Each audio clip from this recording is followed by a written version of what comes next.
Almighty God, we, the representatives of the citizens of the City of Brisbane, are assembled here to strive and care for the welfare of our city and all its people. Lord, we ask that you guide us in the decisions we make today. Amen. Brisbane City Council acknowledges this country and its traditional custodians.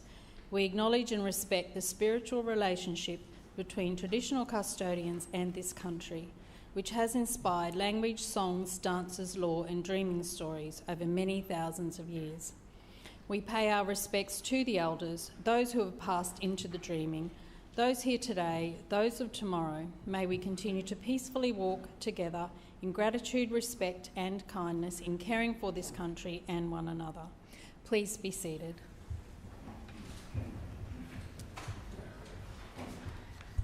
I declare the meeting open. Are there any apologies? Councillor Dixon. Chair, I wish to advise that Councillor Ryan Murphy will be absent today, and I move that he be granted a leave of absence from the meeting. Seconded. It has been moved by Councillor Dixon and seconded by Councillor Givney for Councillor Murphy to be granted a leave of absence from today's meeting. All those in favour say aye. Aye. Those against no. The ayes have it. Are there any further apologies? Confirmation of minutes, please. Chair, I move that the minutes of the 4,780th meeting held on Tuesday the 18th of November 2025 be received, taken as read and confirmed. Seconded. It has been moved by Councillor Dixon and seconded by Councillor Givney that the minutes of the 4,780th meeting of Council held on the 18th of November 2025 be received, taken as read and confirmed. All those in favour say aye. Aye. Those against no. The ayes have it. Councillors, I would like to call on Ms Eleanor Katahanis, who will address the Chamber on Brisbane Brass 2.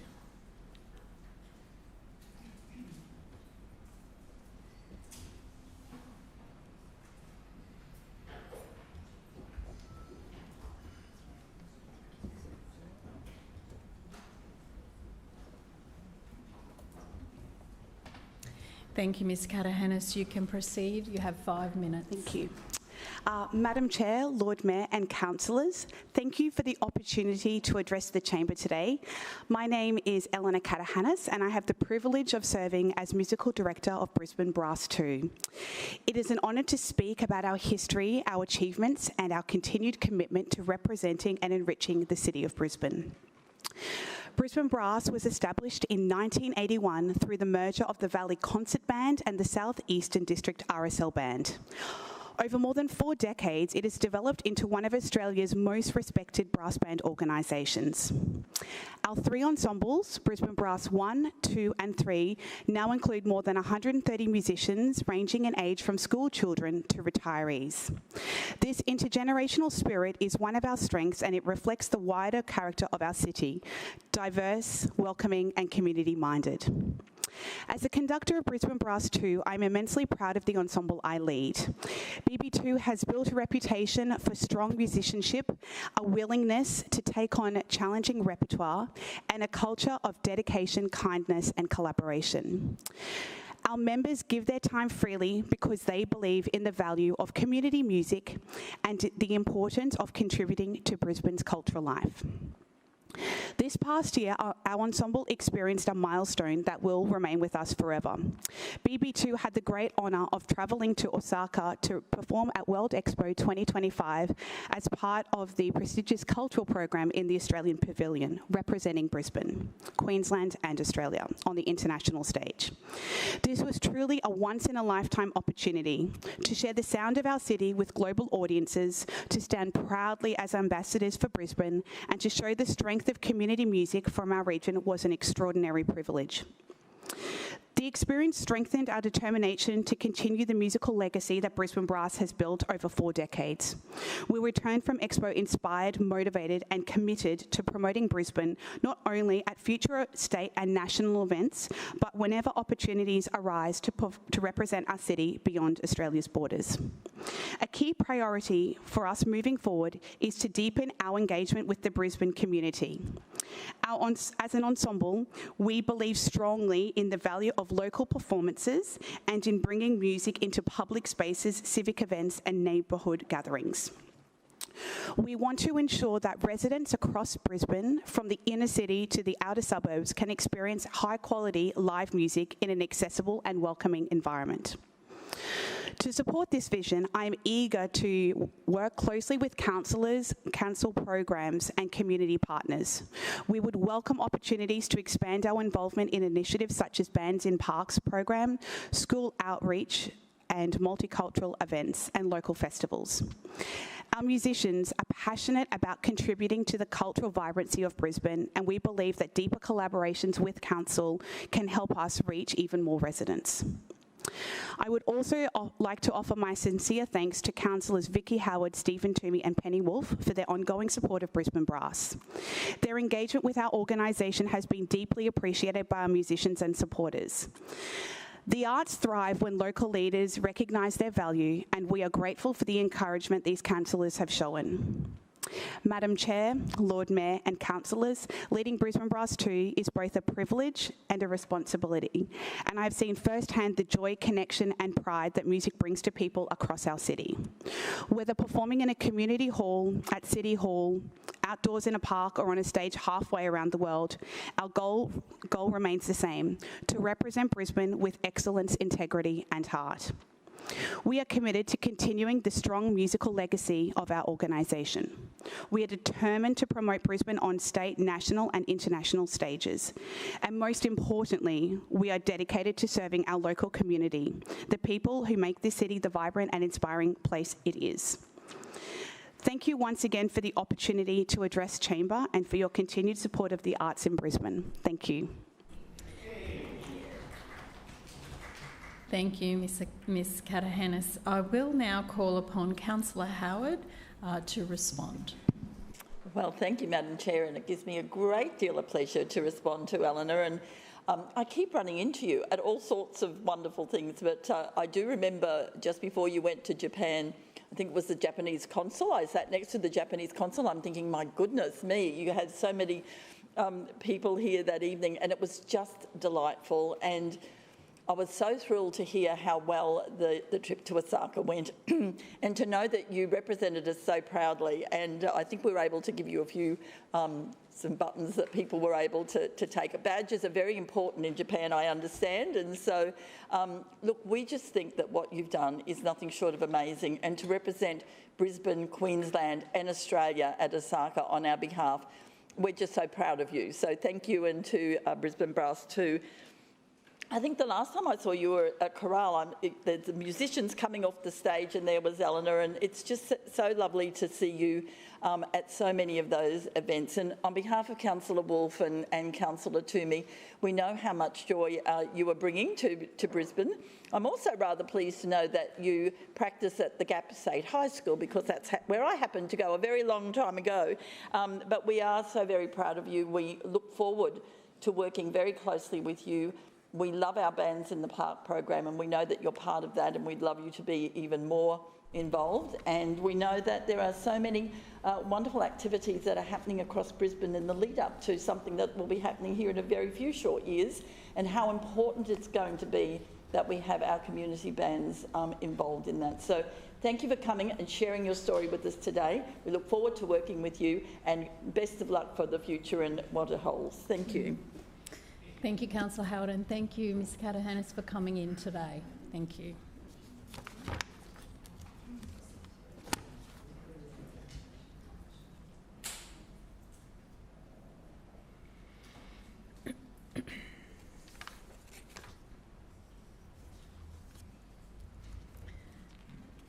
Councillors, are there any questions of the Lord Mayor or a Civic Cabinet Chair of any of the standing committees? Councillor Givney. Thank you, Chair. My question is for the Lord Mayor. Lord Mayor, the Schooner Council is making Brisbane's lifestyle even better with the $2 summer dips. Can you please update the Chamber on when this much-loved initiative will return to Brisbane pools? Lord Mayor.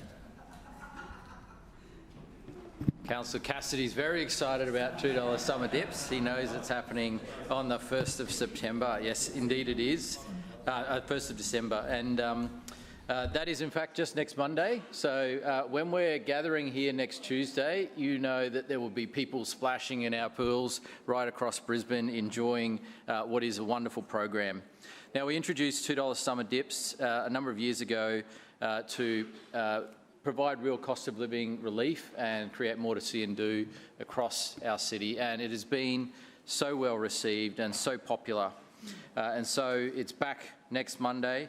And the people of Brisbane have provided overwhelmingly positive feedback about this initiative. I could talk about it at length, but I want to use the words of some residents who have been in contact with us about it. Nick from Annerley said, and I quote, "I just want to express my ongoing support for the Council's $2 swim initiative. It's fantastic to see the community making use of council pools in such high numbers, and everyone appears to be having a great time." Christy from Wynnum was able to enter a triathlon because of the initiative, and she said, "Ever since your $2 dips initiative, I've been able to increase my swims to 3 or 4 times a week, which has been a game changer in my life. I've thoroughly enjoyed riding my bike down to the local pool and being part of my local swimming community. It's improved my mental health, my strength and my cardiovascular fitness, and it's been amazing during summer to cool down." Another resident, Rosie, told us, "I just wanted to let you know how grateful we are for the $2 summer dips. We have no air conditioning at home and no pool, so exploring the different council pools and having lots of swims has made these holidays so much more enjoyable." We've had plenty of people asking if it will make a return as well over the non-summer period. People have been contacting, is it back again? Is it coming back? And we saw Michelle from Hawthorn say, "Do you anticipate bringing back the $2 summer dips program next summer? My toddler and I really enjoyed having regular swims last summer at Combsley Pool. I know it might be too early to advise, but just giving you the feedback that we loved it and we really hope the program returns." Well, we can confirm that, Michelle, it's back. It's back on Monday, and head down to the local pool. But in terms of the success of this initiative, these comments and many, many more from residents just show the impact and the positivity that surrounds this program, but also when you look at the numbers. And so the Brisbane local government area has 1.3 million people in it. And over summer, we had 726,000 visits to our pool. So we're talking more than the equivalent of more than half the population showed up at our pools over summer as a result of this initiative. That is an extraordinary number of people, and it is a wonderful thing to see, and it's one of the reasons why we're continuing it again this summer, and it's something we remain committed to. We can do $2 summer dips or provide $2 summer dips because we keep the budget balanced and we manage the finances responsibly. And so this is a program that is funded by making sure we have a balanced budget and we look after the finances of this council responsibly so that we can do things like this. And so we'll continue doing it. We're committed to it. And I welcome all Brisbane residents to jump in the pool next Monday and every day after that throughout summer. Further questions? Councillor Collier. Thanks very much, Chair. My question is to the Lord Mayor. Lord Mayor, last week I asked you a very simple question about bus driver safety. Your response was unfortunately dismissive, hurtful and highly political. The bus drivers who listened to your response agree. Instead of blaming a political party or a government who hasn't been in office for over a year now, can you please answer the question truthfully today? Why aren't buses with full screens available for drivers when they request them? Lord Mayor. Well, Madam Chair, there's only one side of politics making this issue political, and it's the Australian Labor Party. They did it last week and they're doing it again this week. But what I can say is this. No violence or attack or abuse against our bus drivers is acceptable. We've always had that view, and we've always worked incredibly hard to support our wonderful bus operators who do a fantastic job. Now, 99% of the passengers on buses are good people who do the right thing, and they're also the ones that, when they leave, say thank you to the driver and appreciate the service. But there is a small number of people who do the wrong thing, and they create a situation of unsafety for some of our bus drivers, and it's something we're working hard to address. We work hard both as a council and we work hard in partnership with the state government as well. And what I referred to last week was the simple fact that we had, as a council, rolled out partial barriers across our fleet. Now, the partial barriers were based on a trial that was done a number of years ago where we tested a number of different barriers, and those partial barriers came out of that trial as the preferred option. But as things have progressed and as the situation has changed, there's now been calls for full barriers. And so the difference between the partial barriers and the full barriers is obviously full encapsulation for the bus operators or drivers. Now, the partial barriers have served their purpose, but for many drivers, they don't feel safe enough with the partial barriers. And I understand that. That is one of those things that is a legitimate view to hold, and that's why the previous government announced the program to support bus operators, and that includes Brisbane City Council, in installing full barriers. And so that program began, but then the funding was stopped. And so there was an allocation given. There was political credit claimed by the former government, but then they stopped the program. They defunded the program. It wasn't funded on an ongoing basis. And so we've then called on the new government to introduce a program to continue that funding, and they have. They've actually given us $950,000 to continue the rollout, and so close to $1 million. And I can show all councillors, there's more than 300 buses in our fleet now that have the full encapsulation, and that's the type of encapsulation that we're talking about there.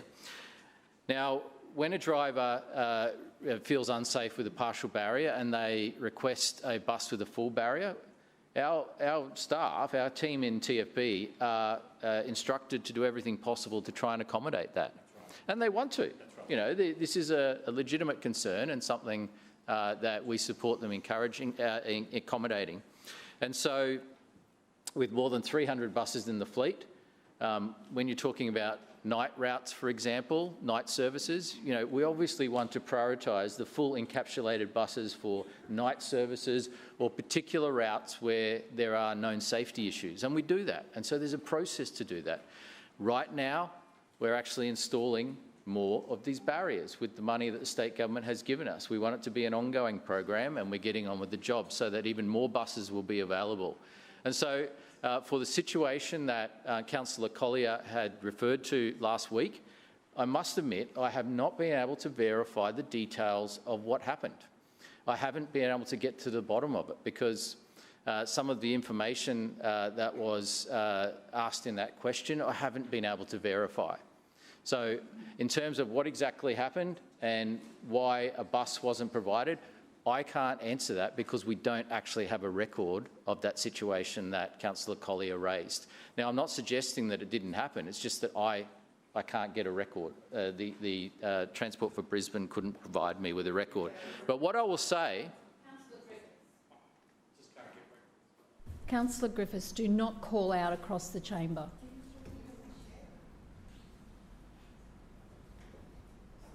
And I do caution.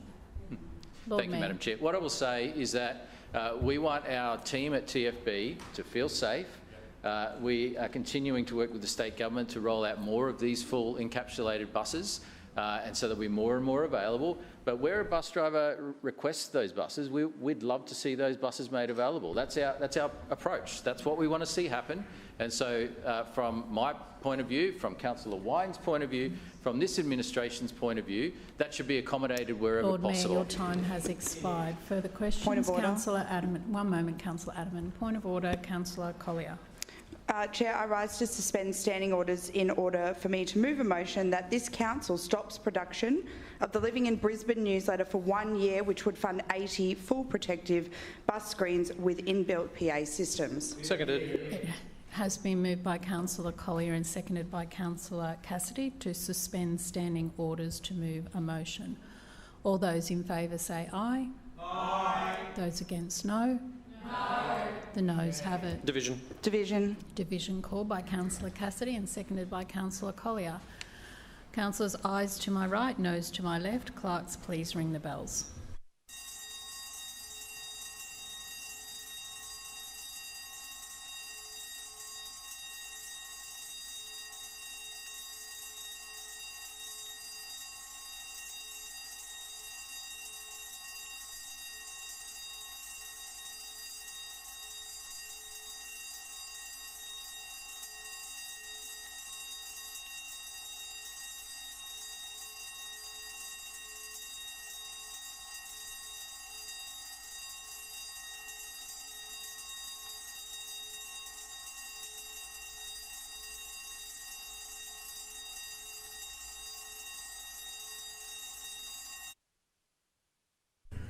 Clerks, please read the results. Madam Chair, the ayes have it, the voting being 8 in favour and 17 against. That has lost. Councillors, please resume your seats.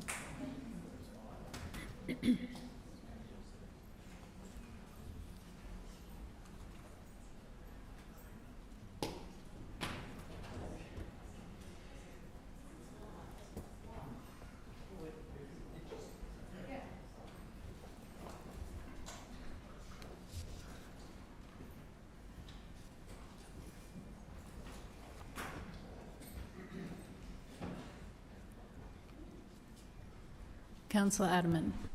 Yeah, thank you, Chair. My question is to the Lord Mayor. Lord Mayor, a few weeks ago, this administration raised concerns about the Bureau of Meteorology's decision to cease support for the critical environment flood warning software. Can you please update the chamber on this matter? Lord Mayor. Thank you, Councillor Adderman. I know this is an issue that you're concerned about, as are many others in this chamber. We've been talking about this quite a bit recently because it's important, and because, you know, we just saw yesterday how quickly weather can arrive in Brisbane, how quickly creeks can rise, how quickly storms can hit our city. And even just yesterday, alerts were issued for creek levels rising.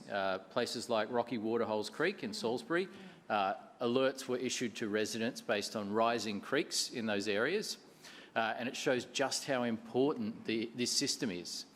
Now, the system, which Councillor Davis has explained in previous weeks, was always provided by the BOM, and it was available to all councils. And it allows updated creek levels to be provided every 5 minutes. And things can change quite quickly. And so what we're seeing is effectively updates to the creek levels every 5 minutes through the current system. That current system, the BOM is ending support for. They're moving across to a different system which delivers less. Just like their website delivers less. It probably costs more and it delivers less.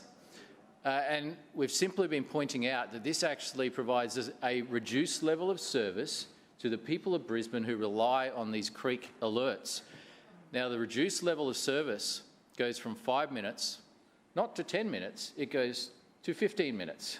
So instead of every 5 minutes, alerts will be issued every 15 minutes, or new levels will be read every 15 minutes. Now, that difference is significant. And you ask anyone that lives in an area that is flood prone, ask anyone that lives close to a creek that floods, they will tell you that the difference between updates every 5 minutes and updates every 15 minutes is significant. And so we're simply saying that the BOM should provide a like-for-like service. We've been very consistent about this. They've been consistent in saying it's not our problem, and that councils should get their own service if they don't like the one that we're providing. Now, interestingly, the new service that provides less is provided by a company that also provides a better product and is now selling that better product to councils. So you can see what's going on here. So BOM has chosen to spend money on a service that's not as good as what we've got now, and they're like, if you want a better service, then go to this company and pay for it. They were paying for it until now. And so we have now twice applied to the federal government to help us transition to a product to replace this with something that people would expect. The cost of doing that, particularly in the first year, will approach $500,000. And this is just blatant cost shifting from a federal government agency onto local councils. So if you take that cost for us and you multiply that across councils, there's 500 councils across Australia, many of them rely on systems like this. That's a lot of cost being pushed onto local councils. Local councils collect 3 cents out of every tax dollar paid in Australia. The federal government collects 81 cents out of every tax dollar collected in Australia. This BOM system should be properly funded by the federal government. So it's a slap in the face to find out just recently that we got rejected for the second time in a row when we were applying for federal funding to support a transition over to a good system. And so what we'll be doing now is we'll be asking for help from the federal members right across Brisbane. We know we have many new and enthusiastic federal members that were elected, and we need their help. We need the help of Madonna Jarrett and Cara Cook. We need the help of Milton Dick. We need the help of Annika Wells. We need the help of Renee Coffey. And I could go on, but we need their help to make sure that their residents get access to the data, not for every 15 minutes, but every 5 minutes like they're getting at the moment. And so we'll be writing to them to make sure that they advocate on behalf of their residents to get this system funded. We'll keep applying for federal funding, and we would appreciate their support because this needs to happen. And if they can't give us the funding, well then BOM just needs to spend a little bit more. They've spent $96 million on their website to give the system that does the job for local residents. Your time has expired. Further questions? Councillor Johnston.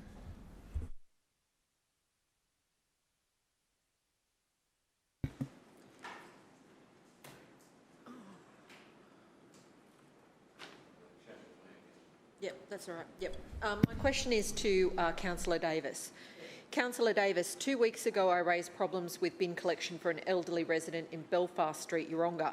This is one of a number of systemic problems with repeated misbin collections, not only in Belfast Street but also in Fanny Street, Annerley at the top end, and the Honour Avenue frontage of Lily Street, Sherwood. These are bin requests that have been reported on multiple occasions to Council over many years in some cases. I have never had more complaints in my time as a councillor than this year with systemic missed bin collections. What action is Council taking to rectify the systemic missed bin collections at these 3 locations to provide a reliable waste collection service for residents who pay for it in their rates? Councillor Davis. Thank you, Madam Chair, and through you, I'd like to thank Councillor Johnston for the question. Councillor Johnston, I can confirm that with regards to your question from 2 weeks ago, that we were able to reach out to the family of your resident to discuss the challenges with the bins, and my understanding is that that was sought out and resolved for that person, so I'm pleased to hear that. With regards to your comments regarding those other 2 streets, well, I would have to investigate those. What I would like to share, of course, with the chamber is the volume of bin pickups that we undertake on a weekly basis. We have 170 trucks working very, very hard across the city, and we pick up per day on average 170,000 bins. So if you times that by 20 for a monthly amount, and then of course you times that by a yearly amount, we are talking a significant number of bin pickups. Our very hard-working WARS staff are always in conversations with the contractor, ensuring that they are aware of any concerns that are raised regarding missed bin collections, and of course that will continue to be done. We know that people want their bins collected. I want my bin collected. but we've got to make sure that there are opportunities for the drivers to get access to those bins, that the company deals with a range of different issues regarding at certain times of the year illness. What I can share, Madam Chair, is that this time of year, from about August through to December and into January, the amount of waste that goes into the bins also starts to increase. Those that are before me, Councillor Hutton and Councillor Marx, would understand, of course, that means that bins fill up faster, which means they have to go more regularly to our resource recovery centres to be emptied and then go back onto the road. Some missed bin collections are probably a little preemptive. We're very happy for our residents to call our contact centre or online, let us know that their bin has been missed. But there are, of course, occasions where it's simply that the contractor is running a little late to that area and the bin will be collected. So we are working very, very hard. We know how important it is to have our bins collected in a timely fashion. We are working with the contractor to make sure that they are doing what they should be doing, and we will be on top of them, making sure that they are honouring their contract obligations. With regards to those two particular areas that you were talking about, Councillor Johnston, I would need to investigate that and get back to you in due course. Thank you, Madam Chair. Further questions? Councillor Adams. Thank you, Madam Chair. My question is the Chair of City Planning, Suburban Renewal and Economic Development Committee, Councillor Allen. Councillor Allen, can you please update the Chamber on Trinidad Council's latest plan to unlock even more housing choice in one of our most vibrant precincts? Councillor Allen. Thank you, Madam Chair, and I thank Councillor Adams for the question. The Trinidad Council has a proud record of ensuring that Brisbane remains the best place to live, work, relax and play. And our latest initiative is all about allowing people, whether they're renters, students, families or aspiring homeowners, to live near where they work, relax and, in this case, certainly play. The Fortitude Valley Sustainable Growth Precinct Plan is a fantastic opportunity to support and revitalise one of Brisbane's most iconic precincts, a precinct where culture, entertainment and community come together. It's a hub of activity, Madam Chair. Almost 28,000 people work in the valley and around 11,500 people call it home. It's got great transport connections with plenty of bus services and the train station at its heart. It's also the live music capital of Australia with more venues than any other precinct. That's something we're proud of, and it's a big part of what makes the Valley special. But we know that the Valley has its challenges, with the current neighbourhood plan being about 15 years old. A lot has changed since then. We've seen growth, new businesses and new opportunities.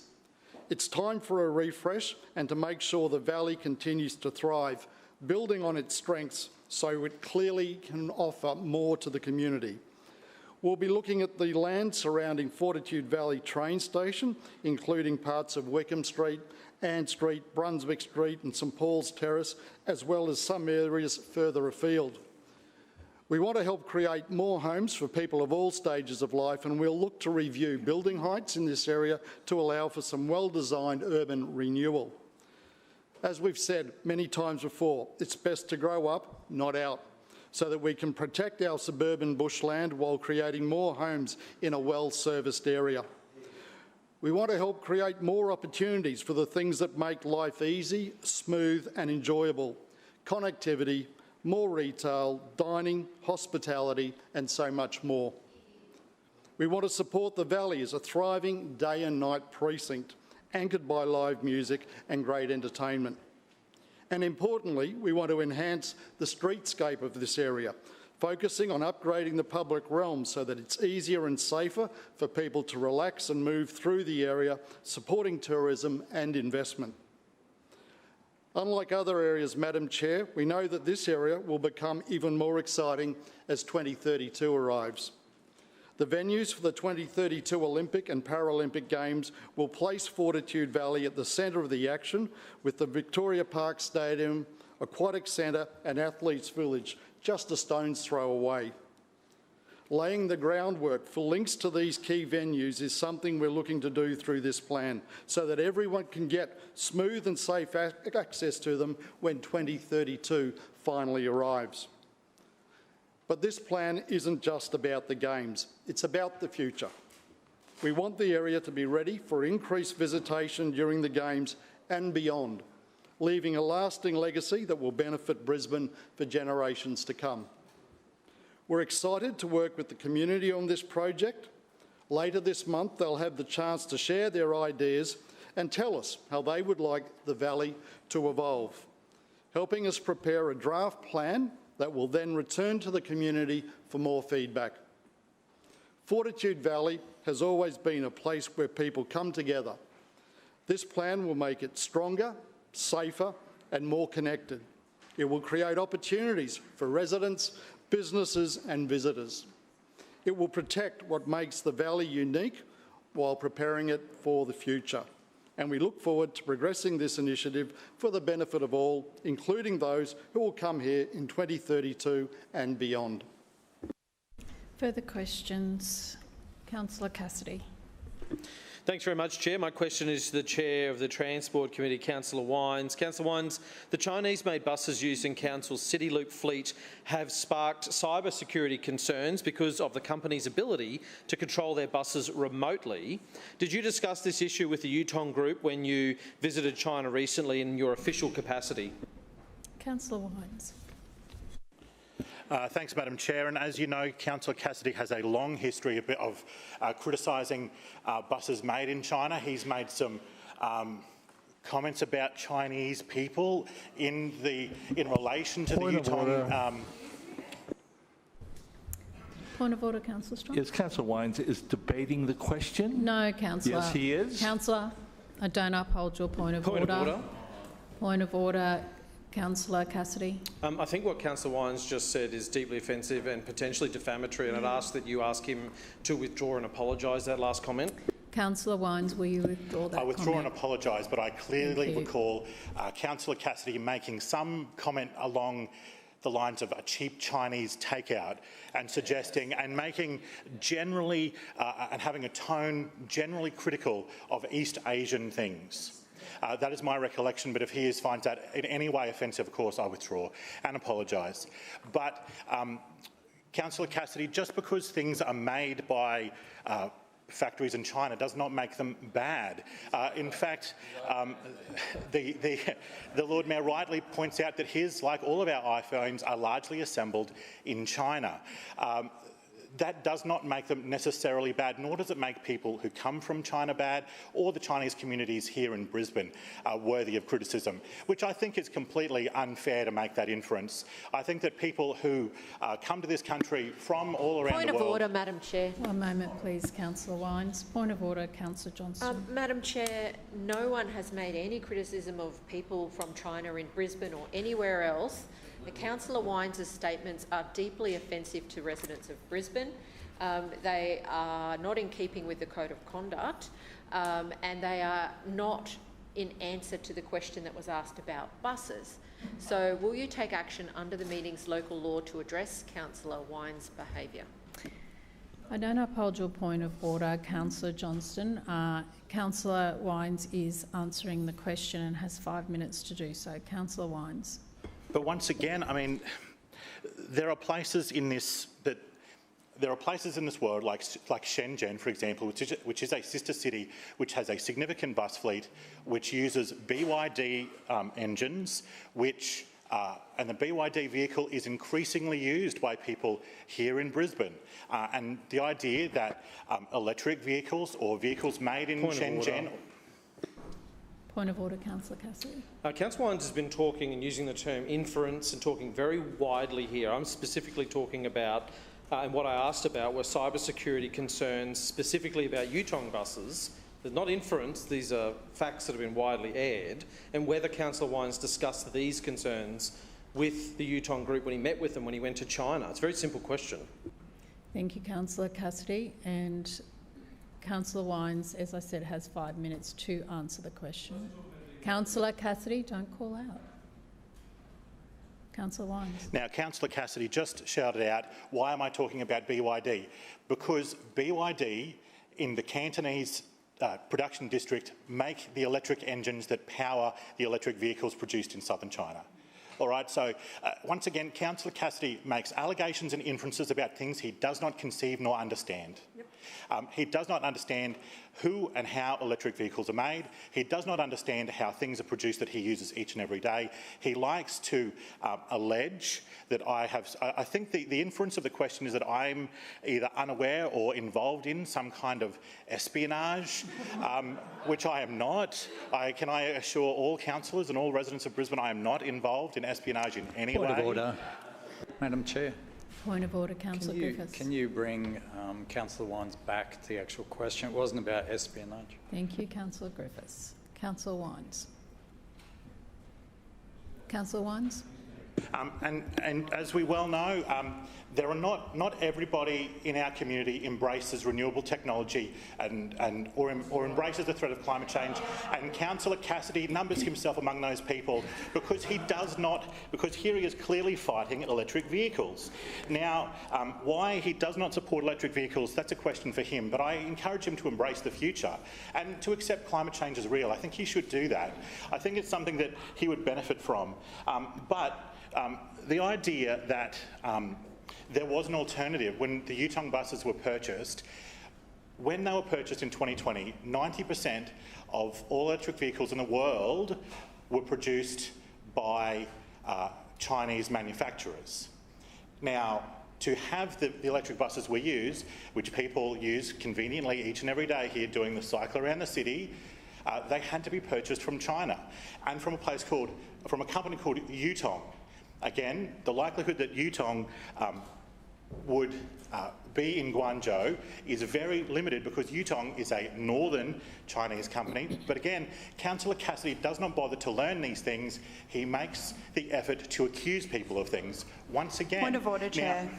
Point of order, Councillor Collier. Chair, I think maybe Councillor Wines misheard the question, or I don't know, because it is one of the strangest, most irrelevant answers I've ever heard. Is he aware of cybersecurity concerns or not? Councillor Did he raise them or not? It is not being your relevant place to the to question. judge how that is Under answered. the meeting's local law, No, he is not Councillor. answering the question. Don't uphold your point of order. And if you don't like the answer, you can address it in GB. Councillor Wines. Councillor Collier. Thanks, Madam Chair. But as I say, we use 4 Yutong buses. Yutong, of course, is a northern Chinese company. They are not centred around southern China at all. Also, let's keep this in context. The 4 vehicles we use as a trial could have only been purchased from China, and the 4 vehicles we're discussing represent a very small percentage of the 1,200 vehicles that are used each and every day to move people around Brisbane. And again, Councillor Cassidy has attacked Chinese companies, he's attacked Swiss companies.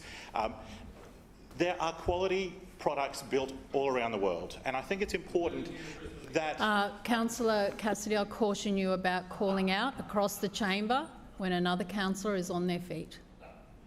Councillor Wines. But again, I think that it's important to recognise that quality products can be made in a range of places and that people can benefit from them in a range of ways. If people are seriously concerned about the Yutong buses sending secret information to the CCP, there probably should be...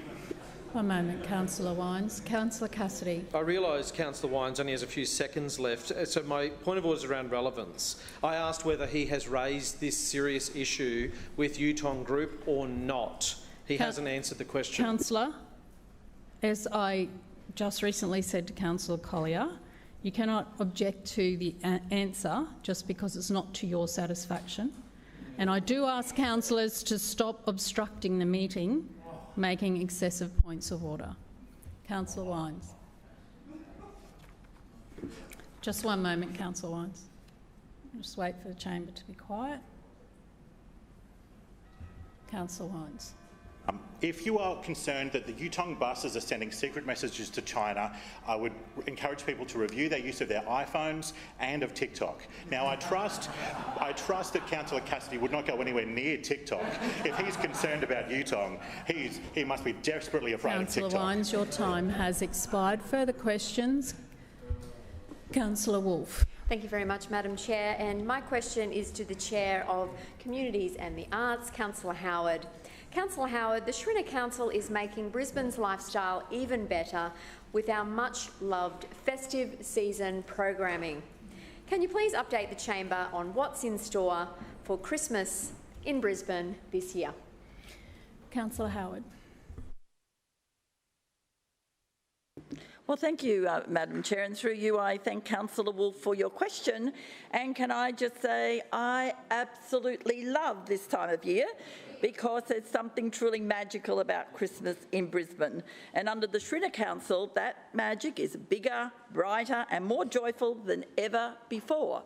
And through you, Madam Chair, we just have to look in our chamber to see that we have two Christmas trees and some decorations. And through you, Madam Chair, may I say to Councillor Collier, who I know loves Christmas because she told me a couple of weeks ago, come on, Councillor Collier, we need to see some Christmas decorations on that side of the chamber. We've got 2 weeks left, but may I get back to... Well, we like spreading Christmas joy all around Brisbane. So this year's Christmas in Brisbane program is a spectacular celebration of everything that makes our city the lifestyle capital of Australia. It's about bringing people together. It's about creating unforgettable memories, and it's about delivering festive fun for families right across Brisbane. Now, the festivities officially kick off this Friday with the lighting of the Christmas tree in King George Square. This is always a special moment, and this year it's going to be even more dazzling, with a performance by Australian Idol winner and country music star Dylan Wright, and an all-new fireworks finale that will light up the night sky. From there, the city transforms into a wonderful wonderland of Christmas cheer. And I'm thrilled to share that many of our much-loved favourites are returning, including the Enchanted Garden at Roma Street Parkland, which is celebrating its 10th year. From humble beginnings, it's grown into Brisbane's most anticipated light show event, and tickets are already on sale. So I encourage everyone to get in early because it's one of the most popular things to do at Christmas time, and I thank Councillor Davis and her team for making it happen for the 10th year. Also returning is the iconic City Hall lights, with a brand new story titled A Christmas Blackout, written by Melissa Salisbury. It's a heartwarming tale of community spirit, of neighbours coming together to ensure Santa still finds his way, even when the lights go out. And of course, Madam Chair, the Lord Mayor's Christmas carols will once again take centre stage at River Stage on Saturday the 6th of December, featuring world-class entertainment and some of Australia's most talented performers. And we'll also have a free live broadcast of the carols at Roma Street Parklands, so even more families can enjoy the magic of the night. Now, if you're heading into the city during December, you're in for a treat because Queen Street Mall is bursting with new experiences, and I know a lot of you have already started to experience a little taster of what's to come with the mall now fully decked out with decorations for Christmas. I want to say a big thank you to Councillor Allen for making sure that our beautiful mall looks very Christmassy. And of course, we've got so many more things to talk about. A Christmas dreamscape. Daily dance performances by Paradox Dance Company telling the story of a young girl discovering the true spirit of Christmas. We have a Christmas-themed magic and circus show featuring beloved Queensland performers Rhett Marrow and Jason Gray, and lunchtime Christmas carols performed by Underground Opera, filling the city with festive classics. And let's not forget the return of Sono Lumo, a nightly light and sound show projected across Queen's Wharf and the Star Brisbane. It's immersive, it's vibrant, and it's completely free. But Christmas in Brisbane isn't just about the city centre. It's about celebrating in every corner of our community. And that's why the Shrinner Council is proudly supporting more than 50 free and affordable community celebrations across the suburbs, from street parties to carol nights. These events bring neighbours together and spread joy right across Brisbane. And Madam Chair, in our libraries, thank you, Councillor Hutton, we're delivering more than 45 free festive events across 33 branches, because we know that Christmas is about connection and we want every resident to feel part of the celebration. And while we're celebrating, Chair, we're also giving back. The Lord Mayor's Charitable Trust Christmas Appeal is once again collecting funds to support those in the community who need it most, because Christmas is a time for generosity. This year's Christmas program is not just about lights and carols, it's about creating a city where families feel welcome, where traditions are honoured and where memories are made. It's about supporting local performers, artists and businesses and showcasing the incredible talent we have right here in Brisbane. It's about making our city vibrant, inclusive and full of life. Further questions? Councillor Massey. Thank you, Chair. My question is for the Lord Mayor. Lord Mayor, your administration had been preparing the Kurilpa Sustainable Growth Precinct Plan. The work on this plan stopped only after the LNP state government extended the TLPI, the local temporary planning instrument, clearly without notifying you. The extension of the Kurilpa TLPI effectively killed the community's chance to see what you had planned for the area. My question is, will you now release the draft precinct plan, and can you confirm whether it is designated that the Visi site was going to be future parkland? Lord Mayor.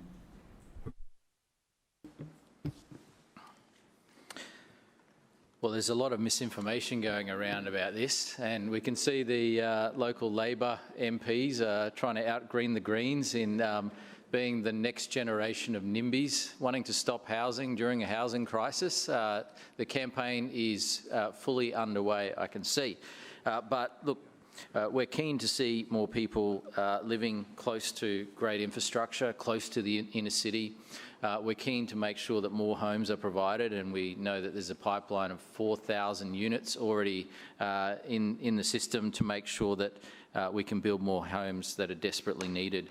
But the plan for the Visi site was always that part of the site would be parkland or publicly accessible, and part would be developed.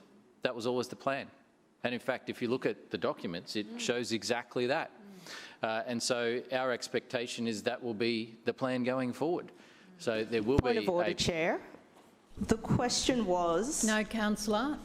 No, release the precinct plan, and was the Visi site future parkland? Thank you, Councillor. You don't need to repeat the question. Okay. Lord Mayor has 5 minutes to answer the question, and as I've already said, if it's not up to your satisfaction, it's not for you to question that, you can address it in general business.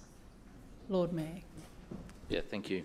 Let's see, it's interesting because the Greens and now some Labor MPs have completely misrepresented this concept of South Bank 2.0. What they've said is that the entire site should be parkland. It was never the plan. Right. Let's have a look at South Bank 1.0. Yeah. Okay, what's there? A convention centre, an arts precinct, buildings, residential buildings. There's a whole heap of built environment in South Bank 1.0, and that's how the parklands were funded. It's the same model that we had always suggested, that there would be some development with much needed houses, and that would then help support the provision of parkland. And so it was always going to be that part of the site would be publicly accessible land, creating a great precinct for people along the riverfront, and then the rest of the site would be available for new homes. That was the plan. And as far as I know, and I've talked to the state government about their intention, that is their plan as well. They are expecting to see part of the site developed and part of the site become publicly accessible space along the riverfront. So, you know, run the scare campaigns if you wish. It was always the intent, right from the beginning, that there would be a mixture. How do you fund a great new parkland space? Do you magically pull money out of the air? Well, the Greens do. Well, the Greens do. They make this up all the time. Everything should be free. Money grows on trees, apparently. And so you funded South Bank 1.0, the original South Bank, through development. That's how it got built. And like I said, there's a convention centre there. There are a whole range of commercial and residential buildings along Grey Street. There's a lot going on there. And that helped create an amazing parkland. And so the same principle can be used really well down in Kurilpa at the Visi site. Councillors, that now ends question time. Point of order, Chair. Point of order, Councillor Massey. I couldn't help notice that the Lord Mayor didn't talk about the precinct plan, so I'd like to deliver something for the public record, to put on the record. The title is Kurilpa Set for Thousands of New Homes Under Anti-Spore Plan. The date, October 10th. This is still publicly available. This is something that you should be bringing up in general business today, please. No, I'm tabling it on the table. This is still up on the website, on the Lord Mayor's own website. No, this isn't the time. As I said, general business, we'll take it. I'm tabling it here because it's appropriate to the question, Chair. No, you've asked the question, Lord Mayor's answered, we've moved on. Question time had finished, and I am asking you to please do it in general business, as is procedure. Lord Mayor, Establishment and Coordination Committee report. I'm speaking, Councillor. Lord Mayor, Establishment and Coordination Committee report of the 17th of November 2025. Thank you, Madam Chair. I move that the report of the Establishment and Coordination Committee meeting held on Monday, 17th of November 2025 be adopted. Seconded. It has been moved by the Lord Mayor and seconded by the Deputy Mayor that the report of the Establishment and Coordination Committee meeting dated Monday, the 17th of November 2025 be adopted. Point of order. Lord Mayor. Point of order, Councillor Chongwa. I'd like to take item A, B together and C separately in seriatim for debating and voting purposes, please. For debate as well as voting. Yep. Okay, thank you.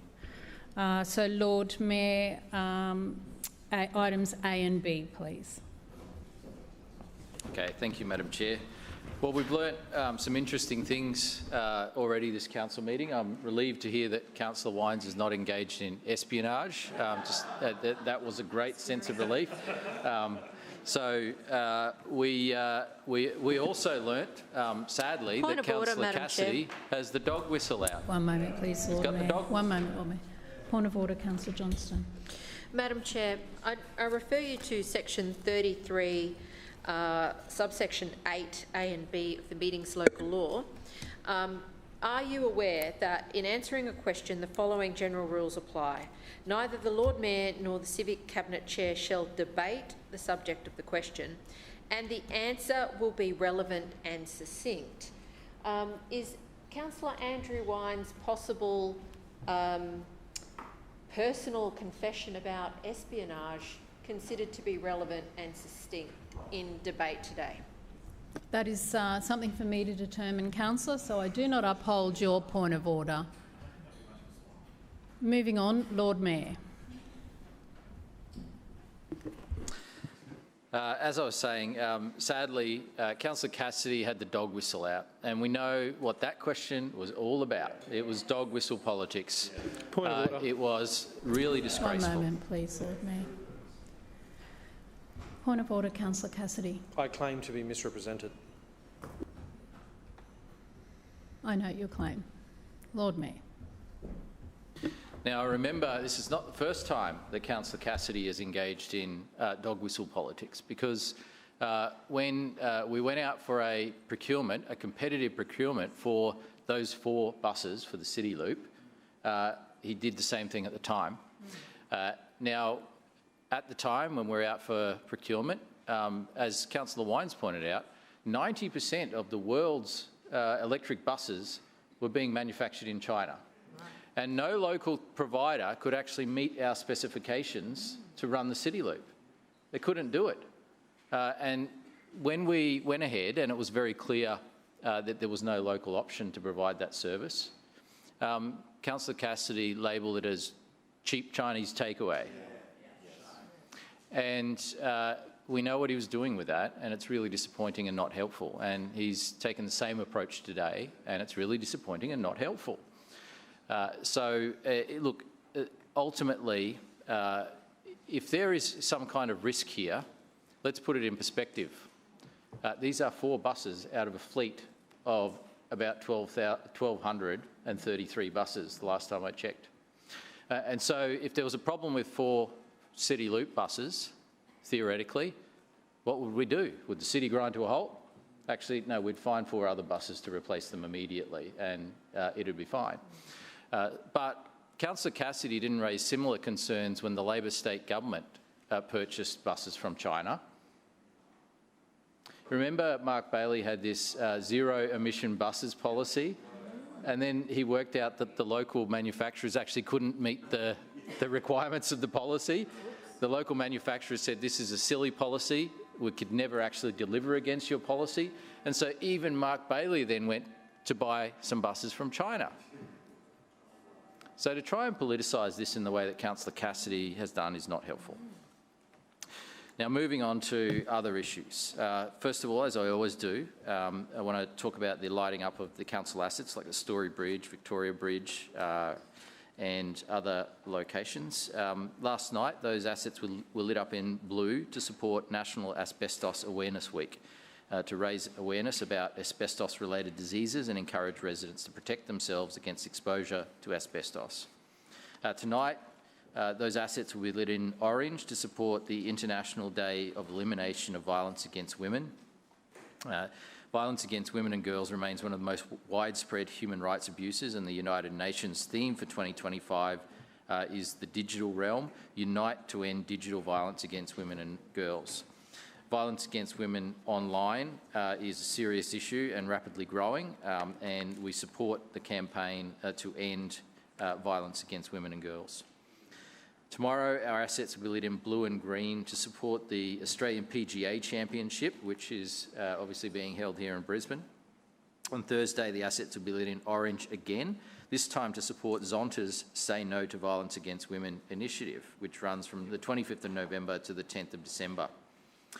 On Friday, the assets will be lit up in yellow to support the PGA's fundraising event for Challenge, a charity devoted to supporting children and families living with cancer. And also, City Hall will be lit up on Friday night, red and green, for the lighting of the Christmas tree. And so if you can come to that, please do. And we also hope for the best of weather, which is always a challenge at this time of year. It's been a couple of years where I'll be standing there getting pelted with rain together with the crowd. But they still come out. They still come out. They love it. So let's hope for good weather on Friday night. On Saturday, the assets will be lit in red, yellow and blue to celebrate Romania's National Day, celebrating the Great Union of Romania on the 1st of December 1918. I can also update everyone that the green bin rollout, thank you Councillor Davis and your team, is now 96% complete, and aiming for completion by the end of the week. And so suburbs receiving their green bin this week include Carindale, Gumdale, Paddington, Ransom, Stafford, Stafford Heights and Tingalpa. And by the time the rollout is completed, more than 154,000 new green lid bins will have been distributed to Brisbane households. And so what is this all about? Two things: more recycling of green waste, which, you know, particularly at this time of year is a major thing, whether it's storm debris that's come down, whether it's the garden clippings, grass cuttings and hedge trimmings. There's a huge amount of green waste generated out of Brisbane because we are a green city, and that's a wonderful thing. That diverts this out of landfill, and it saves ratepayers money from the state government's bin tax or waste levy. And so it serves two important purposes, and now right across Brisbane people have the opportunity to recycle more and save money for the long term. Item A and B relate to the proposed extension of the Queen Street Mall, and they're linked to also the project of Cross River Rail that will deliver together in partnership with us a new precinct of mall. And so this is the most significant extension and expansion of the Queen Street Mall in over 15 years. And it's a very exciting one and something that we're looking forward to seeing happen. First, a bit of history in terms of the context that we're in. Queen Street Mall was first closed to general traffic. Queen Street was first closed to general traffic in 1981. It opened the following year in August, the 9th of August to be precise, as a mall, and it was opened by Queen Elizabeth II. That was just the section between Albert Street and Elizabeth Street, so what we refer to as the bottom of the mall. The top of the mall was still a functioning street at this point in time. Later, in the lead up to Expo 88, it was decided to expand the Queen Street Mall up to the top section of the mall. And so in time for Expo 88, the top section of Queen Street was closed to traffic all the way up to George Street, and it became that section of mall that we know today. And so that was Expo 88. Also, in conjunction with that, the Queen Street bus station was built for Expo 88, and that was combined with the mall. Now, it's interesting because the bus station is a critical part of the success of the mall. If you look at the history of malls in the USA in particular, most of them failed. So people got into a big frenzy of closing down streets to create pedestrian malls, and around 90% of them were a dismal failure and have reopened again for traffic. And so international research was done in what makes malls successful, and there were two things that came out of it. Number one, there had to be high density development around it. There had to be high density activity zones. And so things to do, people living there, shops, restaurants, businesses, office buildings. The more people around the mall, the more successful it will be. That makes sense, doesn't it? The second thing that was critical for the success of any mall is good public transport access to the mall. So having the Queen Street bus station underneath the mall is a key part of its success. Just like having busways running out through the Inner Northern Busway and a King George Square bus station, having a ferry terminal right up at North Quay, close to the top of the mall, is important. And now having a new train station on Adelaide Street will also be important and will help enliven a section of the city. Progressing forward, I talked about Expo 88. In 2006, Brisbane Square, the office building where council is located, opened up, and that came with the creation of Redcliffe Place at the top of the mall, and so a new public square was created there. In 2008, the mall was extended along Albert Street towards City Hall here, so that section where Wendy's is now located on the corner. Did I mention Wendy's? Wendy's, so the section between Hungry Jack's and Wendy's was opened in 2008. And today we welcome the most significant expansion of the mall in more than 15 years. So what we'll see is the Albert Street precinct progressively opened up in stages as a pedestrian mall. Stage 1 gets underway this month when 2 new footpath dining sections will open between Elizabeth Street and Charlotte Street. The remaining expansion will follow over the coming months, including retail dining activations between Elizabeth and Charlotte Street, and a final stage between Charlotte and Mary Streets. The staged opening formed part of the new public plaza being delivered outside the new Albert Street Underground Station. Mayor, your time has expired. Move for an extension, Madam Chair. Seconded. Has been moved for an extension by the Deputy Mayor, seconded by Councillor Dixon. All those in favour say aye. Aye. Those against no. The ayes have it. Lord Mayor.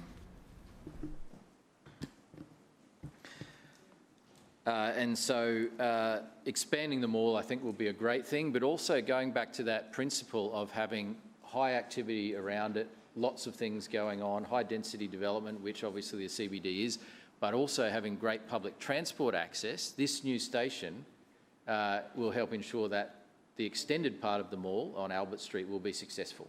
There will be thousands of people coming out of that station each and every day, 70,000 a day apparently, and that will help create a really vibrant, bustling precinct, which will be wonderful to see.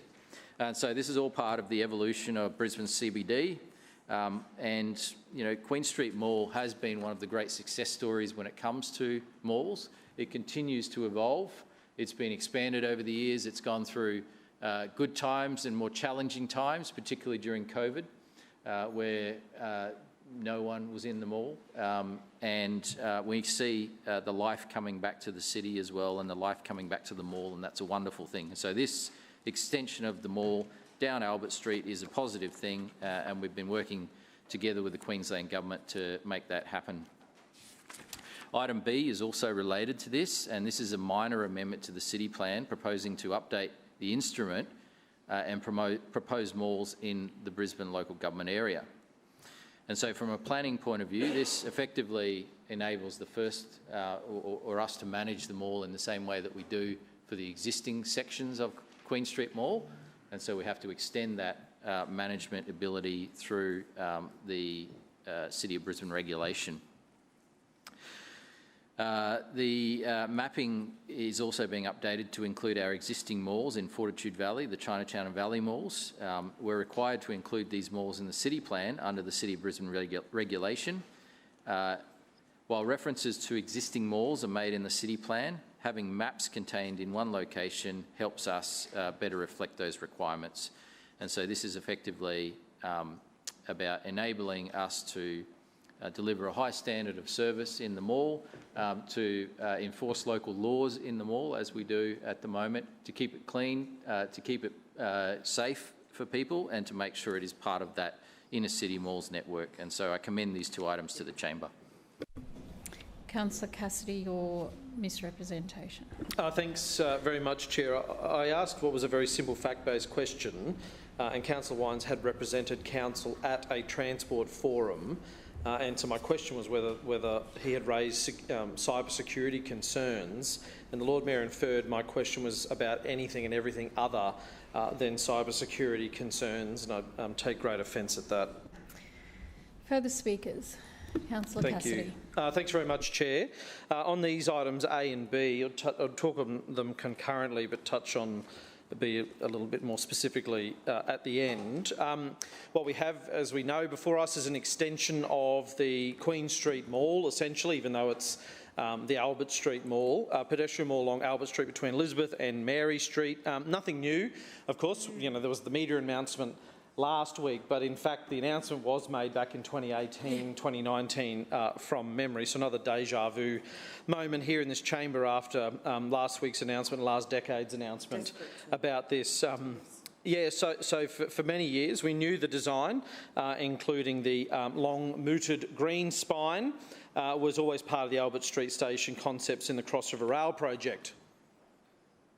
Oh, I was pausing for the guffaws and laughs and groans when I mentioned the word crossover rail, because that's what we got 2 weeks ago when I brought that up in the chamber. The LNP were carrying on and calling out and laughing, and but apparently not when it comes to getting a free mall out of the state Labor government, well, the former state Labor government.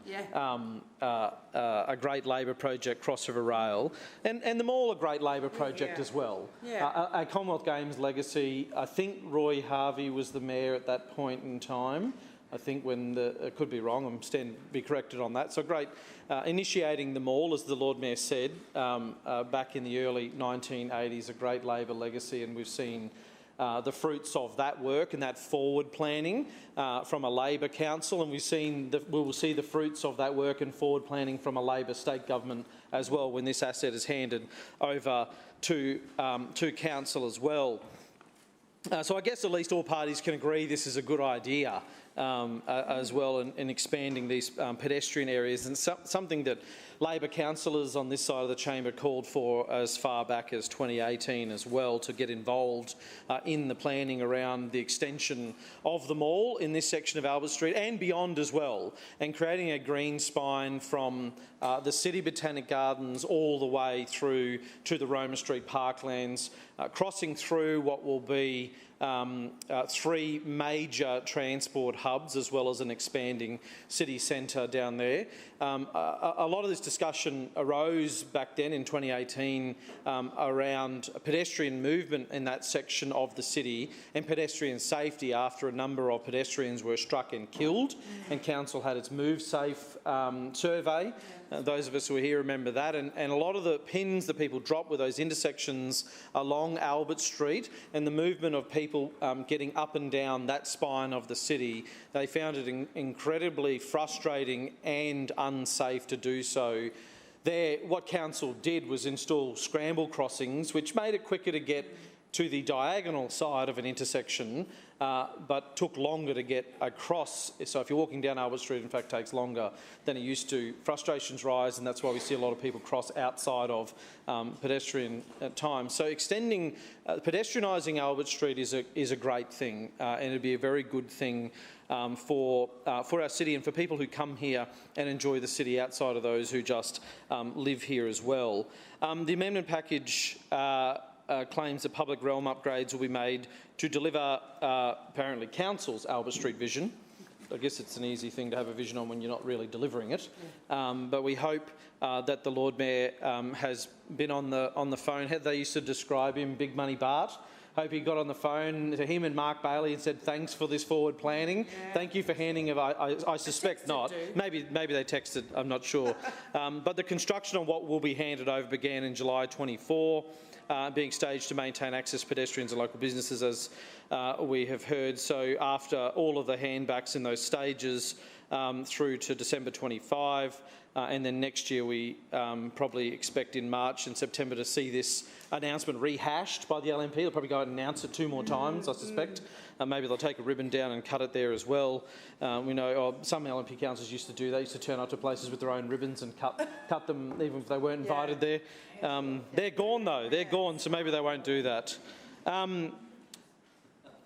Yeah, we do wonder though, I guess, if the pedestrians who are using the Albert Street end of the Queen Street Mall will also enjoy the Orwellian blastings from Council's public address systems, as well as they're watching people as they move, and the cameras are moving around and watching people what they do there. Managing Albert Street section of the Queen Street Mall is expected to support outdoor dining, entertainment and cultural activations, as we read here, and an economic uplift for local traders. And as we know, again, going back to the huge success that the Queen Street Mall has been over a 40-year period now here in Brisbane, we hope that is the case down there. On clause B specifically, there's some points that I think are important. If we're going to enjoy a genuinely enjoyable place for people, we do need some guarantees around what that space will be. So it's going to be handed back to council. There must be shade trees, heat mitigation standards in line with council's own climate resilience goals. They must be included, including accessible design for people with disabilities, older residents and families with prams. This is a section being held back in, they're being handed back in stages.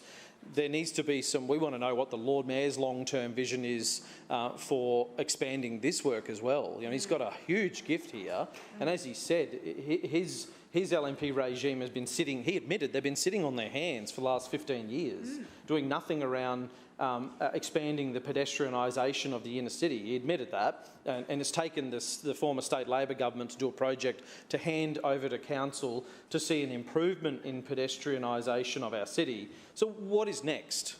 What is next for the city? What is the Lord Mayor's vision going forward as well? Because there are some challenges, despite us getting this great new asset. We know that during summer, places like the Queen Street Mall, like King George Square, that's largely treated as an extension as a pedestrian space, and now this section of Albert Street, if people want to come in summer and sit and relax, we don't want to see people shopping till they drop literally through heat exhaustion. We need to be thinking about those things. And weekends in the city particularly are very quiet, and we hear these sort of overall numbers, and I believe Councillor Allen often says the mall's at something like 80% of the foot traffic of what it was pre-COVID.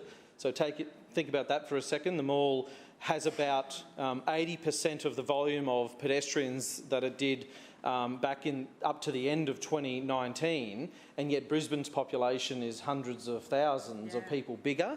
So there's less people coming to enjoy these spaces, and on weekends it's less again. So the point the Lord Mayor said around just having density in these places attracts people. It seems, in fact, it is more about attracting people who don't live specifically in these places to come and use them. Now, if you were coming to the city on a weekend and looking for somewhere to sit and relax, King George, the frying pan that King George Square is not a place you would do that. As you wander around a quiet and dead city, there's not a lot of nice, cool places you can sit in the Queen Street Mall at the moment and take 15 minutes or half an hour. So there's an opportunity here, and we get back from the state government to ensure that what we are delivering for the people of Brisbane actually meets council's own guidelines around that, and we have some vision from the Lord Mayor as to what is next, because as he keeps saying, the 600 people a week moving to Brisbane talks about a housing plan that is going to take, as we've learnt today in Kurilpa, another 6 years to see any units delivered there. What is the piece around livability? We have this amazing world-class asset sitting in the middle of the city that quite clearly this 22-year-old LNP regime has no vision for and has no plans for the future around. So thank you to the former state Labor government for delivering this amazing piece of infrastructure and handing it over to council, and thanks to those visionary Labor councillors and Labor Lord Mayors who planned all this work 40 years ago to at least for us to have the bones of a great livable city, even though we're badly let down by the LNP. Further speakers. Councillor Allen. Thank you, Madam Chair. I rise to speak on item A and B. Firstly, item A, the proposed extension of the Queen Street Mall. As I mentioned last week in the chamber, we are looking forward to seeing Albert Street open up through a number of stages to become a walkable spine for residents and visitors to enjoy. As we know, Albert Street has been undergoing a major transformation as part of the Queensland Government's Cross River Rail project for the last few years, which will include the new underground station in Albert Street, which will be a great addition to the city. Now, stage one will be delivered in December of this year, and it includes 2 new footpath dining sections that will open between Elizabeth Street and Charlotte Street, offering fresh spaces for outdoor dining and entertainment.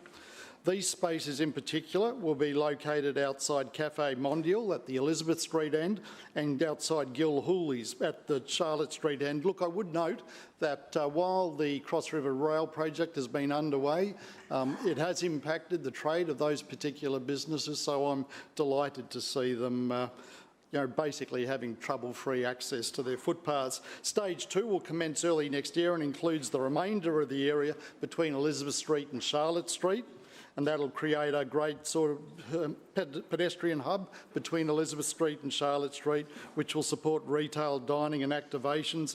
And as the Lord Mayor mentioned, stage 3 will be delivered late next year and will be the section between Charlotte and Mary Streets. The submission in question also includes the Queen Street Mall boundaries to be extended 10 metres along George and Edward Streets to ensure consistent management and activation. As the Lord Mayor mentioned, this is 15 years since we last had an extension on Queen Street Mall, and I'm sure local businesses will be delighted, as will Councillor Howard. Now, this project will effectively provide another link between a great green spine walk between Roma Street Parkland and the City Botanic Gardens, and I think this dates back, the vision of a green spine dates back to about the city plan in 2014, so this has been an aspiration of councils for some time now. The Queen Street Mall in particular remains the most popular pedestrian mall in Australia. We get about 220,000 movements through the mall each month. The new Albert Street station is expected to add to that in a significant way. I've heard figures of 70,000 mentioned, so that's a very significant boost in foot traffic. And along with the normal activity in Queen Street Mall, we've got a number of projects underway that will continue to support activity in the mall. Firstly, Griffith University is converting the heritage-listed Treasury building into a new CBD campus for 2027. The international hotel chain Intercontinental Group has taken over the Hilton and will be doing a refurbishment program down there. ISPT, who own the Winter Garden, are doing a redevelopment down there, which will also add to the vibrancy of that end of the mall. We've got Charter Hall building a commercial building at the George Street end of Queen Street Mall, and of course the the earmarked revitalisation of Uptown, which is the old Myer Centre. So there's a lot going on in Queen Street Mall and Albert Street. It is a key economic driver in the city, and it's a must-visit destination for locals and visitors alike. We are expecting, with the increased number of people working, shopping, studying and living in the city, that the Queen Street Mall will continue to go from strength to strength. So we're very excited about the new Albert Street addition to Queen Street Mall and what this means for our residents. Now, moving on to item B, this is the minor amendment to City Plan to reflect the existing locations of our current and proposed malls. We're required under the City of Brisbane regulation to ensure that we are including all existing and proposed malls in the local government area in our City Plan, and that's exactly what we're doing with this particular amendment. We're also taking the opportunity to explicitly reflect the mapping of the Chinatown Mall and the Valley Mall in the City Plan. So important amendments to City Plan. Now, I'm glad to hear Councillor Cassidy is supporting this particular submission, and I think that it will be a truly wonderful addition to the city and to Queen Street Mall. Thank you, Madam Chair. Further speakers to items A and B. Councillor Johnston. Yes, thank you. Just with respect to items A and B, I read this with a degree of scepticism, I guess. But there's a couple of issues that I would like to put on the agenda. Obviously, we're inheriting two sections of Albert Street that are being returned from the state government as part of the Crossover Rail project. That clearly, I agree with Councillor Cassidy on this, the LNP administration have derided over and over and over again, yet here's a benefit coming back to the council, but we're not hearing a lot of praise. But at no cost, not my issue.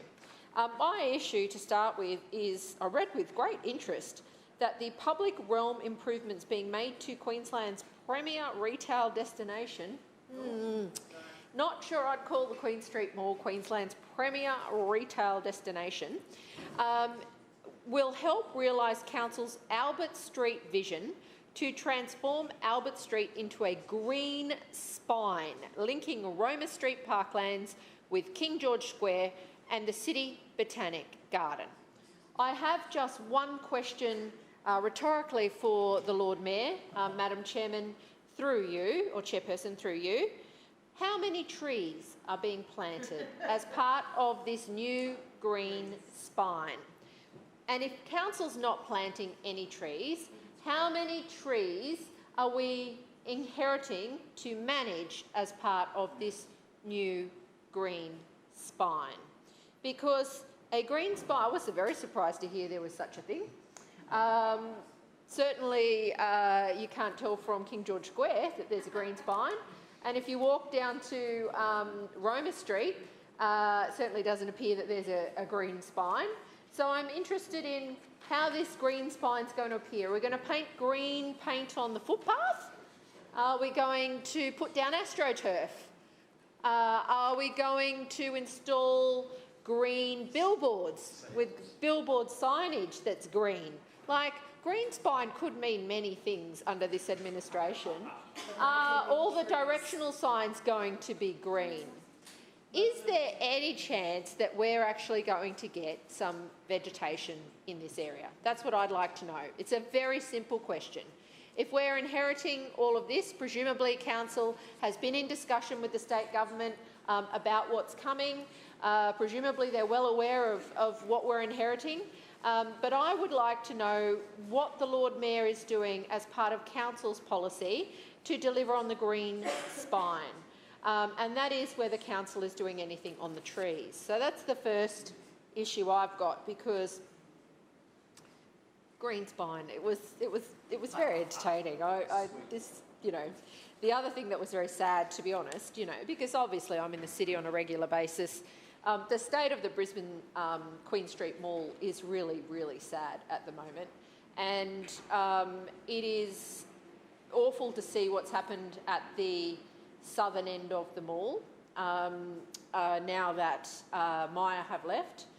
It is really sad, I think, to see how Uptown still does not have an identity. Brisbane City Council has removed a number of the tenancies. That tends to be Council's way of activating spaces, is to allow commercial developments on these malls. That's just about revenue raising and money.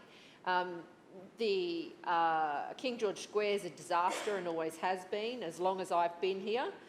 The attempt to rectify it was awful. Those trees have barely grown in 15 years. So I don't think we're actually delivering against the vision that we say we're delivering against. I don't see new green spaces going into the mall anywhere. I see old buildings being knocked down and then new structures being built. So I would really like the Lord Mayor to explain how he is delivering against this green spine. Unless, you know, you can hop up and tell me painting everything green. Sure, that's fine. Be happy to hear it. But footpath dining, to me, indicates that there's going to be a lot of commercial space that won't even be accessible to pedestrians. And that is my second issue. Obviously, based on this, we are converting significant parts of Albert Street in those 2 blocks to mall space. Now, how that mall space is being used is the question, and there's no information in this report before us today about how it's going to be allocated. Councillor Johnston, your time has expired. Are there any further speakers? Councillor Howard. Thank you, Madam Chair. I rise to speak on item A and B. Item A is the proposed extensions of the Queen Street Mall, and item B, the City Plan Minor Amendment Malls locations. Chair, this is a really exciting moment for our city. As we've heard, for the first time in 15 years, we're expanding the Queen Street Mall, Queensland's premier retail destination. This isn't just about adding a few metres of pavement. It's about making our city heart bigger, better and more connected. The revitalised Albert Street precinct will strengthen the connection between Queen Street Mall and Brisbane's green spine, creating an even more seamless link from Roma Street Parkland to the City Botanic Gardens.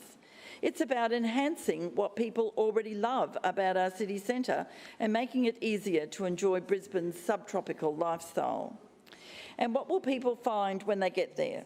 They'll find new public spaces to relax and enjoy, outdoor dining that celebrates our subtropical lifestyle, and cultural activations that bring life and vibrancy to the CBD. The handback from the Queensland Government starts next month with 2 new footpath dining sections, then more stages through 2026. And we're extending the mall boundaries along George and Edward Streets to make sure activation and management are consistent. And why does this matter? Well, we heard Councillor Allen say that the Queen Street Mall already attracts more than 230,000 pedestrian movements every single day. This expansion, every month. Oh, okay, thank you. Through you, Madam Chair, I'll take that interjection, given that I thought that it was every single day. That is a lot. This expansion will boost that even further, supporting local businesses and creating a stronger economy for our city. It builds on the Schrinner Council's proven track record of delivering iconic lifestyle precincts like Howard Smith Wharves, South Bank and Fish Lane, and it aligns perfectly with our Albert Street vision and the city shaping priorities ahead of the Brisbane 2032 Olympic and Paralympic Games. This is about creating a CBD that locals are proud of and visitors love, a city centre that is vibrant, connected and welcoming, because that is what Brisbane is all about. So I recommend item A to the Chamber and move to item B, which is the City Plan Minor Amendment Malls locations. Now, Madam Chair, this amendment is about keeping our city planning framework up to date as Brisbane continues to grow and evolve. Our malls are iconic spaces that showcase Brisbane's lifestyle and connect people to the heart of our city. Making sure these locations are accurately reflected in the city plan is part of delivering a well-managed, vibrant city centre. As we look ahead to the exciting changes in Albert Street and the Queen Street Mall precinct, this update ensures we're ready for the next chapter in Brisbane's story. It's another example of how the Schrinner Council is planning ahead and getting the details right so our city can shine, and I recommend item B to the Chamber. Further speakers, Councillor Chongwa. Thank you, Chair. I rise to speak on Clause A, a proposed extension to the Queen Street Mall. While I support the idea of a mall, this is an opportunity to be more sustainable and resilient for our city and community. I refer to our King George Square, which is a hot and grey, the frying pan, as Councillor Jared Cassidy said. This LNP council is quick to pave over our city. They demonstrate it daily with their refusal to incorporate genuine sustainability and resiliency measures to mitigate against the urban heat island effect and climate change. This mall extension is a great chance to use this area to create a park with accessible pathways and plant more trees to enhance tree canopy. I reviewed the Albert Street vision, creating the green spine. It looks like a nice glossy brochure, but we know the LNP are great at greenwashing. This doesn't mean it's going to be a genuine green space with large tree canopy and some green space. In fact, many of the green blobs in the concept plans look like they are shade sails and nothing to do with a green spine. We need to expand our green space at every opportunity, and our inner city is going to feel the increased heat waves of climate change. I refer to 2019 peer-reviewed study in the International Journal of Climatology that investigated the impact of urban growth and climate change on heat stress during summer in Brisbane. From 2019 to 2050, they focused on the urban heat island effect, where heat from direct sunlight is absorbed by concrete, pavers and other high heat absorption materials, raising local temperatures. It found temperature increases from climate change and urban growth will see Brisbane experience 48 dangerously hot nights and 1 to 2 days at 40 degrees Celsius per summer in 16 years. Thousands of Brisbane residents will be at risk of dying from extreme heat every summer. To quote Dr. Sarah Chapman, one of the researchers, when we include urban growth, the number of hot nights increase even further. With a doubling of hot nights, more people will be at risk of illness and death. Extreme heat is one of the most direct results of climate pollution. It is also one of the most harmful, and more Australians dying as a result of heat waves since 1890, from floods, bushfires and all other climate-fueled disasters combined. Extreme heat harms our health, our livelihoods and our economy. We've known about the urban heat island effect for years, and we know how to protect against it. Planting more trees, expanding our green space, finding opportunities to create more green space and creating biodiversity corridors around our city should be part of our urban planning design. We are not seeing any of these opportunities being taken up by this LNP Council. Far from it. LNP are turning our city concrete grey to an unsustainable city. It's to be expected from a bunch of climate deniers that don't accept the science, a party that doesn't act on the climate science. We are building an unlivable city for our children. According to the Climate Council, Australia's mortality data indicates that over the past 4 decades, there has been a steady increase in the number of deaths in summer compared to those in winter, suggesting that climate change-induced heat may already be affecting mortality rates. We must take urgent steps to improve the preparedness for long-term resilience for our communities to minimise the impacts of worsening extreme heat. Creating a park in Albert Street would mitigate against the urban heat island effect by replacing heat-absorbing surfaces with vegetation that provides shade and cooling through evaporation transpiration. This vision replaces pavement and concrete with plants, with cool and local environment through shade and moisture release, helping to lower both surface and ambient temperatures. This would be moving towards creating a sustainable and resilient city for our community. Let's listen to the climate scientists like Dr. Sarah Chapman, who say, and I quote, "Getting rid of green space means increasing the temperatures, not just in the city, but surrounding areas. So the amount of green space in the city is a very important factor in urban temperatures. Let's make this mall into a thriving, vibrant green space to help cool our city down and protect our community." Are there any further speakers? Councillor Adams. Thank you, Madam Chair. I rise to speak on item A, and I am absolutely gobsmacked that we can get a lecture on climate change from an item around the expansion of one of the most popular malls in Australia. the Queen Street Mall and now into Albert Street Mall. I had to stand today One to moment, speak. please, though, Councillor Adams, because Councillor Griffiths is rudely calling out across the chamber. So I caution you, Councillor. Councillor Adams. Thank you. I know when Councillor Griffith loves when I stand up to speak, Madam Chair. He just can't resist. I'm cautioning you for the third time, Councillor Griffiths. It is not appropriate behaviour. Councillor Adams. Thank you, Madam Chair. I need you to stand to talk about the Queen Street Mall, the success it is and how the expansion is going to make Brisbane an even more livable city.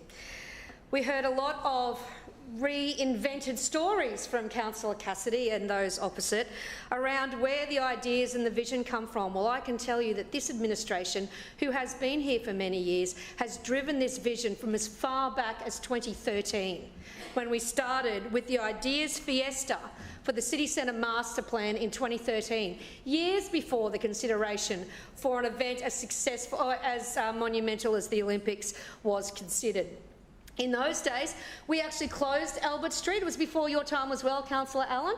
We closed Albert Street and we had a festival over a weekend where we had chairs to share and AstroTurf out at the time because, believe it or not, Councillor Chongwa, through you, Madam Chair, ripping up the bitumen and putting down grass is not what we're planning to do. And ironically, there used to be a Greens councillor here that said putting down grass was a colonial construct brought in here by the First Fleet. So, as long as we don't mow it, then we might be right. But talking about King George Square and it being an unsuccessful space is a lot of hogwash. Thank goodness they are not environmental engineers, because I tell you what, you can't plant trees any larger on a space that has a bus tunnel that goes underneath it. And guess what is going underneath Albert Street? A train tunnel as well.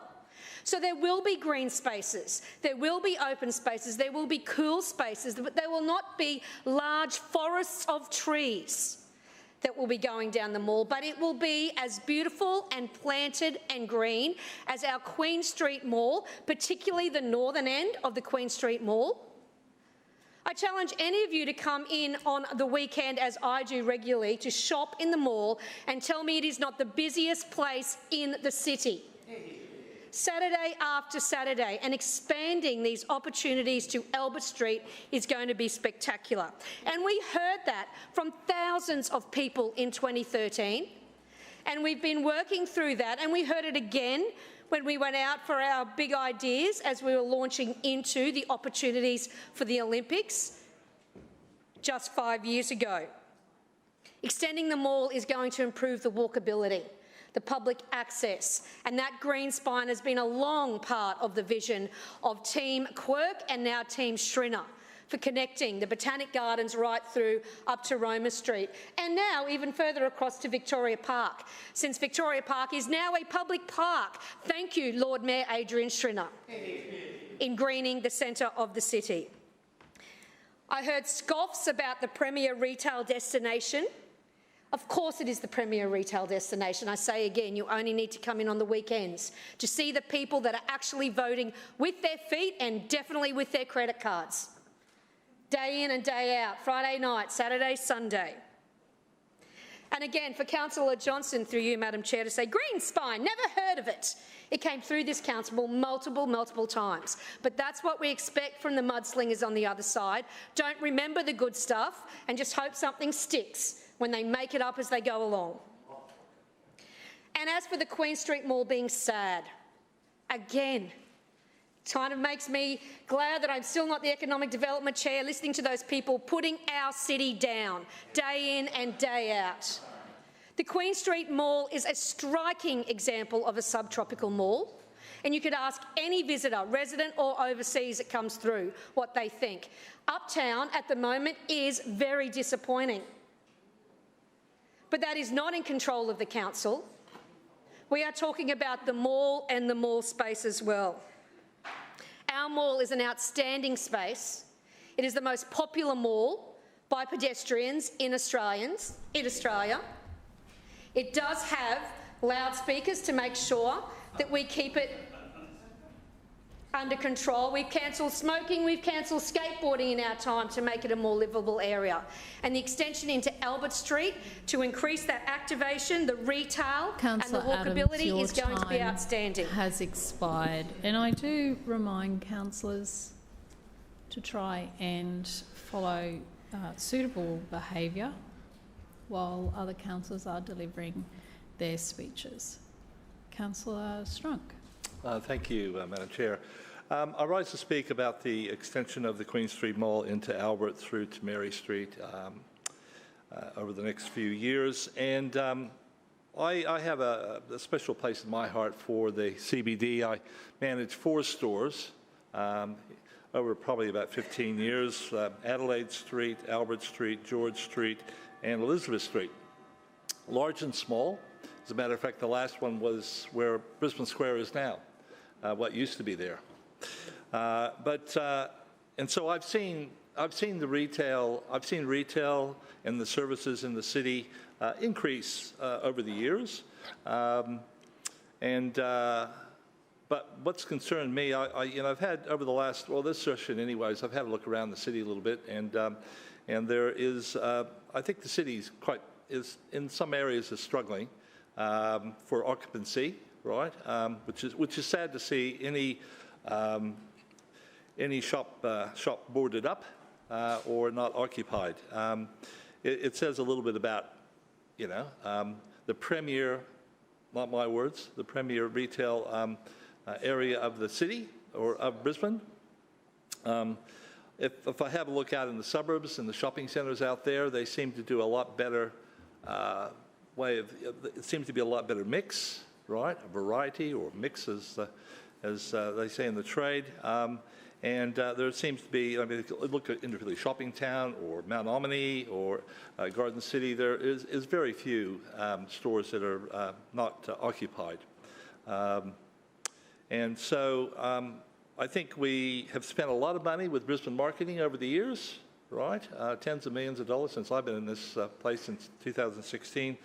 To what benefit? I really look around the Queen Street Mall and it does look a bit tired. It's a fair age. Albert Street obviously will look brand new when it's all established. And the other thing, of course, is we're here on a Tuesday, so sometimes we go to dinner, and sometimes we go out and look for a restaurant to get a quick meal and get back. And it's a little bit of a struggle to actually find one or a variety of them. Over the last a few years. Now, I know COVID had an impact on occupancy, and it hasn't quite recovered. But when you think about it, the amount of people that actually live in this city, live in the CBD area now, compared to what it was back in the good old, bad old days of the 70s and the 80s, right? It's tens of thousands of more people that actually live in the city. So there should be a very vibrant vibrancy to the malls, right, and to the areas that are not part of the mall. Certainly on Saturday, the mall is hopping, right, but those other areas of the city that have retail aren't doing as well, right, and they're paying the same, and in some cases they're paying the same occupancy rates as well per square meter. So I think we as a council. There was a big blow that happened when Myers moved out that the city hasn't addressed yet, and I understand that, of course, we don't have control over the owner of the Uptown and what they're doing up there. But gee, we are the leaders in this city. The city council is the leader in the city, so we have big skin in the game. And we just have to twist every arm as whatever we can do to try to get the occupancy back up, get the vibrancy back into the city on a regular basis, every day of the week and at peak times on the weekend, especially Sundays when people do have some time to come into the city. And the parking's very reasonable, right? So why aren't they coming in? And the people that are actually living in the city, where are they shopping if they're not shopping in the city? Where are they going to? And why are they going there, right? When was the last time we did a survey to find out why people are not necessarily shopping in the city for things that maybe things that they can't get, and maybe that would be very important. So, you know, I'm an old retailer, and I love retail. I love being part of the retail scene when I was working in it, and I love talking retail with any retailer that would that want to open up a conversation when I'm buying something. And so I just encourage this this Brisbane City Council through Brisbane Marketing to try to do everything they can to increase the occupancy and the vibrancy of the malls, as well as the rest of the city, right through to the valley. Thank you, Chair. Further speakers. Councillor Massey. Thank you, Chair. I rise to speak on item A today, and I'll start by stating that, look, none of us can pretend that the LNP Council doesn't have a history of turning green into grey. The prime example of that, of course, is King George Square, and I say this as someone who has very, very fond memories of being a teenager and coming in and hanging out with my mates and my friends in King George Square, and how shocked I was at that young age when it got turned into the grey slate. Obviously, so that area could be hired. Another example that recently comes to memory is also that little park in the Five Ways in the Fortitude Valley. There was a consultation, I believe, from memory recently in that area, and that leaflet, I remember it in my head, had all this stuff about, you know, an uplip to that park that was completely asphalted. And it had lots of little grey, like, shrubs and trees. And I think recently I saw a picture of that area and there was 2 trees. Yeah. There was no shrubs, there was nothing. So there is a history of complete greying from the LNP. Yeah. And, you know, when we read these documents, what's really important is that, like, on this side we're saying, yeah, green it. Do your best.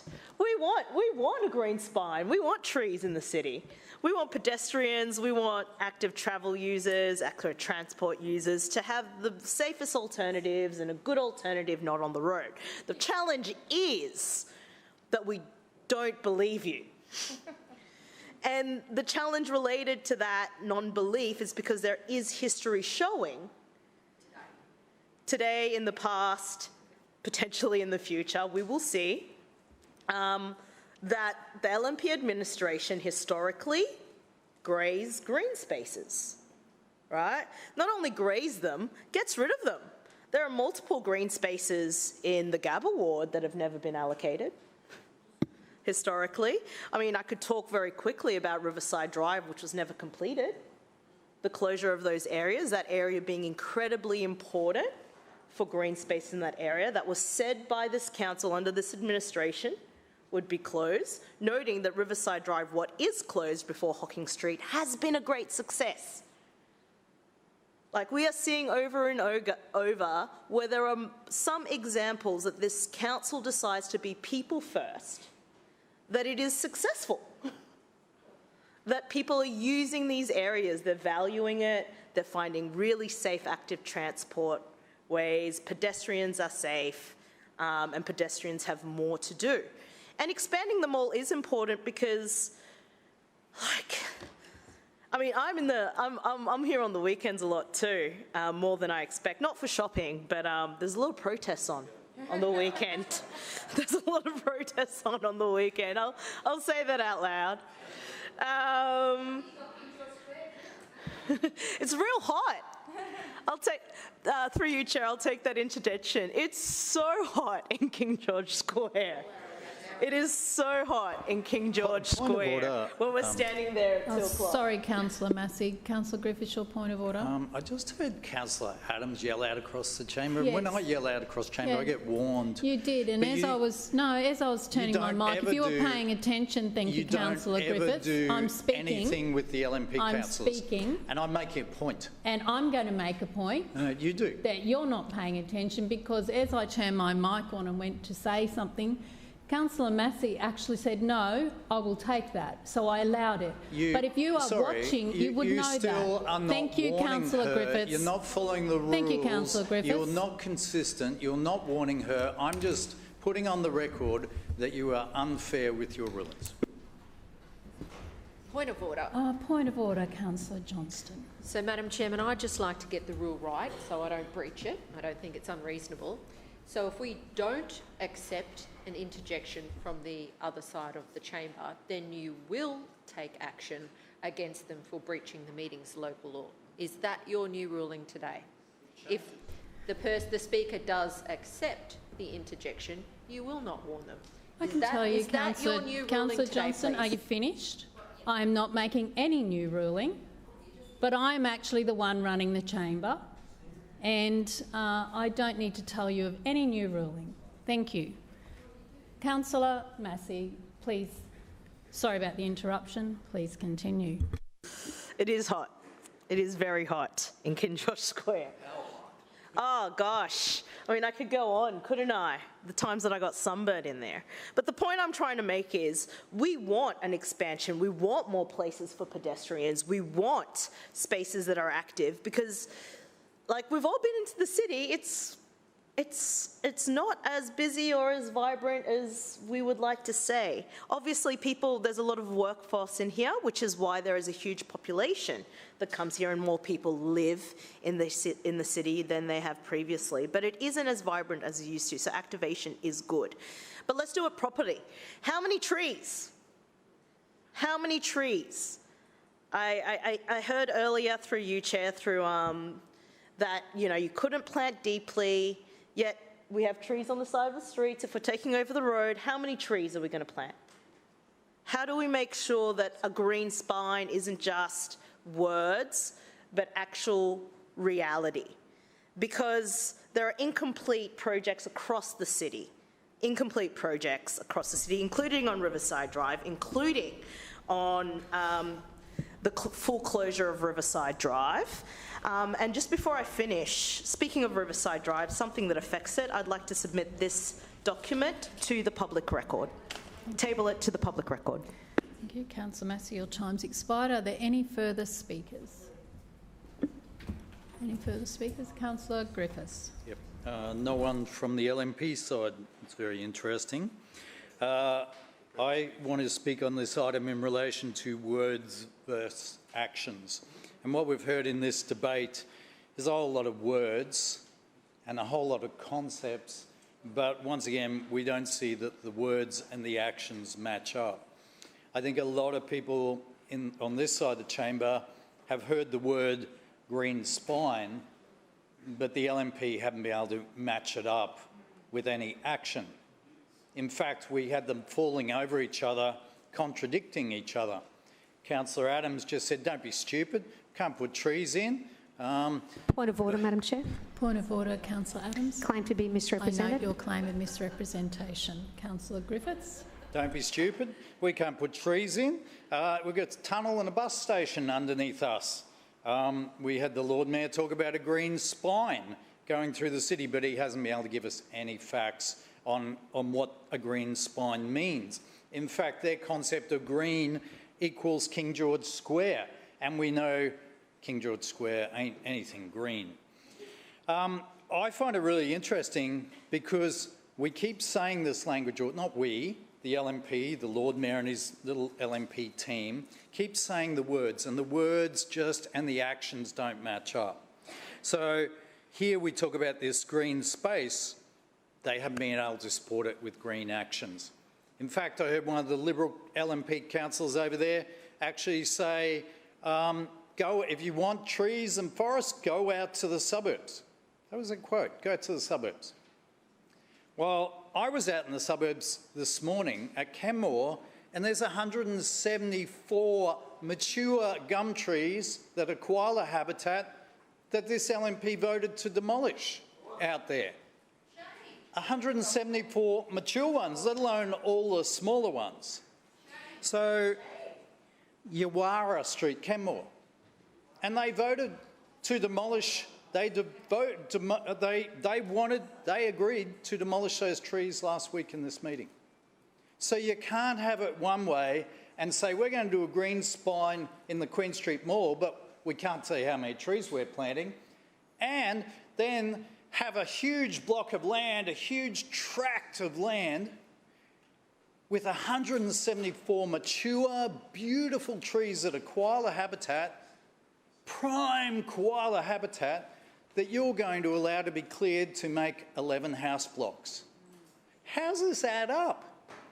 And then we hear in this chamber that the LNP are carbon neutral. What a load of bollocks. It's one thing after the other after the other. Look at what we say, don't look at what we do. And this is the same for this. This is exactly the same for this. It's spin and rubbish. And I really think it's great that Councillor Adams is here every weekend shopping and drinking and eating Point of order, Madam having Chair. a good time. One moment, Councillor Griffiths. Claim to be misrepresented. I note your claim. Councillor Adams. Anyway, whatever Councillor Adams doesn't do, that's fine. Griffiths. Through you, Madam Chair, but I do know she's not in a ward when we door knock there, and I do know people had so many complaints about things they couldn't get done. Councillor Griffiths, that is not in the report. Go back to the report, I'm talking about Councillor Adams' weekend. It was in the... Councillor Griffiths, you go back to the report. She spoke about it. I'm just bringing it back to what Councillor Adams was talking about. No, Councillor. Yeah, and there we go. Stick to the report. Oh yeah, it's just showing up. One side gets to say something and the other side doesn't. I think what we have here is a con job. And not a con job about the mall, but a con job about actually being genuinely green and genuinely interested in our environment and genuinely wanting to make our city better. Thank you. Councillor Adams, you have at least two points of misrepresentation. Yeah, there was a third one probably in the second one. First one was that Councillor Griffiths said, I said, don't be stupid, you can't plant trees. I didn't say you don't be stupid, and I didn't say you can't plant trees. I said you couldn't do deep planting over tunnels, and there will be a tunnel in part of Albert Street. And the second one was he screamed loudly, repeatedly, that I'm in here every weekend shopping, which I'm not, but then added in drinking, which I found highly offensive, and asked him to withdraw. Councillor Griffiths, will you withdraw that accusation? I'm happy to withdraw that she drinks, Councillor Adams drinks and eats on the weekend. Well, that's a reflection on you. Any further speakers? No further speakers? Lord Mayor. Thank you. One moment, please, Lord Mayor. Councillor Griffiths and Councillor Johnston, I caution you for calling out inappropriately. Charles, thank you. For Councillor Strunk, thank you for admitting that. I'll caution you both.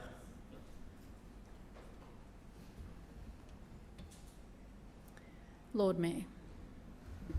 Thank you, Madam Chair. Well, we've heard some fascinating contributions today and an incredible rewriting of history here from opposition councillors. Incredibly sort of one-eyed contributions that have been made. Councillor Cassidy in particular waxed lyrical about the new section of mall as though it was the best thing since sliced bread. And hey, it's going to be a positive thing. One of so many positive things that have happened in the city. He suggested that somehow nothing else has happened in the CBD in 15 years. I said it was the most important expansion of the mall in 15 years, but Councillor Cassidy forgot a few things. So let me remind you of what he forgot. The giant tunnel that was built underneath Adelaide Street that took buses off the surface road, making a more pleasant place for pedestrians and cyclists, and put them underground.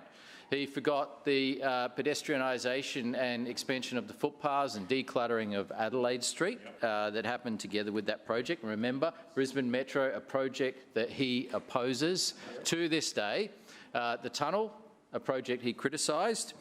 He forgot the big bridge, Kangaroo Point Bridge, that brings thousands of people into the CBD each day, not by car, but by bike, on foot, on e-scooter, and has really helped enliven another section of the CBD. He forgot the creation of the CityLink cycleway, which created a continuous cycleway all the way from South Brisbane across the Victoria Bridge, round through Elizabeth Street, up Edward Street and to the Kangaroo Point Bridge. He forgot about that one too. He also forgot about the pedestrian expansions on Edward Street that we have done as well. He forgot about the introduction of a CBD 40k an hour speed limit, which we did to improve safety for pedestrians and cyclists, which it has. It absolutely has. He forgot about the introduction of pedestrian countdown timers on all traffic signals to make it safer for pedestrians. He forgot about the introduction of scramble crossings right across the CBD. He complains about the City Loop bus that we provide because there's Chinese-made buses there, so he doesn't like that one either. He forgot about the creation of Howard Smith Wharves, the best thing to happen to the inner city of Brisbane, arguably in decades, something that Labor actively opposed. Actively opposed. They voted against it, they opposed it, they campaigned against it, they said it would be the end of the world. He likes to also, together with other councillors, rewrite history on King George Square. Now, King George Square was designed and approved by council in 2006. Who had the numbers in the council chamber in 2006?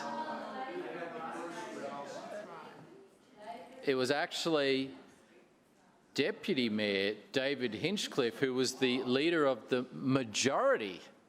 And so he actually had the numbers. He could have said yes or no to King George Square. But I'll tell you what really happened.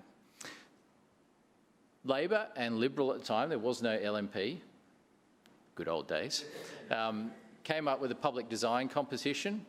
We asked architects and designers from right across the country and in fact internationally to put forward their, why are you laughing, Greg? To put forward their best designs for King George Square. There were multiple finalists. They were all published to the public of Brisbane, and in fact they were displayed in the foyer of City Hall, and people could vote. And there were more than 3,000 submissions received from the public. And the design we have today that you look out the front of City Hall was actually chosen by the people of Brisbane. And because it was chosen by the people of Brisbane, the Labor majority supported it when it came for a vote in this chamber. They've forgotten about that one, haven't they? They actually had the numbers. They made King George Square happen, and they've spent every year since complaining about it. But you know what else they forgot about? In talking about green space, they actually built a motorway through the middle of Victoria Park. It's called the Inner City Bypass. And if that wasn't enough, the Labor state government built a busway through Victoria Park as well. And in fact, they've just recently taken more of Victoria Park to expand Cross River Rail and build a Cross River Rail expansion through. So Labor has a big record of taking parts of Victoria Park for infrastructure projects. So that's what they want you to forget about as well. But what we're talking about here is none of that stuff.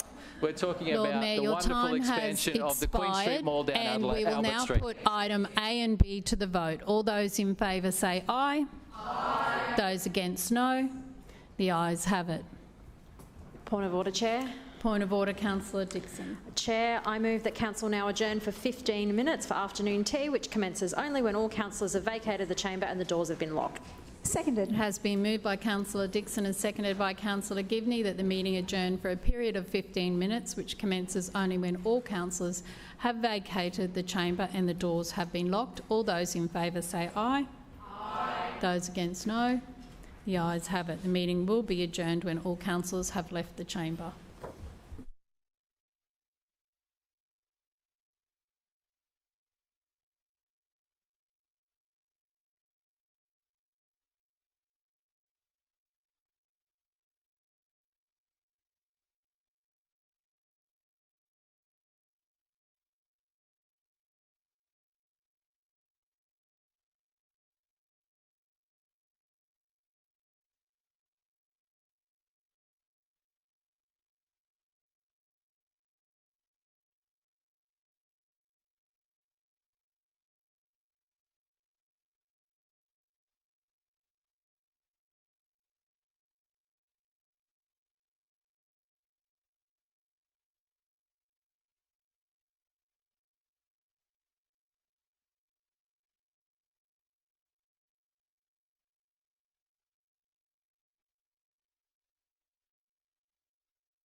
Lord Mayor, item C of the E&C report, please. Thank you, Mr. Acting Chair. Before I address the contents of item C, I just wanted to let everyone know that today we've been doing a scan across the city of the amount of green waste that's been generated, and so just want to confirm that from first thing tomorrow morning at our 4 resource recovery stations, we'll be having free green waste tipping for residential green waste. That's available for people to use if they have more than they can fit in their green bin. I would also point out there are now over 300,000 green bins out there, and so there's a lot of extra green bins available as well. So the combination of the new green bins that have been delivered in recent months and this free green waste tipping, I know will support residents who have green waste to dispose of after the storm yesterday, and so that will kick off first thing when the resource recovery stations open. Sorry, 325,000 green bins out there as of this week. Item C is the annual operational plan and quarterly financial report for the period ending September 2025. It's known by another name as well, and that is responsible financial management and keeping our commitments to the people of Brisbane. We made a very clear commitment in the lead up to the last election. You can't get more clear than what we said, and you can't also get more clear than what Labor said in opposing our approach. But we said we would work hard to keep costs down so that we could keep rates affordable and maintain the lowest rates in South East Queensland. And we also were very upfront about our need to reduce expenditure in a time when costs are increasing. Now, increasing costs, if you don't reduce expenditure at the same time, you get into the situation that we see other levels of government where expenditure spirals, debt spirals, and ultimately taxes and charges spiral out of control. So we're seeing at the state government level, Queensland's net debt is going to soar by 287% by the year 27-28 financial year. And also the federal government expects a 28% increase in debt as well. And so what we see in contrast at the council level is a plan to bring down debt over the coming years to give us capacity for what the next round of investment might be at the capital works. But also, this particular quarterly financial report reflects the fact that a number of major projects that we've been working on in recent years have been concluded or are winding down. And so that includes projects like the Moggle Road Corridor upgrade, which was well underway the previous year, but now has been concluded and is delivering a great outcome for the people in the western suburbs and through that corridor. It absolutely is doing what we expected and needed it to do, and it's a great outcome there, but that project came to an end. The Kangaroo Point Bridge, obviously, is another project that was opened within the last 12 months, and that was opened on the 16th of December last year, and that project came to an end. So there's a number of reasons why our expenditure is coming down. The Metro, obviously, now and delivering great results with 5 million people, 5 million trips taken on Metro services, an increase in patronage across the bus network, more services being put on. So that project is also being delivered and is getting a great outcome. So there's obvious reasons why our expenditure would be down compared to previous quarters and previous reports, but also one of those reasons is financial discipline. Because if we don't control spending, then ultimately that flows on to the ratepayers, and that's what we're trying to avoid. So what we see in this particular report is another operating surplus, and that's been our consistent record. We've committed that we'll continue to keep the budget balanced. A decrease of $56 million in expenditure in the first quarter of the financial year, and that is reflective of some of the factors that I was talking about just now, with projects coming to an end and expenditure reducing. But also our net debt is well below our annual budget. And it's an important measure to put things in perspective when Labor makes outrageous claims about debt. Our annual budget is over $4 billion. and our net debt is $3.5 billion. Now, if you put that in terms of comparison to a household, you know, when you think about the household income and then how much you borrow for your house, most people borrow significantly more, many times more than their annual household income to buy and get into a house, whereas we've actually got less debt than our annual budget. And so, and that's coming down over the coming years as well by around 20%, Councillor Cunningham. So debt is coming down, and as I said, that gives us capacity for the next round of infrastructure projects to be built.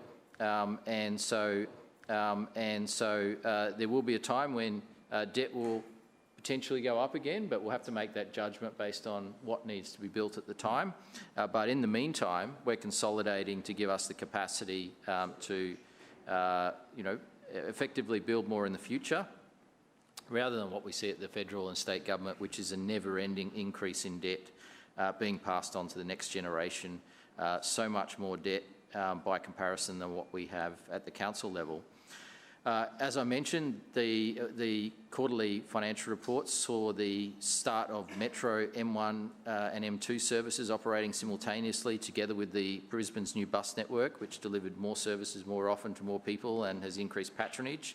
And there's been fantastically positive feedback right across the city. And despite Labor's attempts to stir up opposition, they've managed to get a few Labor Party members to sign up to their little data harvesting exercise. But other than that, people have been voting with their feet, jumping on metro and bus services, and we're keen to do more of that as well in partnership with the Crisafulli government. We've obviously kicked off our spraying in earnest of mosquitoes based on expert advice, and the helicopters have been out, the quad bikes have been out, the utes have been out, the four-wheel drives have been out, right across the city, treating thousands of sites. In fact, 1,500 extra breeding sites have been treated. We're continuing to offer generous pensioner rebates, with more rebates being offered in the first quarter of this financial year. We're continuing supporting the basics as well, and in the first quarter, more than 2,600 additional potholes were filled. There were a number of extra roads resurfaced, curb and channel projects delivered, drainage projects, park projects and upgrades completed. And so we're making sure that we keep our commitment to invest more than 80% of the entire budget in the suburbs, which is exactly what we're doing. We've been providing community spaces with 26 community halls and facilities available for hire, and it's attracting more bookings. We've actually had 1,600 extra bookings compared to previous reports. And also the Lord Mayor's City Hall concerts have attracted extra attendees as well, 3,500 extra attendees. We're delivering stage 1 of the Beams Road upgrade, and starting works on stage 2 in one of Brisbane's fastest growing areas, which is absolutely critical. We also have, as a result of some of the factors that I mentioned, seen a reduction in the materials and services budget. And so if your major projects are coming to an end, you would also expect the materials and services budget to come down. And materials and services include all kinds of things, but particularly things like steel and concrete and asphalt, and the things required to build infrastructure. And so that's come down by $93.8 million as well. So fundamentally, this report is meeting our commitments. This report shows we're meeting our commitments. It's another situation where we're committed to responsible financial management, keeping the budget balanced, keeping rates down to be the lowest in South East Queensland. And that is a real and tangible benefit for the people of Brisbane, because we know that residents in other councils around are paying anywhere between $317 a year extra up to $700 a year extra in rates. Just for a moment, think about that. Some councils are charging $700 a year in rates extra on average to what people are paying here in Brisbane. And so we'll keep managing the budget responsibly, keep controlling costs, to keep rates down and keep the lowest rates in South East Queensland and meet our commitment to the people of Brisbane. Further speaker, Councillor Cassidy. Thanks very much, Chair. I rise to speak on the LNP's first quarter report card. And so if we're to believe what the Lord Mayor just said then, in his sort of defensive position of all the cuts and delays that we see in the document before us today, is that he's claiming expenditure is down in the first quarter of this current financial year we're in because in a previous financial year, unrelated projects came to a conclusion. So he listed Moggle Road and Kangaroo Point Bridge and the Metro. I know there's little bits and pieces that are still dragging on with the Metro, and there's still a handback of assets to the state government that needs to occur. But the spin from the Lord Mayor today is essentially that expenditure is down in the first quarter of this current financial year because projects completed in a previous budget. But we're not talking about a previous budget. What we have before us today is the current budget. We're not talking about the Kangaroo Point Bridge and Moggle Road. They were funded in previous budgets. The Lord Mayor is comparing the end of September to the 1st of July, but claiming expenditures down in that period because of completely unrelated things. And then goes on to say that council's net debt won't talk about total liabilities, of course, which total over $6 billion. But net debt's $3.5 billion, and apparently that's less than the council budget. Now, there's a funny figure the Lord Mayor uses to say the budget is $4 billion each and every year, despite the fact we know at the end of each and every year, and this has been the case for the last 4 at least, hundreds of millions, up to $500 million has been carried over from one to the next. So there's been $2 billion worth of carryovers over the last 4 or 5 years to pad out that so-called $4 billion budget. And not to mention the hundreds of millions, if not running up to close to $1 billion in one of those years, in depreciation of old and existing assets because they are only of junk value. So the Lord Mayor understands all of this. He knows exactly what the reality is, but he's trying to spin a much more positive tale than actually exists in these papers before us today.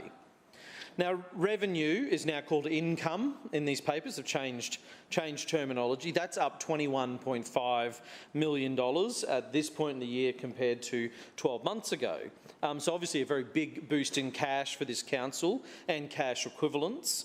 And all courtesy, of course, from the residents and ratepayers of Brisbane, an extra $15 million coming from them through fees and charges this year compared to this point in 2024. And where's the money going in this quarter, of course, in this budget? Because there's $88 million less being spent on materials and services than there was 12 months ago. That's a huge amount of money when it comes to the basics of council. And yet our expenses are up by $74.5 million. So what are these expenses exactly? Well, here's a couple that need to be drawn into the light. Chair, depreciation and amortisation up by $4 million. Finance costs, the cost of servicing debt here is almost double now at $41.5 million. And then the nondescript other expenses, maybe the overseas travel and things like that. Maybe the upgrades to seat 1A, first class, maybe the Qantas Club memberships of the LNP chairs. That's up $4 million. And we can see which chairs are costing Brisbane the most in terms of these expenses. Councillor Wines with Transport for Brisbane, not capital, of course, not building and investing in projects, rising from $61.5 to $198 million. Councillor Davis in the Sustainable City rising from $32 to $142 million. And Councillor Cunningham with City Governance rising from $75 to $95 million. Now, of course, they might say, and they'd probably think to themselves, well, that's good news because there's more things being built. Of course, you see this larger expenditure, but it's not that because those projects fall into capitalised expenses, which have taken a massive cut again from $259 million down to $128.7 million. So it certainly makes you scratch your head, Chair, There's a lot more revenue coming in this quarter from ratepayers and the residents of Brisbane paying higher rates, paying higher fees and charges, but they're getting less in return out in the suburbs of Brisbane.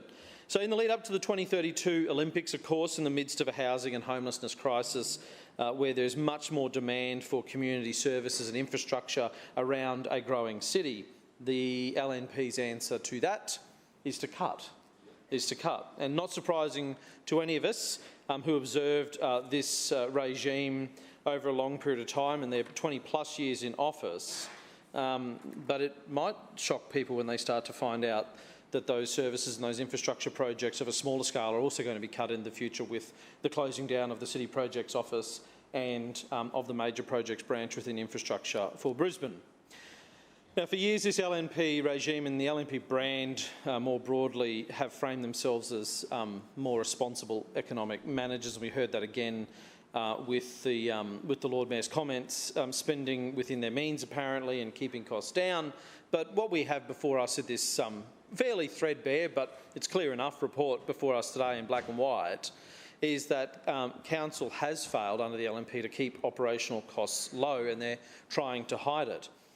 If you put aside the moment the rejig of all the portfolios and the different program areas and renaming things and rejigging things around to obfuscate the difference between this year right now and last year, but take Program 1, Transport for Brisbane, as an example, where we could see, last year we could see the breakdown of expenses across, and I quote, strategy, Brisbane Metro maintenance, planning and design, ferries, now, and a whole lot of stuff in there. Now you just see two categories listed there, public transport and transport operations.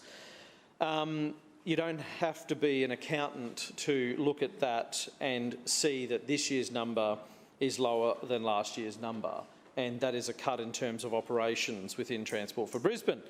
And while it is more expensive to operate the transport portfolio, there is less being spent on actually delivering material public transport infrastructure and services in the suburbs of Brisbane. But is anybody really surprised about that after the LNP's track record? This is, of course, a LNP administration that went in to negotiate the latest bus contract with their what we thought were their good friends. We thought were close political allies and colleagues in the state government, and came out with a worse deal for the people of Brisbane.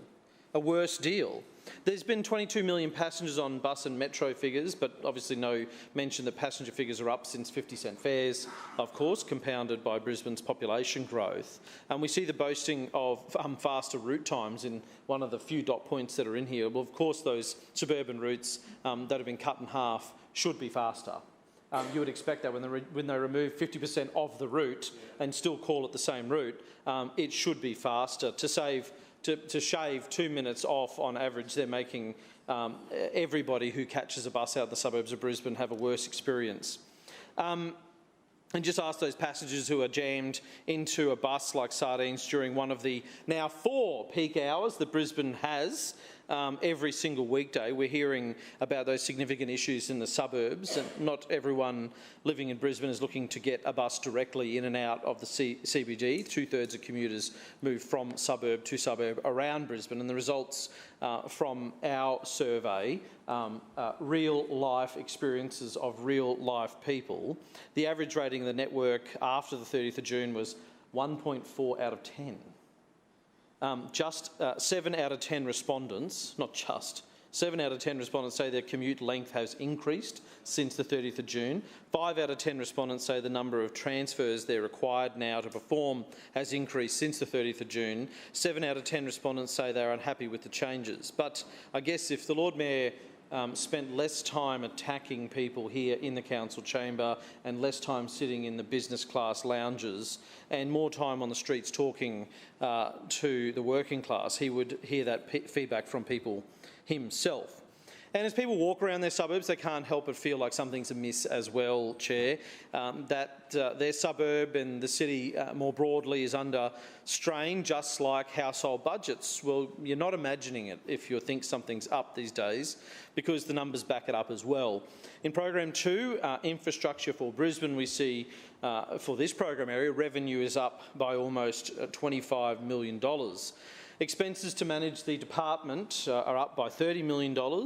and that is paid for at the expense of actual material projects out in the suburbs, with capitalised expenses down by the same amount, by $30 million. So less money being spent on capital projects, more money being spent on expenses, and as we know, a whole lot of that is Councillor through Cassidy, your time has depreciation. expired. Point of order. Move for an extension. Seconded. Extension moved by Councillor Strunk, seconded by Councillor Massey. Those agree say aye. Aye. Those against say no. The ayes have it. Councillor Cassidy. Thanks very much, Chair. So the decrease in capital expenditure is matched by the increase in expenses. But, you know, don't worry, according to the Lord Mayor. Everything's fine according to the Lord Mayor, and he mentioned he breezed past it, but he missed a major milestone for his LNP regime. And Councillor Strunk, do you have that bottle of champagne? Get it out now. Shake it up, because we've got a celebration here, Chair. Pop the champagne. They have completed 3 stormwater projects. 3. The Lord Mayor just said it as if there was some major achievement as he rolled through his list and said drainage projects, stormwater projects. 3 projects done so far this year. There's 190 suburbs across Brisbane, and the LNP have managed to complete just 3 stormwater projects. And we heard them carry on earlier today about the bomb service, about warnings, as if they don't have some skin in the game in addressing the flooding concerns that people have all around this city. Just 3 projects in this first quarter of the year across 190 suburbs in Brisbane. But don't worry, apparently they're progressing 24 others this year. But we know that for the LNP, progress can just be a newsletter or putting it in a dot point in a Living in Brisbane newsletter, and that's considered as progressing it. The completed footpath and bikeway renewal projects. Now, this is if there's a badly damaged footpath or section of a bikeway that needs to be completely removed and rebuilt in a section. They've done 9. Just 9 in the first quarter of this year. And not too long ago, Chair, we read that there were about 5,000 missing or broken footpaths in Brisbane. And they managed to get 9 done. I guess that's better than 0, I guess. But don't worry, there's 4 currently underway with the LNP progressing design for then another 12 that might get pushed into the next financial year. That doesn't even begin to scratch the surface of what is needed in the suburbs of Brisbane to make Brisbane a more livable place. But that all makes sense when you see how little is being spent on the materials and services budget within council. Now, with numbers like these, it's any wonder why last week about 300 people packed out the Wynnum Municipal Hall voicing their discontent about the Wynnum precinct plan process. They don't have any trust this council will deliver the infrastructure required to accommodate for growth. Most people accept growth, but they want to know that council is going to step up and deliver more services, more amenities, more utilities and infrastructure as well. And as we heard from young people on the night there in Wynnum, they also want affordable Mr. housing. Deputy Chair. Yeah, point of order. Don't think that this Wynnum plan is in the report. Can you draw back the Leader of the Opposition, please? Councillor Cassidy, can you come back to a report, please? Yes, Wynnum is referenced for the Deputy Mayor's page 23. You can open it up. Are you following along? Yeah. Councillor Cassidy, Wynnum, you speak to the intent of the report. Suburban Renewal Precinct Plans, that's what I'm talking about. Thank you, Chair. Thanks very much. So as we heard from young people on the night there in Wynnum, they also want affordable housing and they're sick of their elected officials spewing off developer talking points as they try and brush off people's real concerns. Young people born and raised in Wynnum want to stay close to family and friends. They don't want to be pushed out due to multi-million-dollar units they have no chance to afford. Not just Wynnum, of course, that's Brisbane as a whole.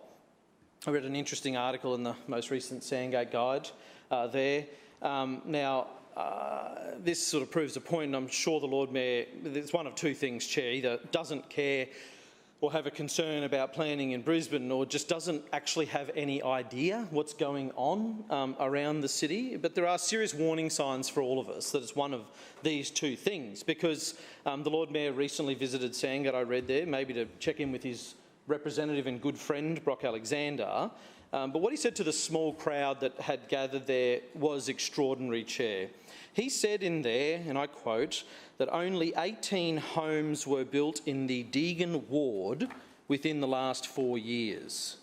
Now, I was shocked that the Lord Mayor would say something that was so factually wrong. I assumed it was a mistake in the article when it was printed, but it turns out it wasn't. I actually checked, and that's exactly what the... Point of order, Councillor Adams. I understand there's a line that says the Wynnum Precinct Plan, but that is about the money towards the precinct plan, not a community meeting that Councillor Cassidy may have held. Yeah, Councillor Cassidy, please come back to the item itself, not the... Yep. Thanks very much, Chair. I'm talking about Program 4 Future Brisbane, which is the program of the budget which deals with development applications, development services.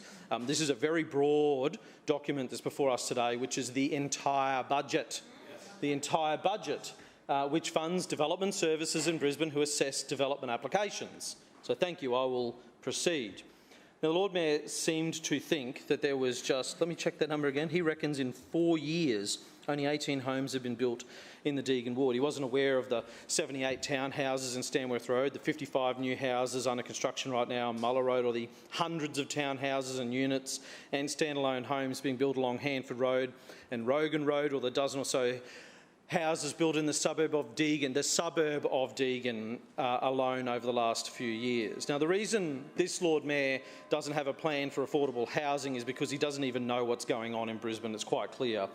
He only knows what he sees out of seat 1A on the plane as he leaves Brisbane Airport. They've seen this. People have seen this time and time again, and losing hope that this LNP council has any interest in housing affordability whatsoever. And the LNP continue to perpetuate this by arguing against setting aspirational targets for affordable housing in council plans. Now, this just proves the LNP doesn't even have an aspiration for affordable housing here in Brisbane. On Program 3, Sustainable City, an expensive program, but we're not making any progress, as we discover in this document, towards zero waste, despite the fact that at this point in time that we're discussing there were 75,000 new green bin lids around Brisbane, and now we're at over 300,000, we hear, but there was only a 4.8% increase into green waste. So an extra 75,000 bins at this point, and less than a 5% increase into green waste and away from general landfill. Now, we hope that's gone up significantly in the last couple of months with the rollout of more green bins, but if you extrapolate those 75,000 out there, we might be looking at 20% increase into green waste, which, as we know, it's something, and it's a step in the right direction, but this also tells us that we need to be, again, having a plan and having a Lord Mayor that's looking forward to removing organic waste from landfill altogether. Now, the LNP giggles, it carries on when we talk about FOGO, and while they can giggle in here in the council chamber, they also need to get really busy digging a hole out in Ipswich to bury millions of tonnes of more waste once the Rochdale dump fills up.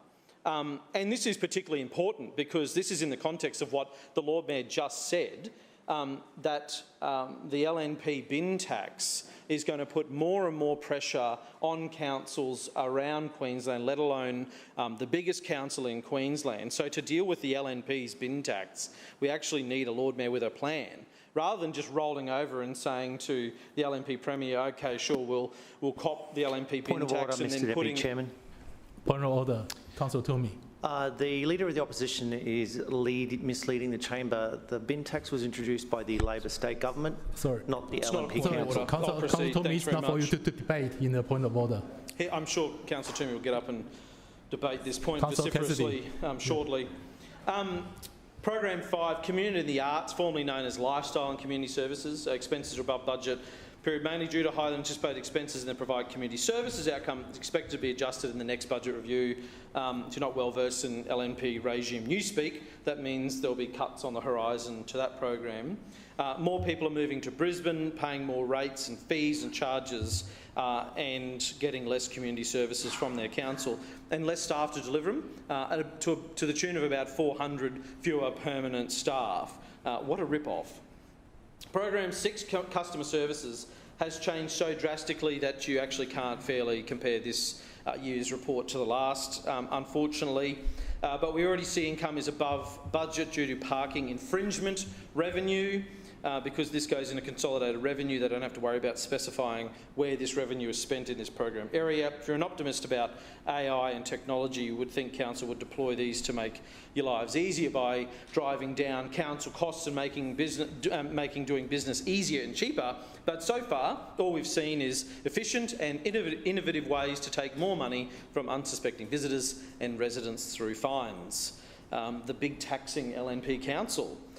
Such as when, an example, this LNP mayor and his council blindsided small businesses down in Councillor Chongwa's area in Milton with overnight parking changes. It's only after people called him out on ABC Radio to complain, he pledged to waive all those fines. Remember that? Another broken promise, of course, and that's why parking infringements revenue is up, of course. And the expenses required to roll this technology out and manage it are also up. We see that because an adjustment is coming in the next budget review as well. So the cost of enforcement is eating into what's Councillor available Cassidy, for your delivering time has customer expired. service. Point of order. Yes, Councillor. Move for an extension. Seconded. Seconded. Extension moved by Councillor Strong, seconded by Councillor Massey. Those in favour say aye. Aye. Those against say no. The ayes have it. Councillor Cassidy. Thanks, Chair. Just 2 more minutes, I reckon. Where was I? Program 6 still. Notes that visits and borrowings from public libraries in this section here. And we know, unfortunately, that the LNP have stopped caring about libraries, or at least see them as the first and easiest thing they can cut back on when they're trying to cut back on expenditure because of cost overruns on the Kangaroo Point Bridge and Brisbane Metro and Moggle Road and things like that the Lord Mayor talked about earlier. Mr Deputy so if you Chairman. think about First Five Forever... Sorry, point of the Councillor Toomey. It was the Labor Party that closed libraries, not the LNP. Thanks very much, Councillor Toomey, I think the Leader of the Opposition is just exercising his imagination to the full extent. I don't uphold your point of order. Sorry. Councillor Cassidy, please continue. Thanks very much, Chair. So you think about the First Five Forever program and you think about complaints we hear from staff and the stress that they are under, and despite $15.4 million on libraries so far this year, you again have to really ask where that money is going when we're hearing all of these cuts, when we're seeing all of these services being reduced, where we're seeing increasingly library staff being left alone in libraries to manage entire libraries on their own, which is in breach of Council's enterprise bargaining agreements, and they're being forced to keep libraries open when they're so short-staffed. Where's all the extra money for this program being spent? And finally, city governance. Income has fallen by almost $20 million, expenses are up by over $20 million, and capitalised expenses are down by $10 million, a curious program area. These numbers, though, when you think about that, aligns with the mood on the ground amongst our council staff, that this city is not well governed by its political leadership. Now, while council's public servants are trying their very best, they're working with less resources and worsening conditions, and with less colleagues to support them. As I mentioned earlier, in 2023, the number of full-time staff serving the people of Brisbane was 6,916. Now in 2025, the actual full-time headcount is down to 6,490 staff. That's a massive drop, of 426 full-time staff within council, and that makes a real difference to the quality of life in Brisbane, and let alone the health and well-being of those remaining employees. It means potholes go unfilled for longer, drains, creeks remain clogged up for longer, street tree pruning and planting gets delayed, and why over a 12-month period we see so few basic infrastructure projects like fixing footpaths get complete. It can't help when one particular person, of course, on the council's payroll is not at their desk. We know the Lord Mayor spends most of his time outside of this place here, scrolling through Skyscanner looking for reasons to fly away, and I'm sure there's plenty of those reasons coming up. Coming up next year, we'll start to see LNP councillors disappearing left, right and centre, and I'm sure they'll try and beat their record of spending $342 a day on overseas travel next year. But as we have discussed in here before, Chair, places which might be nice to visit are not nice to live with the cost of housing being a key issue. But perhaps the Lord Mayor could have, in all his travels to all those exotic places, reported back on what not to do. But we don't see any indication of that, unfortunately. And all those Olympic cities that got it so fundamentally wrong when it comes to housing, all those Olympic cities, like Brisbane is now one, that see so many people forced out, pushed out, priced out, kicked out, forgotten about. That is not the kind of Brisbane we want to see in the future. But it seems almost daily, a daily occurrence at this point that Brisbane residents are stuck with a new dread as they read about vacancy rates, house prices and rental affordability here in Brisbane. And we hear the solution from the Lord Mayor is to say that in Kurilpa, in an answer earlier to Councillor Massey's question, is that the answer is essentially still always keeps coming back to Kurilpa and delivering housing there, and yet we find out that the first application approved under the Kurilpa TLPI won't come out of the ground for about another 6 years from today. From today, even though the Kurilpa TLPI has been around for the last 2 years. So we're not getting bang for buck. We're not getting bang for buck on housing when it comes to any of these Lord Mayor's plans, particularly when they deliberately exclude affordable housing and housing affordability from them. We're not getting bang for buck when people are paying the highest rates on record here in Brisbane, but getting less and less in return in council services and council infrastructure. We're not getting bang for buck when people are seeing all of those fees and charges through the roof, and at the same time, the Lord Mayor and LNP councillors' travel bill is through the roof as well. This is a report card, but it doesn't show great financial management. What it shows is that this Lord Mayor and his LNP regime, after 22 years in office, is desperately out of touch. Further speaker? Councillor Allen. Thank you, Mr Deputy Chair. I rise to speak on item C, the annual operational plan and quarterly financial report for the period ended September 2025. And the report once again demonstrates the Srina Council's work in the Future Brisbane program in helping to get more roofs over heads while ensuring that Brisbane remains the best place to live, work and visit. So turning to planning for a growing city, we are continuing to ensure that housing policy settings achieve the environment where homes can be built. You know, we are very keen for families to have the security of a home, and for renters and others and young people to have an opportunity to buy homes, and also for older residents to have the opportunity to downsize in a location that suits them.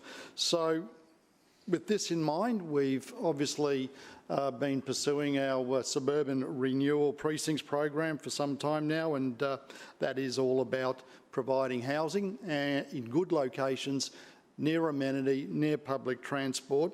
And at the present, we are progressing well with 4 of those, and in fact we recently commenced a piece of work out in Alderley, and on the 5th of December, the Stones Corner Suburban Renewal Precinct will be embedded in City Plan. We want to give people the opportunity to live close to the things that make their lives easy and smooth, and that includes transport, shops, services, jobs, green space and everything in between. That's what our precinct plans are all about. Mr Deputy Chair, I've previously mentioned in this chamber the South East Queensland Regional Plan intends for Brisbane to deliver an additional 210,800 dwellings by 2046. This constitutes an average of 8,432 dwellings per year. The Srina team are looking to pull every lever in our toolkit to be able to assist people in getting into their own homes and not only meet these targets but surpass them, and that is exactly what we're doing. Ensuring that there is a variety for the market, we consider all types of housing options presented, including townhouses, aged care facilities, apartments, subdivision of land for additional lots, rooming accommodation, as well as short stay hotels.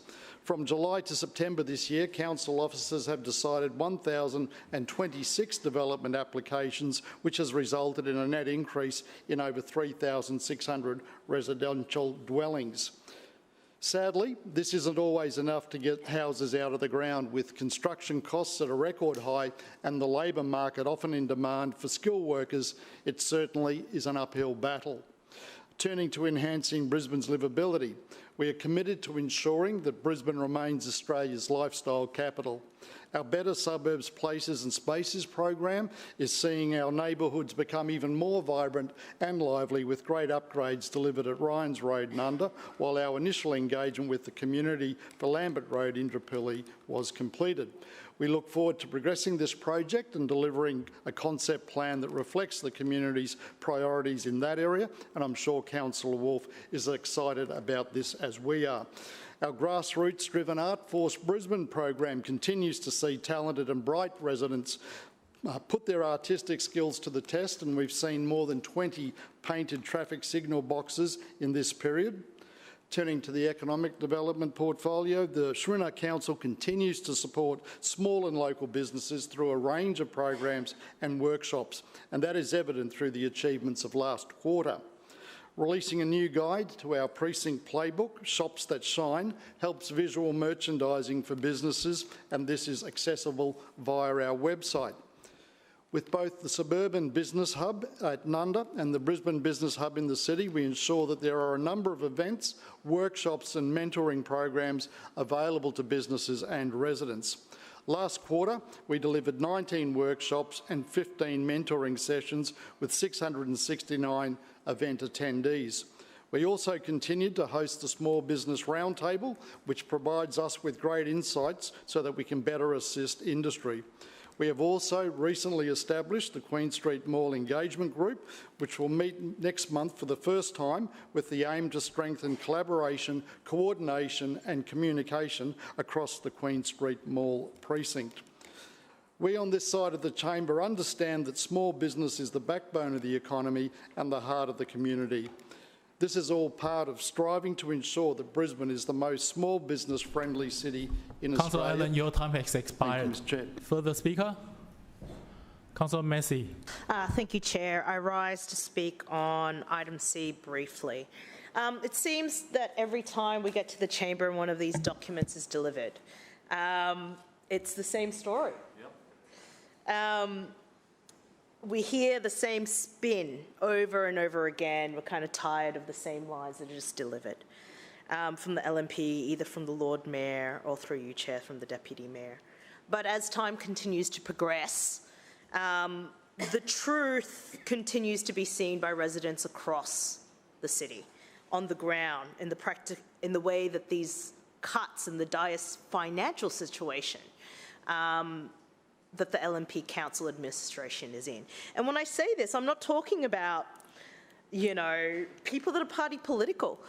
Just recently I was at a community meeting and, you know, residents talk to me all the time. They'll tell me they didn't vote for me. They'll tell me they voted for the Liberals. That's fine. And a group of them were like, yeah, we know the council's broke. We can see it. And so while the lines in here are the same over and over and over and over again, the disconnection to what's actually happening on the ground and what residents are actually seeing is very clear from the spin that we hear in here.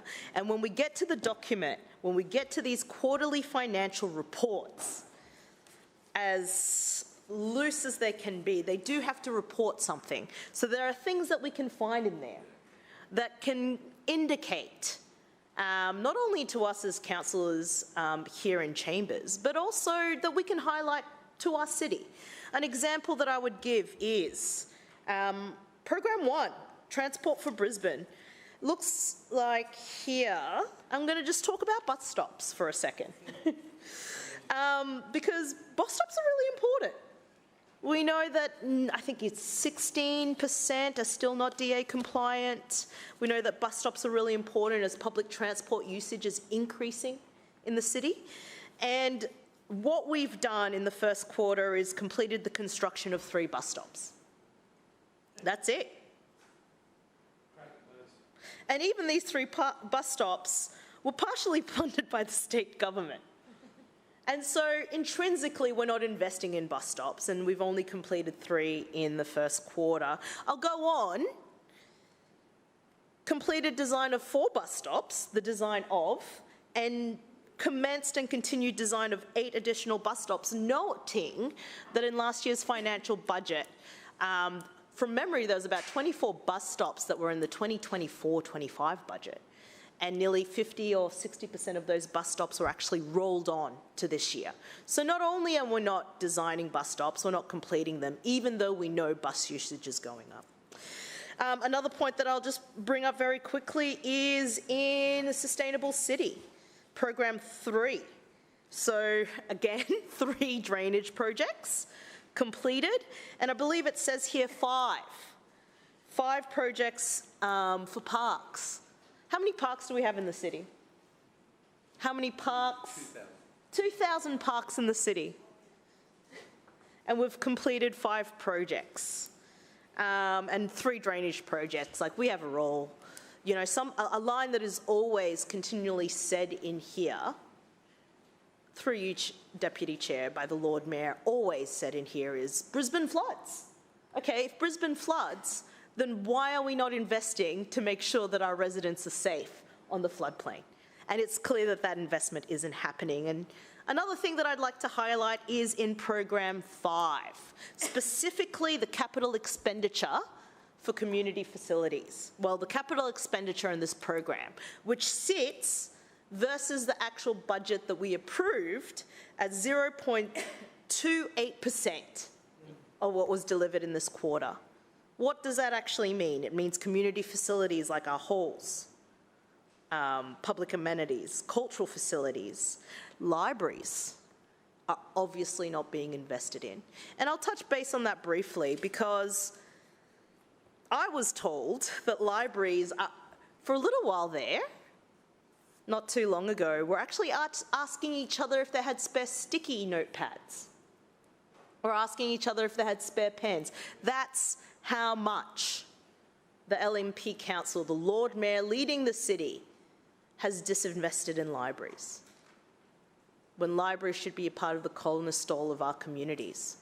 I know the Kurilpa Library is important. This annual budget, every time it comes around, I've got 2 seconds, it's rubbish. Further speaker, Councillor Howard. Thank you, Mr Deputy Chair. I'm proud to rise today to talk on item C and in support of program 5, Community in the Arts, because this program is all about delivering for Brisbane's communities and enhancing the lifestyle that makes our city so special. Chair, the item before us tells a clear story. The Shrinner Council is delivering. We are investing in facilities, we are supporting local clubs, we are celebrating culture, and we are creating even more opportunities for people to come together. Because, Mr Deputy Chair, this Shrinner Council isn't interested in headlines. The only thing we're interested in is building a better Brisbane, delivering for the residents of Brisbane, delivering more events, more support, and more opportunities for everyone. So let's start with our community spaces. Our community halls, they've never been busier. More people than ever before, Mr Deputy Chair. Families, seniors, community groups, all finding a place to connect. These halls are the beating heart of our suburbs, where friendships are made, where milestones are celebrated and where local culture thrives. And City Hall, it continues to shine as the people's place. Week after week, thousands of residents walk through those doors to experience history, to enjoy concerts, to feel part of something bigger. And it's not just the building, Mr Deputy Chair. City Hall is a symbol of Brisbane's spirit. And the events. The numbers you see listed in this report are more than just numbers. Each of these represent an experience, a moment. River Stage is alive with music and energy. More and more people are enjoying this iconic venue, coming together under the stars to celebrate world-class entertainment. From international acts to homegrown talent, River Stage is where Brisbane comes to life. And the Lord Mayor's City Hall concerts is a wonderful tradition that continues to be enjoyed by thousands and thousands of residents. Free concerts bringing joy to people of all ages, and it's all about accessibility, making sure that everyone gets a chance to experience the magic of our beautiful City Hall, bursting with talent from homegrown artists. We had an incredible response to the Lord Mayor's Photographic Awards this year, entries that captured the beauty, the diversity and the heart of our city. And it's not just a competition, it's a celebration of who we are in Brisbane. We're also making our suburbs safer and more inclusive. Through the Safer Suburbs grants, local clubs are getting the support they need to protect their members and their facilities. Because when people feel safe, communities thrive. And we're upgrading sporting facilities with projects like delivering new artificial fields and more accessibility at Grange Thistle Football Club. Mr Deputy Chair, that's about inclusion. That's about making sure everyone can play, everyone can belong. And our Active and Healthy program continues to grow with thousands of residents taking part in free fitness sessions across the city. Mr Deputy Chair, this is about more than exercise. It's about connection, it's about mental health, and it's about building stronger communities. These achievements tell a very clear story. The Shrinner Council is delivering for the residents of Brisbane. We're investing in the facilities, clubs and places that make our city great. We're delivering more to see and do, and we're making Brisbane even better, and I recommend it to the Chamber. Further speaker, Councillor Strong. Thank you, Deputy Chair. Listen, I rise to speak on Clause C, this quarterly report, and the first thing I want to say about it, of course, is that it overpromises and underdelivers, basically. And probably the best example I can use locally, because the Lord Mayor always likes us to talk locally, is the Ellen Grove District Park. Now, there was a bit of fanfare at the budget last year when it came down that there was going to be 2 district parks that were going to be developed. Now, Ellen Grove had its consultation, so there was money in previous budgets for consultation, and then there was a bit of a delay in the second stage of the consultation, but that came through as well. And the community knew exactly what it wanted, and to the credit of this council, I would say that you followed their recommendations. And then it was supposed to be, the work was supposed to start this financial year at some stage. Then I got a briefing a few weeks ago saying, guess what? It's not going to happen. And I said, okay. And they said, well, we had 2 scheduled and we can only do 1 this financial year. And I said, okay, but you promised. That was part of your budget. You announced it. So that sort of told me that funds are tight. The money's not there. Where's the money gone? Of course, if you believe what the Lord Mayor said, it's all about the materials and all the rest of it's gone up. Steel's gone up, concrete's gone up, everything's gone up. But they knew that. When they were formulating the budget, this particular budget, they knew that was going to be the case, right? So why promise something you're not going to deliver? Or I could be really cynical and say, well, you just promise all this stuff, you get the great headlines, you get the great budget in the paper, and then you start cutting things. And that's what this, well, in the last few years, that's what this council's been doing, whether it's 400 million or a few, or 100 million or whatever it is, depending upon which quarter it is. We just seem to cut things. So that was really disappointing. And I just want to move on to reconstruction for footpaths, right? We've had a lot of footpaths identified and on the list for reconstruction. Active school travel is one that reminds me of the Anala State School back in 23, which they undertook active school travel and picked Japonica Street or Elizabeth Bruce Park, which is fronted on Japonica Street, and we went down there for the first walk up to the school, and oh my gosh, the whole thing needed to be reconstructed. There wasn't any portion that didn't have a big crack in it.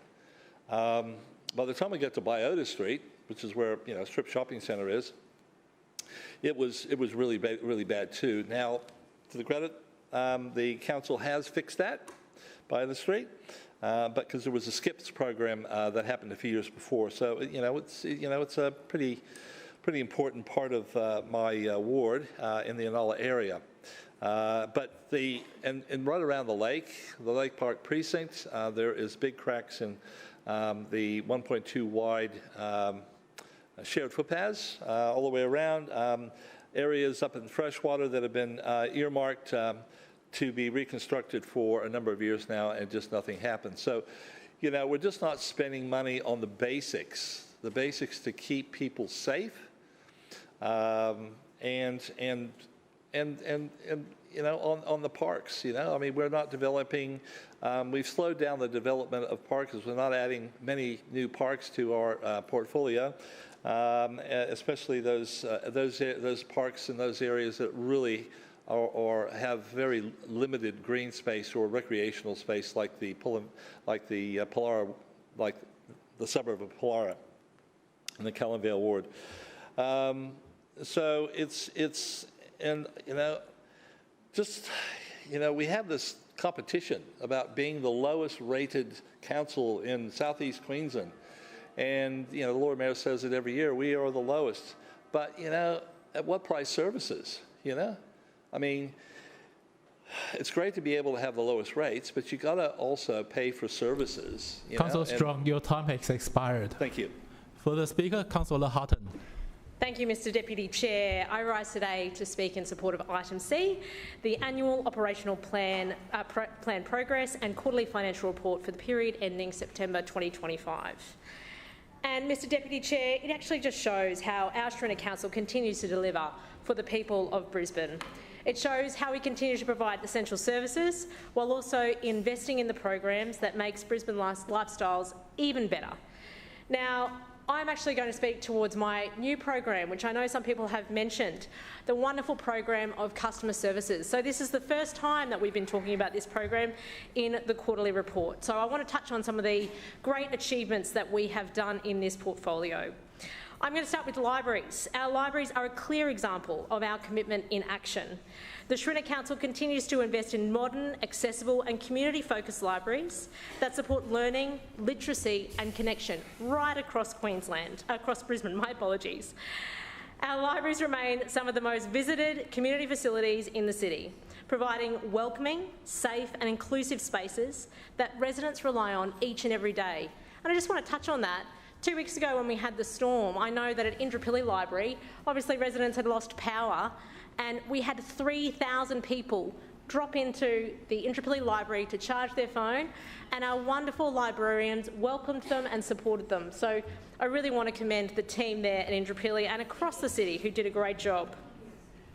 Since July, more than 1.4 million people have visited our libraries, demonstrating the importance as neighbourhood hubs and places where residents can hang out, read and learn even more about whatever they wish to learn across our city. The network has more than 2.3 million loans over the last period, which has seen a huge amount of people coming in and out of our libraries, borrowing whether it's digital or physical copies of our resources.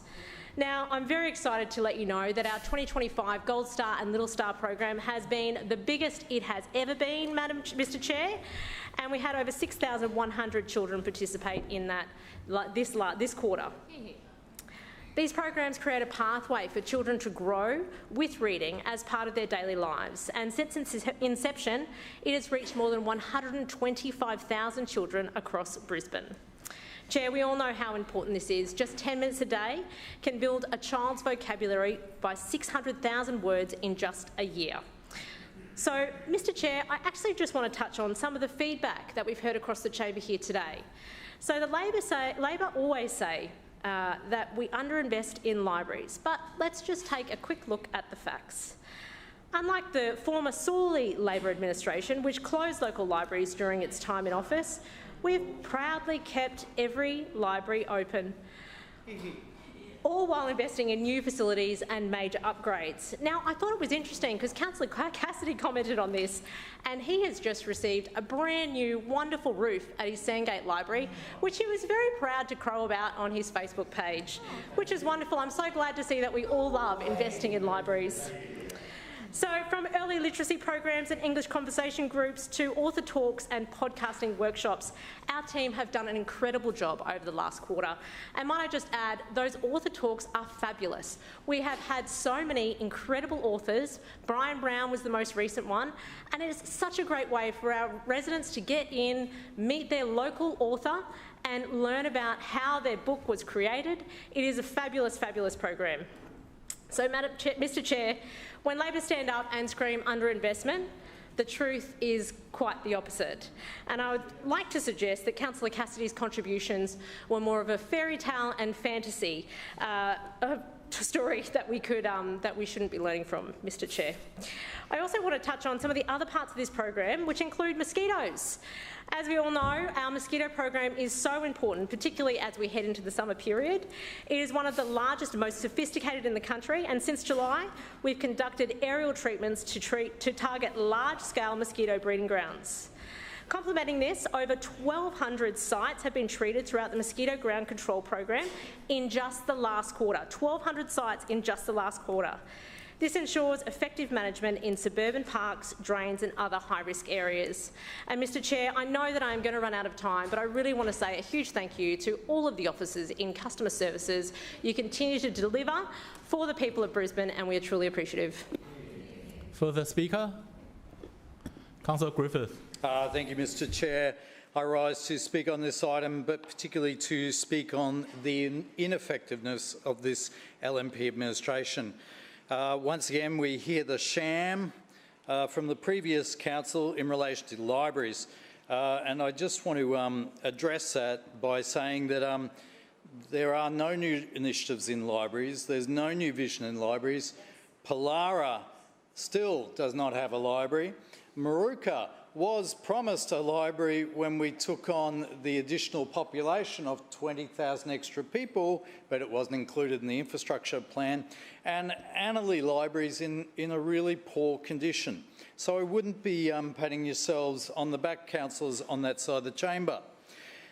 But Annerley Library brings me to the real point that I want to speak to here today, and that is the ineffective way council is being managed at the moment, and also the ineffective way that costs are being managed.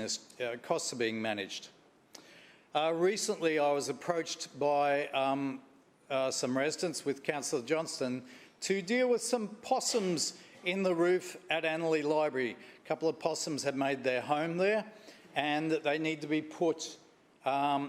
taken out of the roof. We have some money to fix the roof and fix the air conditioning. We don't have money to relocate the possums. So, yes, I agreed with Councillor Johnston that it was important we get some possum boxes to put outside on in the trees outside the library. Went off to council and asked about those possum boxes, and a quote has subsequently come back. How much do you think it costs for this council to install 2 wooden possum boxes in a tree on our land? A couple of hundred? Let's have a 2,000? Couple of hundred? LNP people? Oh, well, they're all hiding behind their Christmas decorations over there. No, it was $9,600. $9,600 to put in 2 possum boxes, 2 wooden possum boxes. It wasn't even a hotel. Wasn't a hotel? I asked the officers, they said, what does this contain? Is it a mansion of possum boxes? Yeah. Is it well-designed architectural possum boxes? No. No, councillor. It's actually, councillor, less than half the money is spent on installing these 2 possum boxes and looking after them for, I think, 3 months. Less than half the money, so about $4,500. The rest is council cost. The rest is council overheads. How shocking is that? For possums. For possums. I think they should be protected. But I think this is ridiculous. And I think the way this council is running the show is ridiculous. And I think this price of $9,600 for 2 possum boxes just shows the farcical way this mayor runs the show and the farcical way his LNP councillors regard running Brisbane. This is farcical. And it was backed up in the Sunday Mail by a report that showed how much it's costing to get infrastructure built in Brisbane. And it was astounding. $83,000, $283,000 for Hyde Road, for the park shelter at Hyde Road, Councillor Johnston. Wow. Yeah, $83,000. I got charged $44,000 to put a tap in a park. A tap in a park. 46? There you go, you beat me. $46,000 for a tap in the park. Silence from the LNP councillors over there. Are you ashamed? Or are you embarrassed? Or do you think it's just business as usual? Where's the mayor? What's the mayor got to say about this? We're the major shareholder here. Oh, he's off somewhere, Paris, Rome, Dubai. Councillor Griffith, your time has expired. Oh. Further speaker? Councillor Perry. Thank you, Mr Deputy Chair. And I rise to speak on item C, the annual operation plan progress and quarterly financial report. And I'm pleased to speak in support of this item in the Schrinner Council's record of delivering infrastructure that keeps Brisbane moving.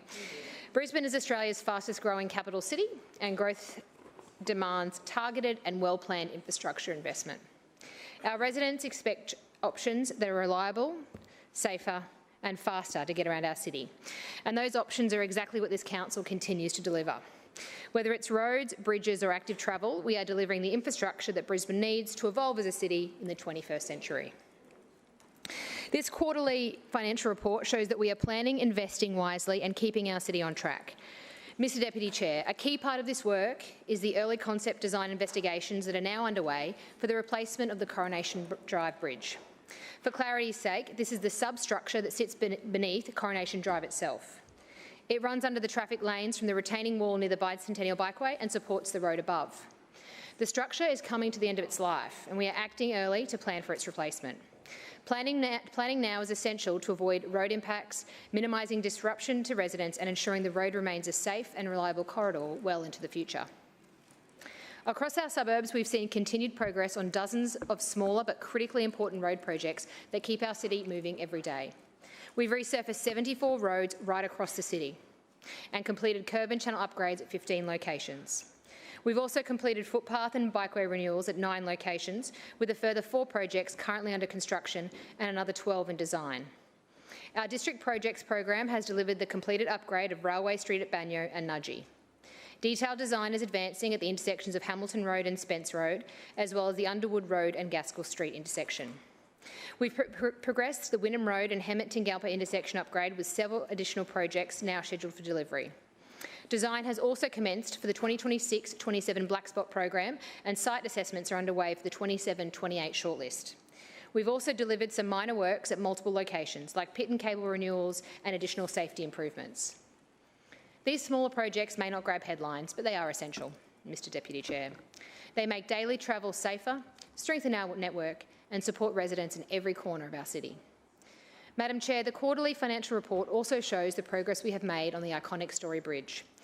Everyone in the chamber would know that we have finished the work on the replacement footpaths and both are now open to the public again. The replacement footpaths are just one part of our investment in the Story Bridge. Since 2019, the Schrinner Council has invested nearly $80 million in this asset. We have always been committed to the Story Bridge's long-term future. This quarter, we've also repaired 2 gantry rail connections, and we are advancing planning for the bridge's gantry rail connections, and we are advancing planning for the bridge's long-term restoration. We'll keep working to deliver the restoration of this iconic asset so that the next generation of Queenslanders can enjoy Brisbane's most iconic backdrop. Alongside this major work, we continue to invest in the parts of the network that support walking, riding and scooting. As part of our commitment to keeping Brisbane moving, we also continue to encourage more residents to choose active transport. We've delivered 36 riding skills workshops and commenced our new sponsorship with the wonderful Traction. Traction helps provide bike build programs for more than 50 people and helps to provide hands-on skills for our residents. Work also continues on the Viola Place connection of the Moreton Bay Cycleway. It will create a smoother, safer and more continuous route for riders travelling along the northern suburbs. Point of order, Chair. If we're talking about active travel, would Councillor Perry take a question? I'm asking. Sorry. Councillor Perry, would you care to take a question? No. No, sorry. That's okay. Yep. Councillor Perry, please. Thank you. Work will also continue along the Viola Place connection of the Moreton Bay Cycleway. It will create a smoother, safer and more continuous route for riders travelling across our northern suburbs. We have continued to progress work to enhance asset management practices, ensuring a more integrated approach across transport, real estate and operational portfolios. Mr Deputy Chair, these active travel investments sit alongside the major projects, the local upgrades and the long-term planning that defines this portfolio. They show our commitment to building a network that supports every kind of journey, whether residents are walking, riding, driving or catching public transport. Madam Chair, it would be impossible to talk about every highlight in the infrastructure portfolio, but every item in this report reflects the same goal: delivering safe, reliable and well-planned infrastructure for our growing city and keeping Brisbane moving, and I commend it to the Chamber. Further speaker? Councillor Wines. Thanks, Mr Chair. It's just a great opportunity now to talk about some of the wonderful things that we've been able to achieve through this review. But I also feel the need to respond to some of the statements that were made about Program 1 by, in particular, the Leader of the Opposition, who said that somehow the state government, our dear friends, had shortchanged us somehow. And I think it's important to remember that as part of the deal which is discussed in this document, that the change of the funding arrangement between state and council changed from 2/3, 1/3 to 3/4, 1/4. That is, we used to contribute 33% as part of our subsidy. We now have increased. They have increased their contribution to now it being 75%, and that includes full operations of Metro, both the City Glider services and the PPT, which were not included in the deals offered by people like Mark Bailey, or at the peak, or for the vast majority of the time, I should say, by Bart Mellish. So this idea that somehow this deal is not superior to the one we had before is false. This arrangement allows for a financial arrangement that is much more favourable to Brisbane ratepayers, while allowing it's not to speak to the finances, but ever so briefly, it allows an increased and improved partnership between Brisbane City Council and TransLink and the department to be able to deliver services more effectively to the people of Brisbane. Can I say that in the few months from the operation of this arrangement, I have already felt an improved engagement offering from TransLink, and I think that they are the opportunity for a partnership continues to grow in that place. Now, also, 50-cent fares, which is not recorded in these documents, was again credited by the Leader of the Opposition for being the reason that there's been an uplift in services. And also generally, there was a general criticism about the standard of services and the rollout of bus stops. I just have to take a minute to remind everybody that since the 30th of June, Metro 1 and Metro 2 have been operating in full, complete engagement. We have had the biggest single uplift in a service offering of public transport in this city in some generations.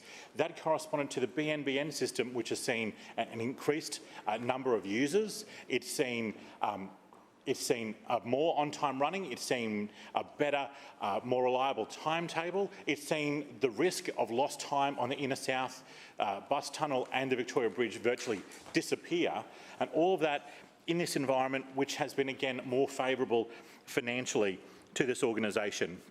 The other thing that never gets credited for growth, but I think, again, because I've chosen to be very generous to TransLink, I think one of the biggest single barrier to a lot of casual users using the public transport system is not the price, but the Go card. And now, anyone can use their phone or their normal EFTPOS card to travel on public transport. And I think that barrier was bigger than a lot of people give it credit for. We've seen something like 32% of all transport users using their EFT card or their phone, something like I think it's a tripling of the use in a 6-month period or something like that. Please don't quote me, but it's something very much like that. So the removal of barriers is what engages a public transport user. But once again, I just have to, in the context of people, of individuals in this place saying that there's somehow a diminished public transport offering, I have to remind councillors that the Brisbane Metro M1 system, which has been operating since the 30th of June, which has been operating in this quarter, has seen a 50% growth compared to the 111 and the 160, and the M2 has seen a 30% increase in patronage compared to the 66. That sees, in this quarter being discussed here, 4.3 million trips taken on the Brisbane Metro. I'll try to say that again.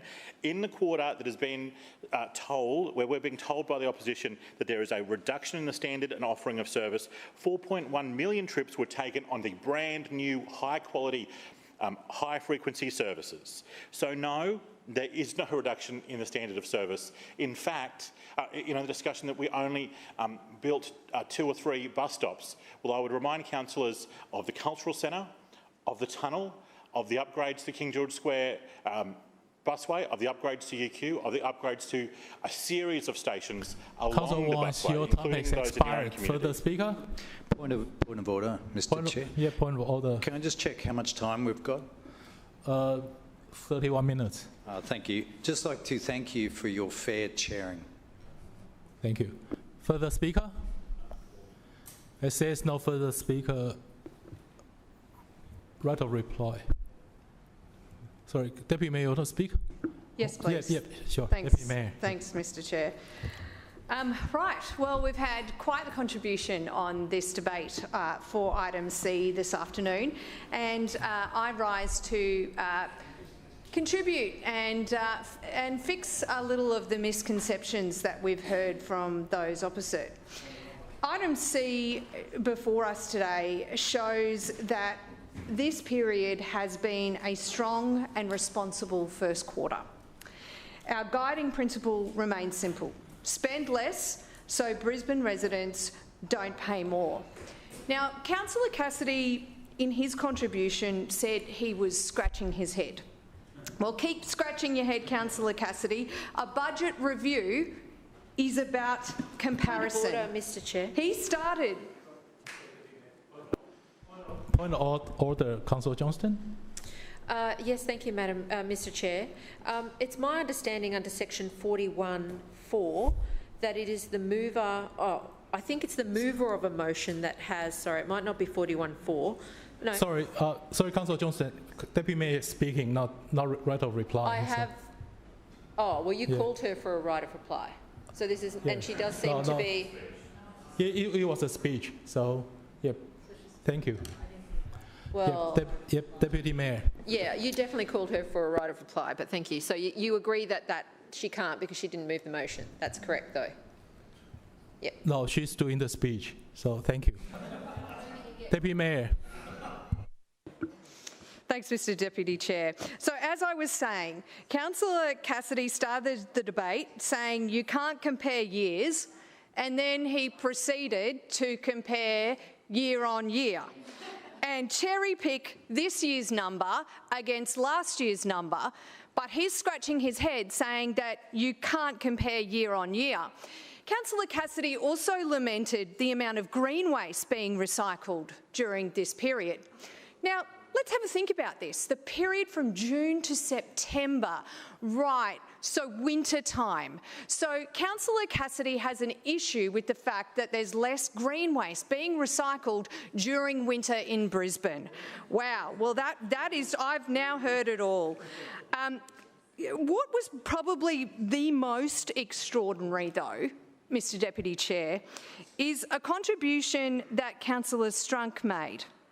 Through you, Councillor Strunk said something along the lines of, the Lord Mayor talks about having the cheapest rates, but at what cost? So he's come into this place and criticised us for having low rates. I just think it's absolutely remarkable that he would come here and criticise us for having low rates. How do you think his residents would feel about having the lowest rates? Because surely that is something that his residents would support, and that is just quite bizarre. When it comes to Councillor Griffiths, through you, Mr Deputy Chair, Point of order. I can read the paper too. Point of order. Point of order. Councillor Strong. Councillor Strong, what's your point of order? Yeah, claim to be misrepresented. Noted. Point of order. Councillor Griffith. I'm just seeking clarity. Is this a right of reply or is this a general speech? No, it's another speaker. So okay, thank you. So as I was saying, Mr Deputy Chair, newsflash, the cost of everything continues to increase.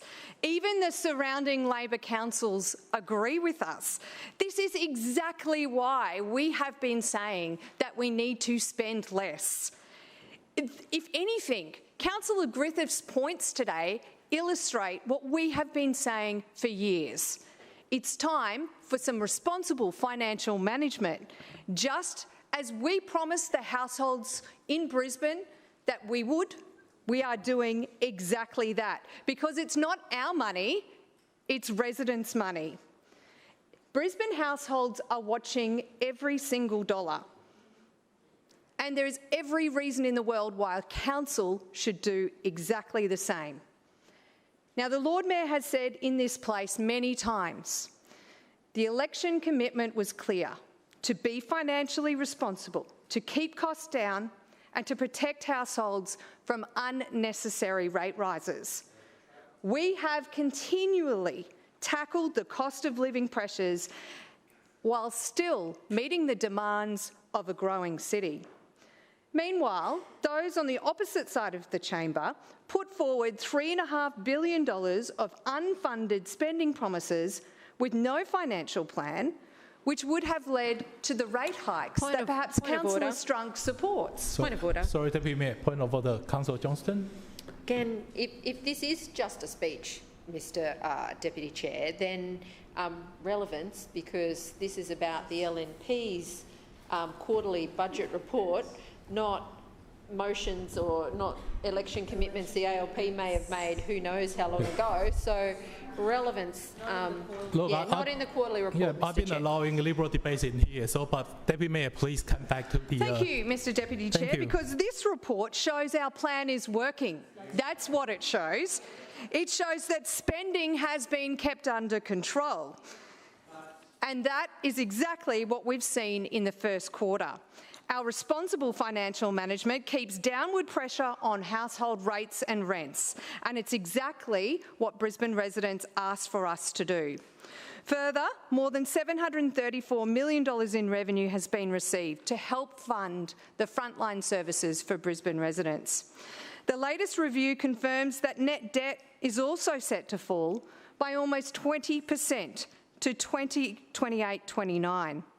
Now, the Lord Mayor has pointed out previously, this is in stark contrast to every other level of government, which continues to grow Mayor, its your debt. time has expired.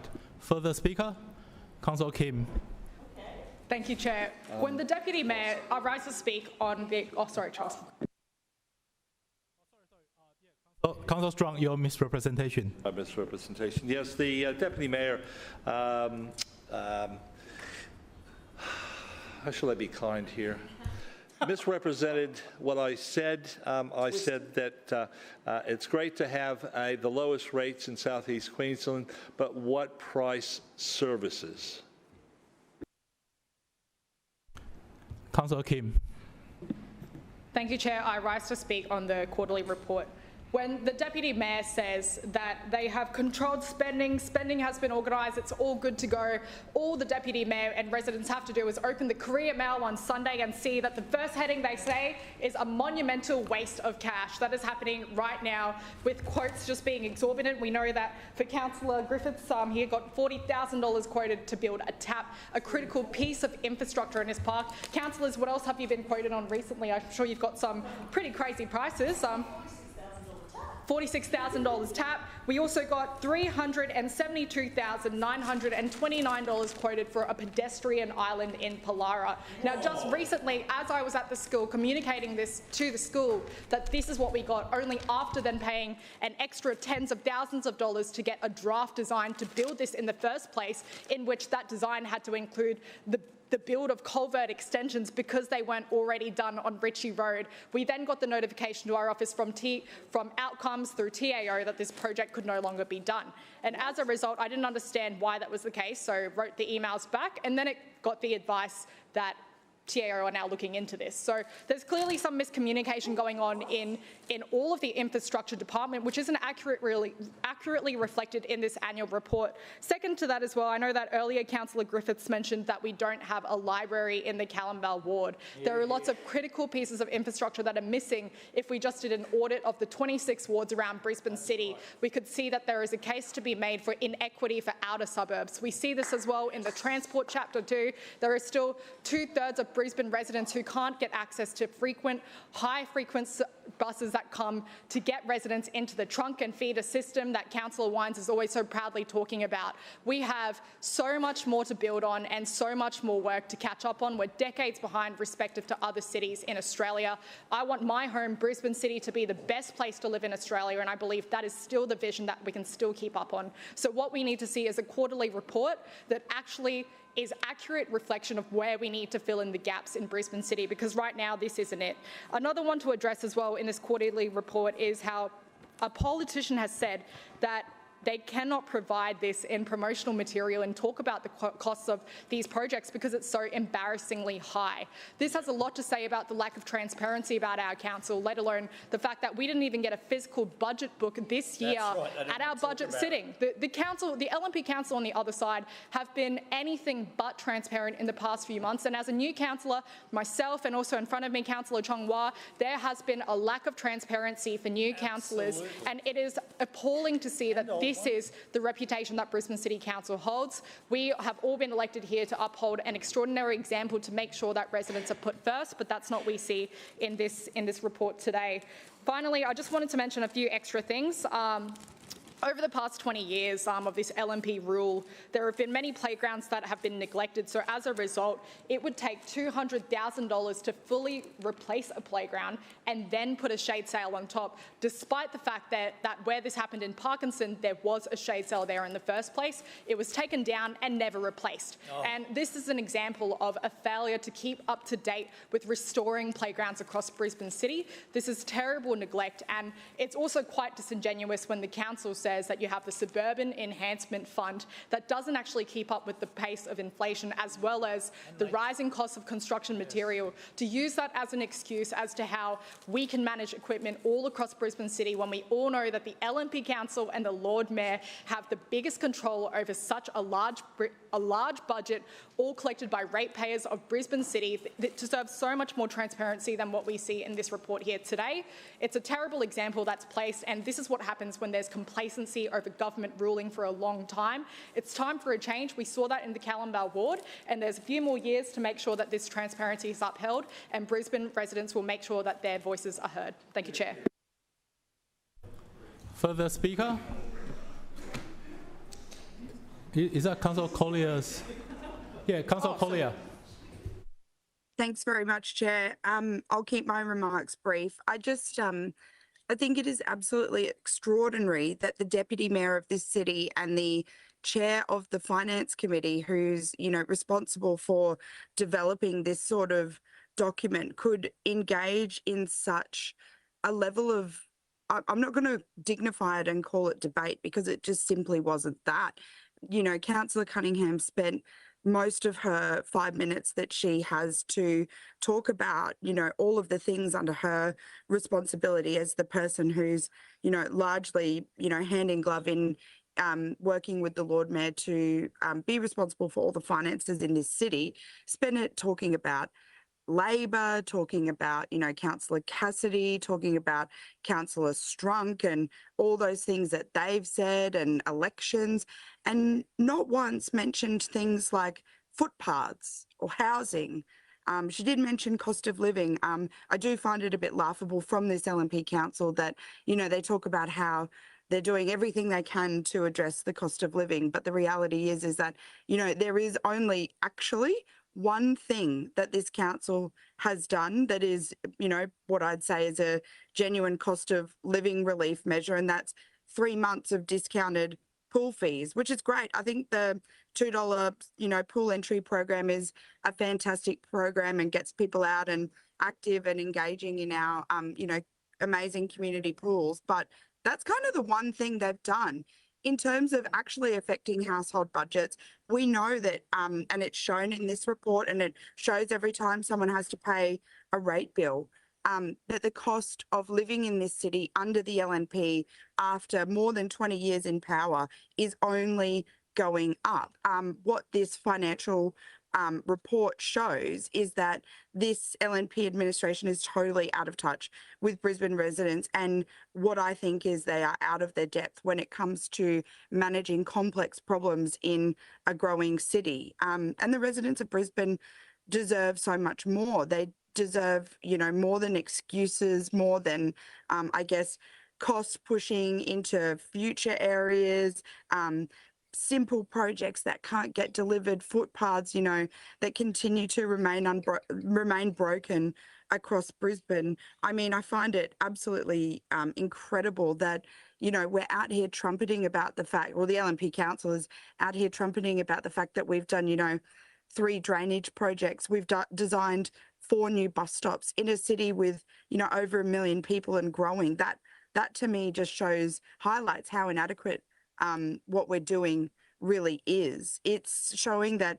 this LNP council is falling behind, and what we do see is that Brisbane residents are paying the cost of that. You know, you only have to look in program 1 to talk about you know, transport for Brisbane and talk about, you know, I know other councillors have talked a lot about bus services, but it'd be remiss of me not to, again, bring in that real lived experience of people who live in Morningside Ward and are catching ferry services from the Apollo Road ferry terminal who have had their services cut. That's what this LNP council says is responsible financial management, is cutting half of public transport services from a growing area.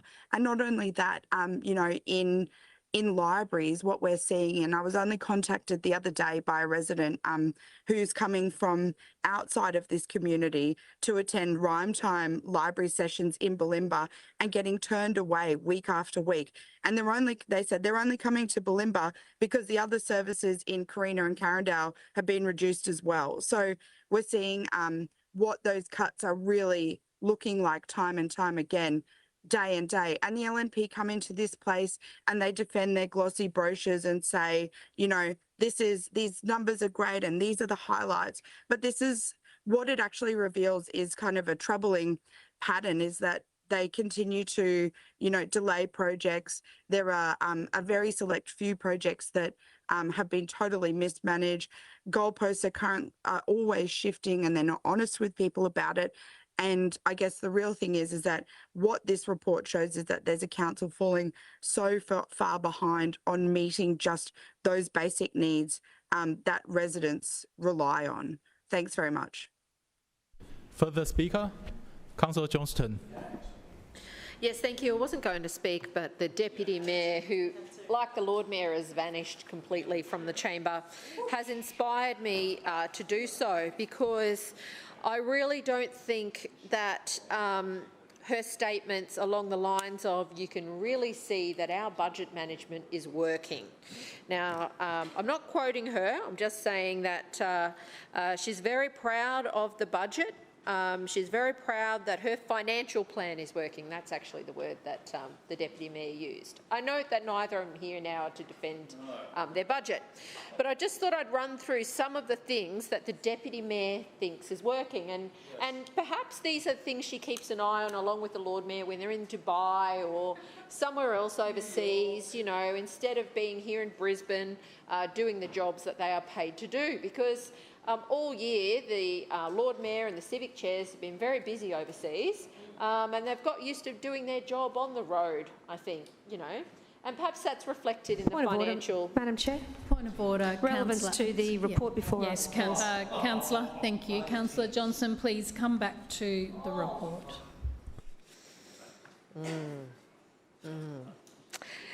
Yeah. Yeah, she is. Just for me, special. Okay. To be fair, I didn't quite get to city governance. Someone might have a look and see if travel's mentioned in city governance for me while I'm speaking. Thank you. But what I do want to talk about is how successful the LNP's financial plan is. Now, this is an administration that openly admits, you know, in the article we've been quoting from here today, $500 million in budget cuts. There have been almost 500 staff that have had their contracts terminated, and permanent staff as well, yep. This is an administration that you have to wait years to have basic maintenance issues repaired, like footpaths, takes a couple of years nowadays. Road resurfacing can take years. Tree trimming, easily a year. Tree replacement, years. So these are all the things that financially the LNP administration think is working.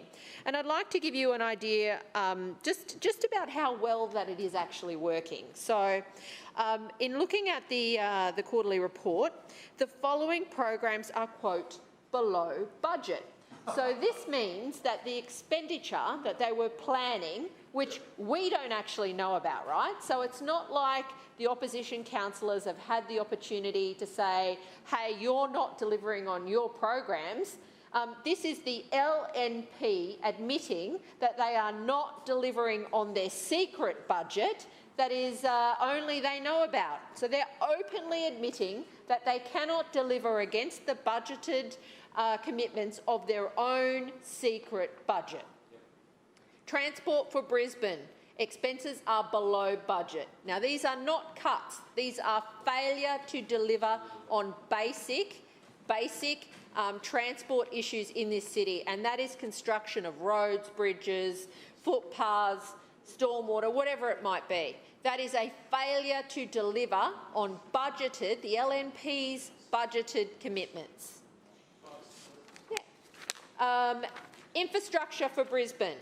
Expenses are below budget for the period. And again, that relates to the fact that the LNP have not been able to deliver against their own budgeted commitments. And I'm going to give you an example here of something they feel they're proud of because it's listed on page 17. Maintain the city. They completed 338 minor footpath maintenance jobs. That's minor. So no major repairs to footpaths in the 3 months to September, none. And that's just putting a bit of asphalt down between the cracked, which they've done after I raised in a very embarrassing video for them, Dewar Terrace, where they did the bitumen a few years ago and it's got so bad they've come back and they've done the bitumen again. But you know what? Across 3 months, that's about 3 jobs a day. So no footpath replacements in 3 months, none, 0, or to be listed, and about 3, maybe 3.5 minor bits of asphalt shovelled into a gap over the last 3 months. That's how much the financial plan of this administration is working, because if there was enough money to fix the 1,000 footpath jobs that are out there, 5,000 footpath jobs that are out there. Councillor Johnson, your time has expired. Are there further speakers? Councillor Adams. Way more to go. Thank you, Madam Chair, and I stand proudly to speak on item C today and congratulate the Deputy Mayor and the Lord Mayor on their responsible financial management, which most importantly, the most important thing that our residents want to see, which Councillor Collier, through you, Madam Chair, says that they're not getting what they want, is downward pressure on household rates and rents. That is how Brisbane residents continue to benefit from the cheapest rates in South East Queensland. I'll say it again, the cheapest rates in South East Queensland.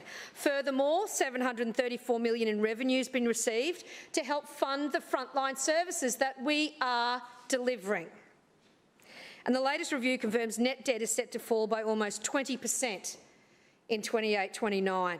In contrast, what we see the State Labor Party leave Queensland debt is soaring by 287% in 27-28, while the federal government expects a 28% increase. Point of order, Madam Chair.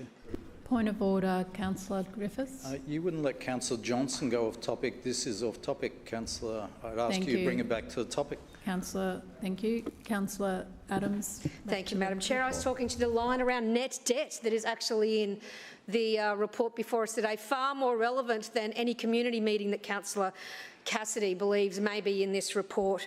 But Councillor Cassidy, as usual, did start making some inaccurate claims about materials and services and investments in our suburbs. We have a very disciplined approach when it comes to actually completing major projects. Brisbane Metro, Kangaroo Point Bridge, Moggle Road Corridor upgrade, and this has all seen reductions in our materials and surfaces. And what does that do? Keeps downward pressure on rates and rents. It's contributed to $93.8 million reduction in materials and services compared to this time last year. Our suburbs first guarantee by Lord Mayor Adrian Schrinner shows that more than 80% of our investment occurs in Brisbane suburbs every year, which contributes to our wonderful lifestyle.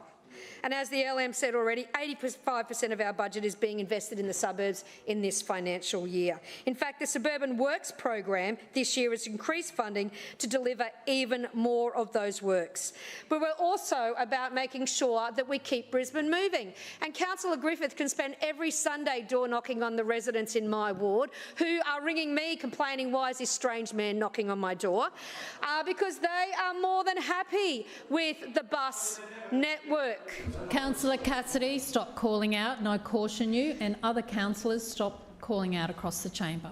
The introduction of the Metro with the Adelaide Street Tunnel unblocking the bottlenecks in our network, particularly the entrance into the cultural centre on the buses, has halved the time between Mount Gravatt and the city in the morning. We're delivering the most generous pensioner rates in South East Queensland. Of course, I mentioned the Metro M1 and M2, 2,600 additional potholes by Councillor Hutton's team in customer services, or that might be in Councillor Parry's team, sorry, Councillor Parry as well. And Beams Road, Stage 1 upgrade, starting Stage 2 in the suburbs, making our lifestyle better.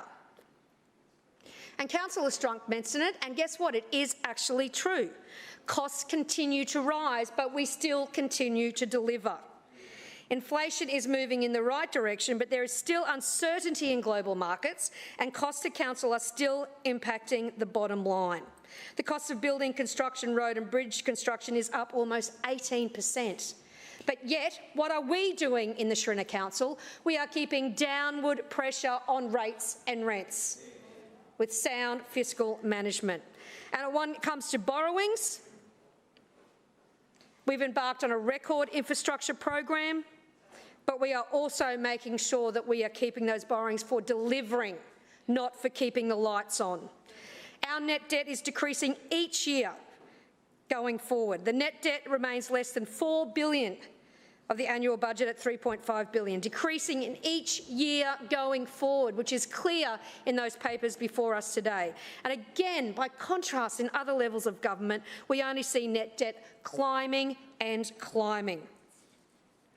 I have to just mention one thing that Councillor said, that our billion in assets increasing, but it's junk value. Well, I don't think that anyone in Brisbane, particularly the over 1 million people that have crossed Kangaroo Point Bridge, think that it is junk value. Only one team has the long track record of delivering strong and disciplined financial management with a strong credit rating for 13 consecutive years. Team Schreiner with Adrian Schreiner and the Deputy Mayor Fiona Cunningham, congratulations on a brilliant outcome. Councillor, thank you. Your time. Further speakers. Councillor Davis. Thank you very much, excuse me, Madam Chair, and I rise to speak on item C, the annual operational plan progress and quarterly financial report for September. But Madam Chair, before I go into that, I must confess that every council meeting I like to pick the funniest thing that I've heard during the course of the meeting. Today's winner, Madam Chair, was when Councillor Johnson said, I really wasn't going to speak. And then she said, I wasn't going to speak for very long. But I digress. Madam Chair, we've delivered very strong outcomes in the previous financial quarter, which continue to be headlined by the work that we've done in our parks and natural environment. I'd like to start by touching on the progress we've made under our Sustainable and Resilient Community program, covering everything from our free native plants program to what's happening in our environment centres, among other important measures relating to our city's flood resilience. We all know how important education is for the community. Our 3 environment centres continue to do a great job of inspiring our youngest residents and inspiring good environmental stewardship. Last quarter, we welcomed over 32,000 visitors with nearly 7,000 participants engaging in our community programs. We also had almost 3,200 students pass through our environmental school program. Madam Chair, this once again demonstrates just how important our environment centres are, and we're very fortunate to have such incredible educational spaces creating more to see and do for less. Madam Chair, also under the banner of our Sustainable and Resilient Community deliverables, we saw a surge in the use of our flood information online platform. Flood preparedness is part of our DNA. We led the way with flood information over a decade ago, now as the first council to provide free and accessible flood information online.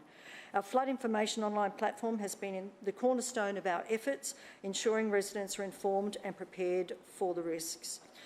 This quarter, our Floodwise property report downloads increased from 47,727 to 65,600, and our flood awareness map views increased from 926,152 to 1.8 million. We've integrated new flood study data into the city plan and continue to use the latest technology to improve accuracy. This proactive approach means residents can remain safe, confident and ready. Over the years, we've noticed a greater awareness and understanding of our flood tools and our risk, and our flood information online tools have had a large role to play in that, which is very pleasing to see.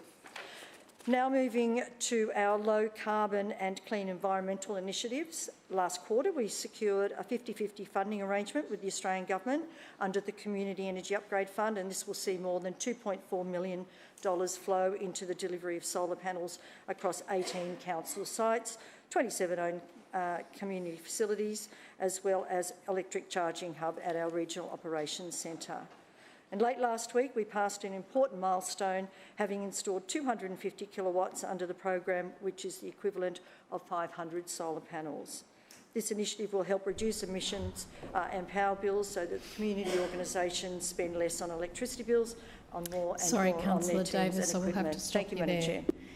Under the provisions of section 35(13) of the Meetings Local Law and the expiration of the period allowed for debate of committee reports, I shall now put the motions to the meeting for the adoption of any committee report not yet voted upon without further amendment or debate. So we'll now put item C to the vote. All those in favour say aye. Aye. Those against, no. No. The ayes have it. Division. Division. Division called by Councillor Chongwa and seconded by Councillor Cassidy. Ayes to my right and noes to my left. Clerks, please ring the bells.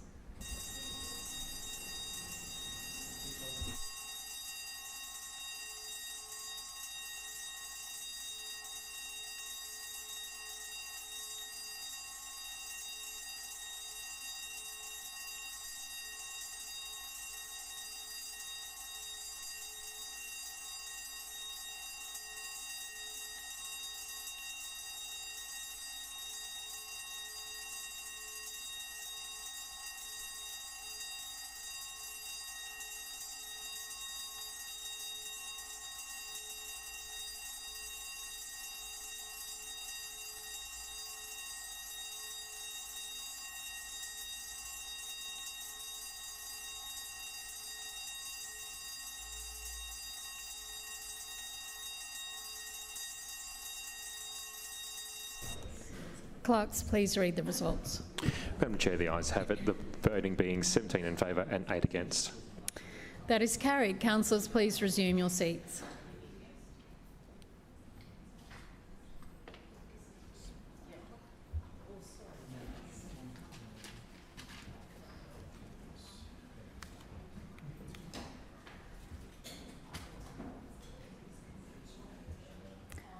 Public Transport Committee report. All those in favour say aye. Aye. Those against, no. The ayes have it. Infrastructure Committee report. All those in favour. Point of order, Councillor Cassidy. Could I ask that item B be taken seriatim for voting on the Infrastructure Committee, please? We'll now put items A and C to the vote. All those in favour say aye. Aye. Those against, no. The ayes have it. That is carried. We'll now put item B to the vote. All those in favour say aye. Aye. Those against, no. No. The ayes have it. Division called by Councillor Cassidy and seconded by Councillor Massey. Ayes to my right, noes to my left. Clerks, please ring the bells.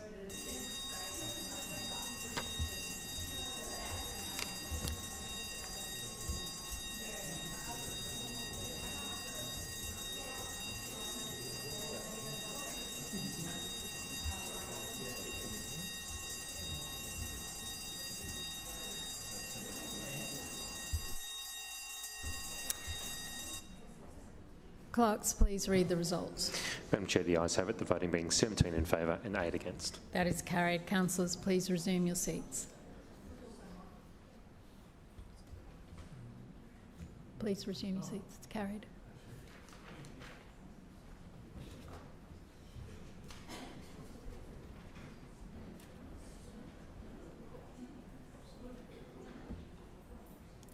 Councillors, please resume your seats.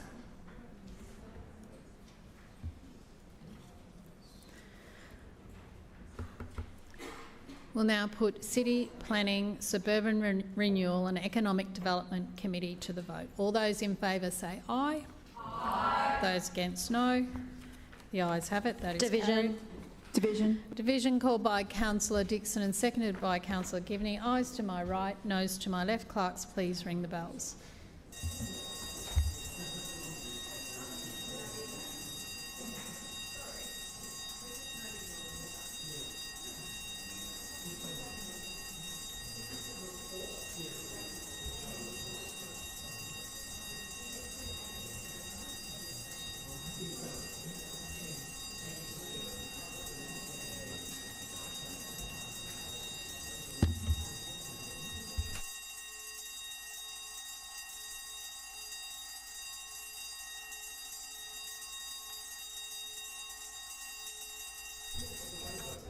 Clerks, please read the results.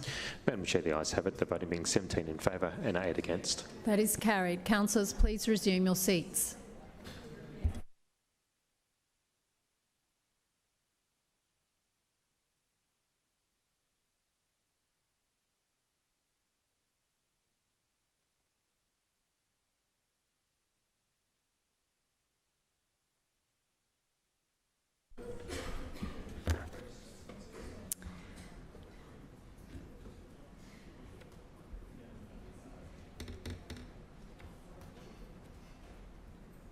Environment, Parks and Sustainability Committee. All those in favour? Point of order. Point of order, Councillor Chongwa. I'd like to take item B and D in seriatim for voting purposes, please. B and D separately? Together, yes. Okay. So we'll now put A and C to the vote. All those in favour say aye. Aye. Those against, no. The ayes have it. That is carried. And we'll now put B and D together. Vote together. All those in favour say aye. Aye. Those against, no. No. The ayes have it. Division called by Councillor Chongwa, seconded by Councillor Massey. Ayes to my right, noes to my left. Clerks, please ring the bells.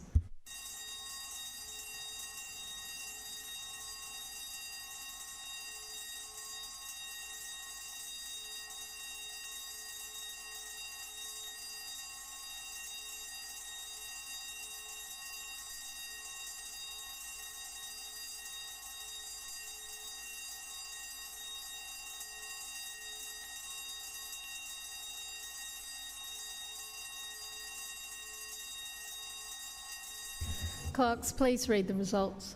Madam Chair, the ayes have it, the voting being 22 in favour, 2 against and 1 abstention. That is carried. Councillors, please resume your seats.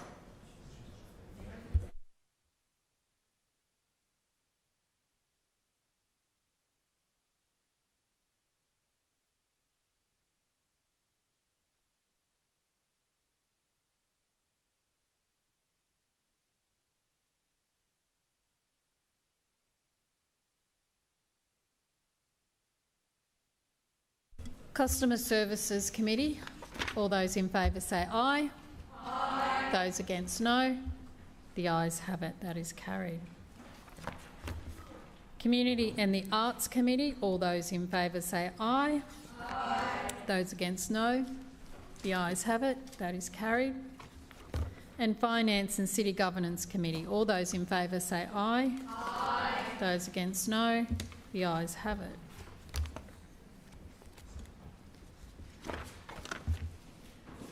Councillors, are there any petitions?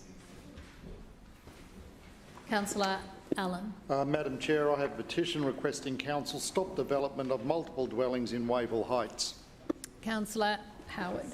Thank you, Madam Chair. I have a petition requesting Council conducts an investigation to ensure that the primary path through the Howard Smith Wharves is compliant with the Disability Discrimination Act.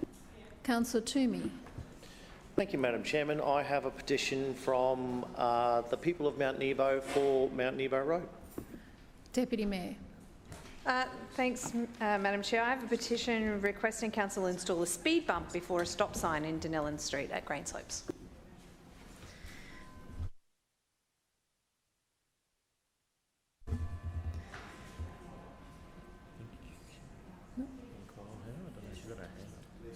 No, I don't think so. Just checking if, Councillor Atwood. I have one. Thank you, Chair. I have a petition to install a pedestrian crossing between Moreton Bay College and the Wandle Road bus stop.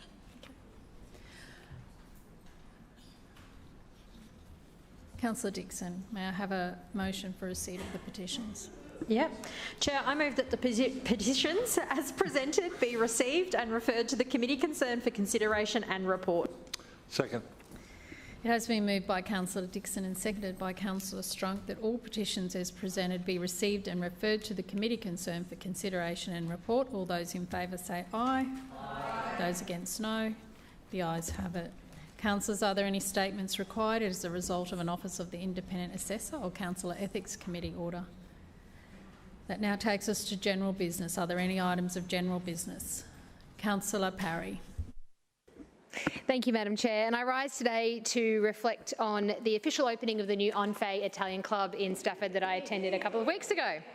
It was truly an extraordinary occasion and one that honoured more than 60 years of cultural heritage, community service and the enduring contribution of Italian people in our community.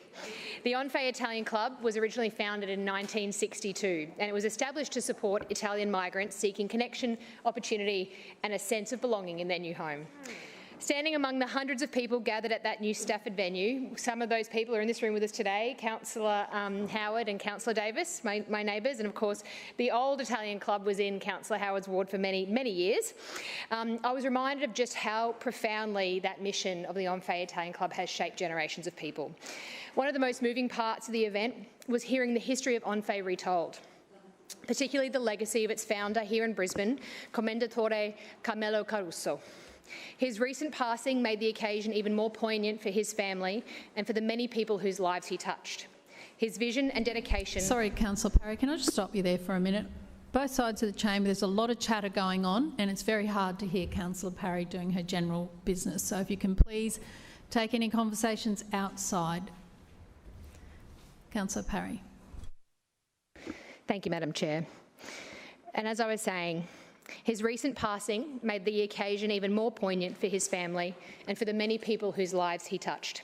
His vision and dedication have left an imprint on Brisbane's multicultural fabric, and the new facility stands as a testament to his life's work.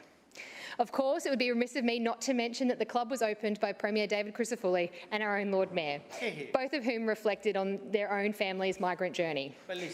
The Premier's nonno found his place in Australia at an Italian club in Ingham, and the Lord Mayor's father met his mother at a German club in Sydney.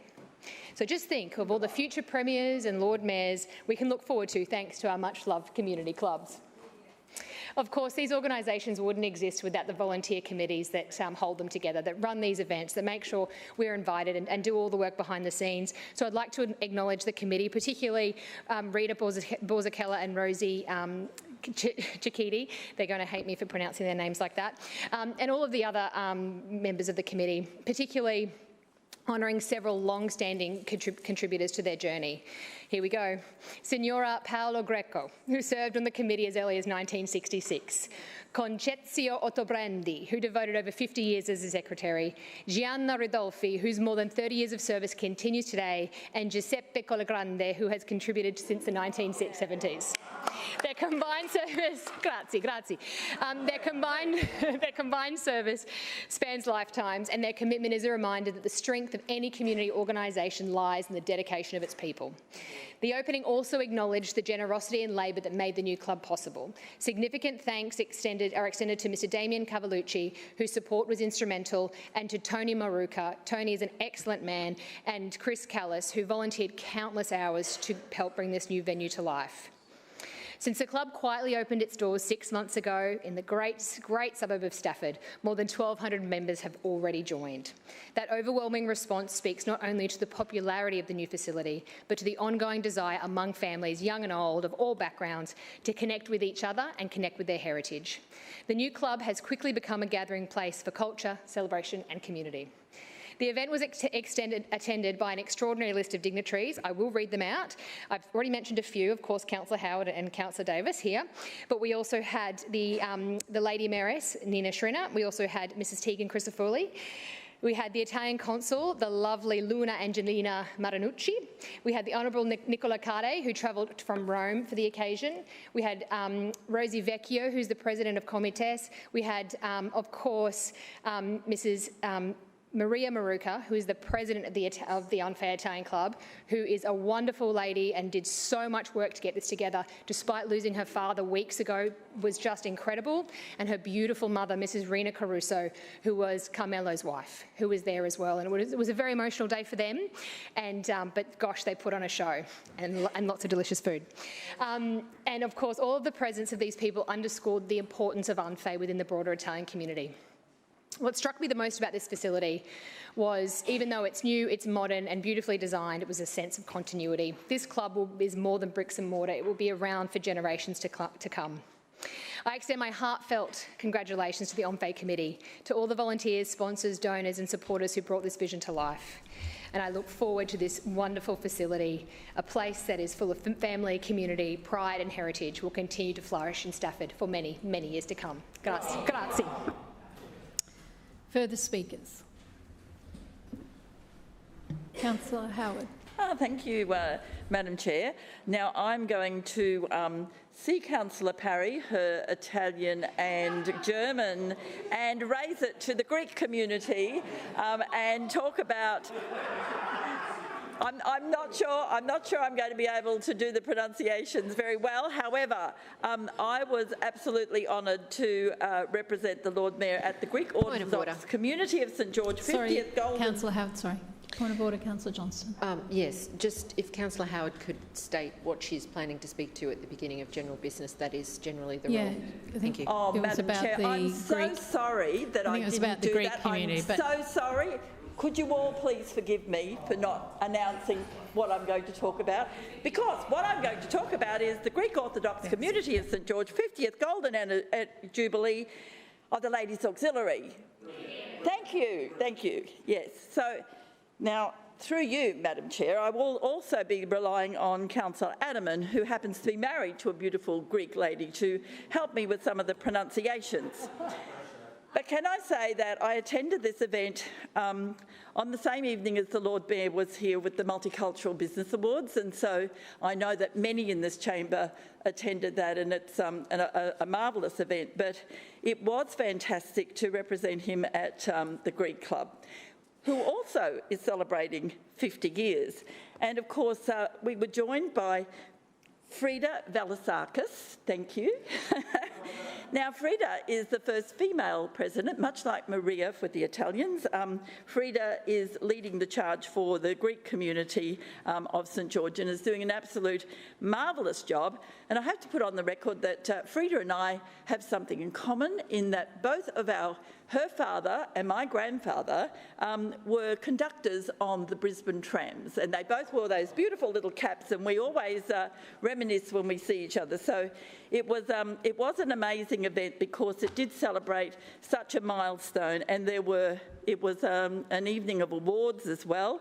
But to hear the stories of the women of the community who came together 50 years ago and their dedication and leadership to support the community. So on the 21st of November 1974, the ladies got together and formed their very first committee.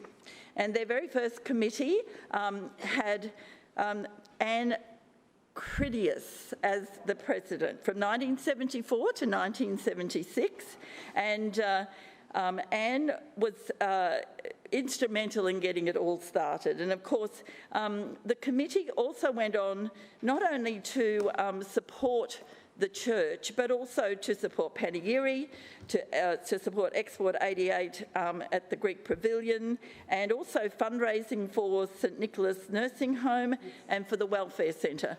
And I'm not sure if others in the chamber have been to the Greek Club and the church that is there, but they also have a daycare centre. They also have classes where they teach the language, and it truly is an amazing opportunity for the Greek community to give so much back to the West End community. They've been there, as I said, for 50 years, and Frida and her team do an absolutely amazing job.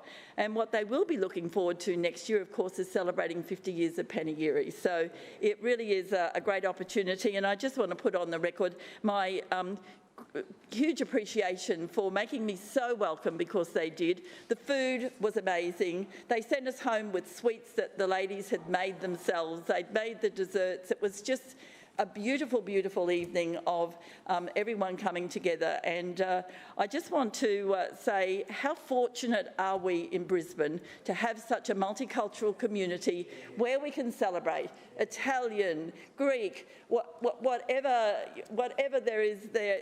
They're so welcoming and so beautiful, and you know, it is really wonderful to think that we have that community in Brisbane, that we can all come together. And so happy birthday to the Ladies Auxiliary of Greek Orthodox Community of St George.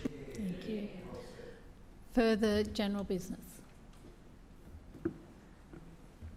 Deputy Mayor. Thanks, Madam Chair. I rise to speak this evening about vape shops, to not only address a petition, but also some comments that have been made in this place.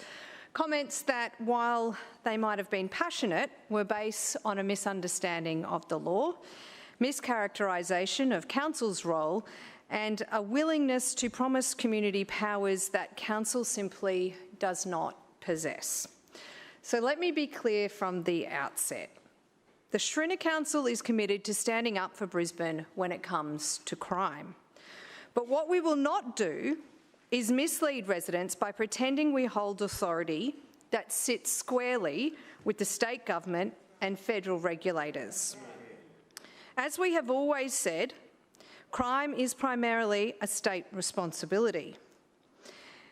And through you, Madam Chair, Councillor Collier seems to think that we can stop approving vape shops. But what she doesn't realise is the term shops is defined in the planning regulation extremely broadly. Council do not assess specific types of shops because we are legally unable to do this. What Councillor Collier has also not communicated is the sale of illegal vapes and the sale of nicotine to a minor is already illegal. It's not a licensing issue. It's not a development issue. It's a criminal issue. In fact, the only place where it's legal to sell vapes to people is a prescription with the pharmacy. So in essence, was the Deputy Leader of the Opposition saying that pharmacies shouldn't be allowed to operate near schools? Unfortunately, Councillor Collier has this one all wrong. We cannot pass a buck that we have never had in the first place. The sale of these products is illegal, and it is the responsibility of the Queensland Government, through Queensland Health, and the Therapeutic Goods Administration and the Queensland Police Service. Now, I'm pleased to update the Chamber that just last Thursday, the Minister for Health announced that the Crisafulli government is continuing its nation-leading crackdown on criminal gangs and illegal vape traders, passing the Tobacco and Other Smoking Products Dismantling Illegal Trade and Other Legislation Amendment Bill 2025 in Parliament. This legislation gives Queensland Health the authority to shut down illegal businesses for 3 months, up from 3 days, without any lengthy court process. Queensland Health can now seize all lawful smoking products found at illegal stores that are tainted by being supplied or stored alongside illicit tobacco and vapes, including confectionery, food and other goods sold at these shops. Queensland Health officers can now conduct undercover operations at illicit tobacco and vape stores. Landlords also have new powers to terminate leases when they are notified their tenant is an illegal operator. And, Madam Chair, it is now officially a criminal offence for commercial landlords to knowingly permit illegal tobacco activity with a maximum penalty of $166,900 and 12 months imprisonment. So for those opposite here in this chamber to insist that we need to block licences that we don't issue, enforce laws that we don't hold, or stop the sale of products we're not legally empowered to regulate, it's not policy leadership, it's simply political theatre. Councillor Collier may also be interested to learn, specifically, that since last year's state election, the Crisafulli government has seized more than 57 million illicit cigarettes, 7.7 tonnes of loose tobacco, 475,000 illicit vapes and 405,000 nicotine pouches. That is how you tackle this problem, Madam Chair. Further speakers to general business, please. No further speakers? Councillors, I draw your attention to the notice of motion at item 8 on the agenda. Councillor Griffiths, would you please move the motion? Yes, thank you, Madam Chair. So in accordance with section 150 AEA of the Local Government Act 2009, Brisbane City Council withdraws and discontinues all current complaints referred under section 150J of the Local Government Act in light of the state government's new legislation tabled in Parliament on the 20th November 2025 that abolishes these conduct breach provisions. Do we have a seconder? Is it Councillor Collier?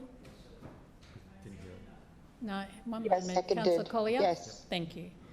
It has been moved by Councillor Griffiths, seconded by Councillor Collier, that in accordance with section 150 AEA of the Local Government Act 2009, the LG Act, Brisbane City Council withdraws and discontinues all current complaints referred under section 150J of the Local Government Act in light of the state government's new legislation tabled in Parliament on the 20th of November 2025 that abolishes these conduct breach provisions.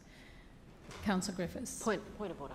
One moment. Point of order, Councillor Johnston. Yes, Madam Chairman. As the subject of some of these referrals, I would just like to confirm I don't believe I have a conflict of interest, but I am raising it as an issue in case others in the chamber believe I have a conflict of interest. And I'll be guided by the chamber's view. Thank you. Yes, that could be the case. So I'm just checking with councils. We'll put that to, I think, put it to the, one moment.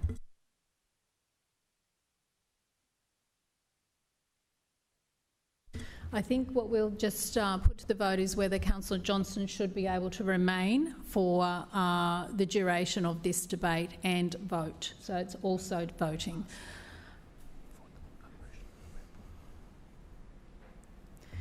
Actually, yeah, Councillor Dixon, you might have to put the motion, not me, because as chair I shouldn't be putting that motion, but then I'll call for the vote. That's what we're needing. All right, so we're just doing a motion just to see whether the chamber determines whether Councillor Johnson has a conflict of interest. Correct. Yeah. Okay, all right. And I need a seconder. Seconded. Thank you. It's been moved by Councillor Dixon and seconded by Councillor Givney to determine whether Councillor Johnson has a conflict of interest and needs to remove herself from the chamber during debate and for voting. So all those who believe she should remove herself, say aye. Aye. Those who feel no, no. The ayes have it. Point of order, Chair. Point of order, Councillor. Can I just ask and seek some clarification, because we've also got Councillor Griffiths and Councillor Cassidy in this motion, and I'm concerned that we also have a conflict of interest there too. Can I ask for you to seek some legal advice? Just one moment.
Can I just get Councillor Dixon to call for a brief adjournment, and I'll just clarify that and a few other things.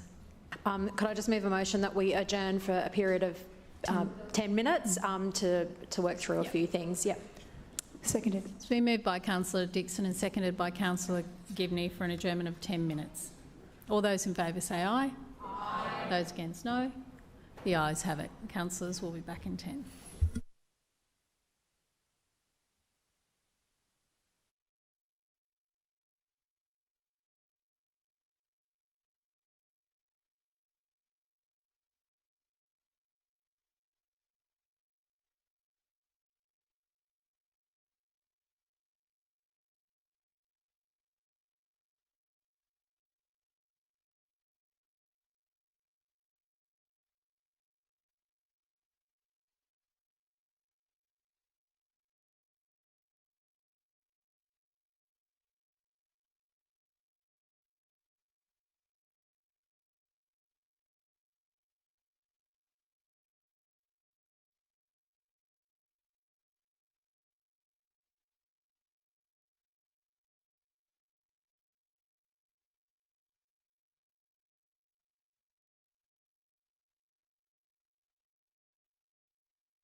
Councillors, I was going to, as the motion was moved that councillors believe that Councillor Johnston should leave the meeting, I was going to open it up for her to then give her the opportunity to say why she felt she needed to stay for the debate, but unfortunately she has not returned.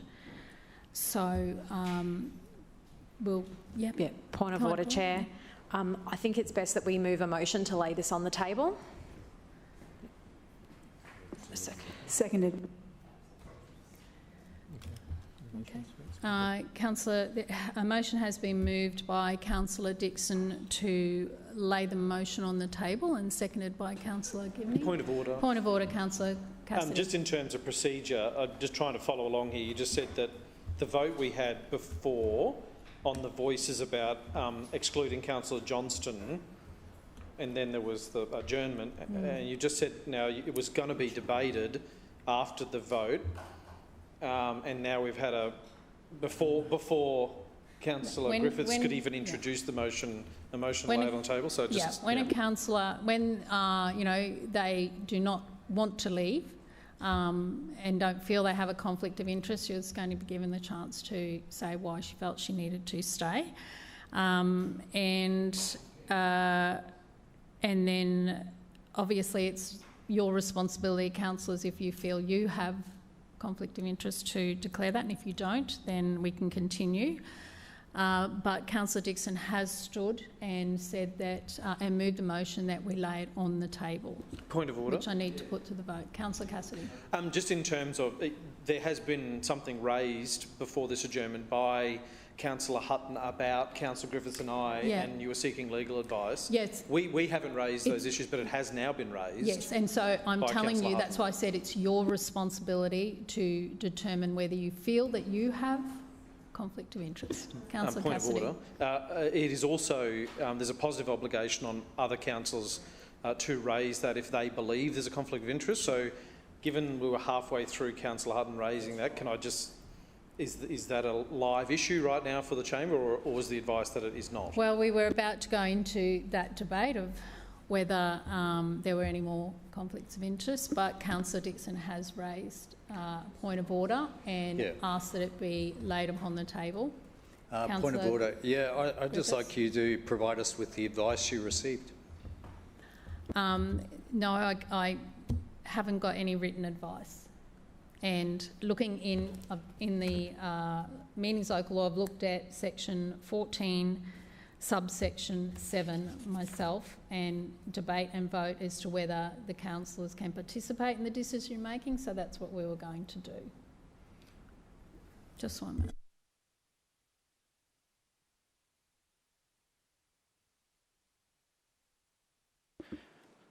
Point of order.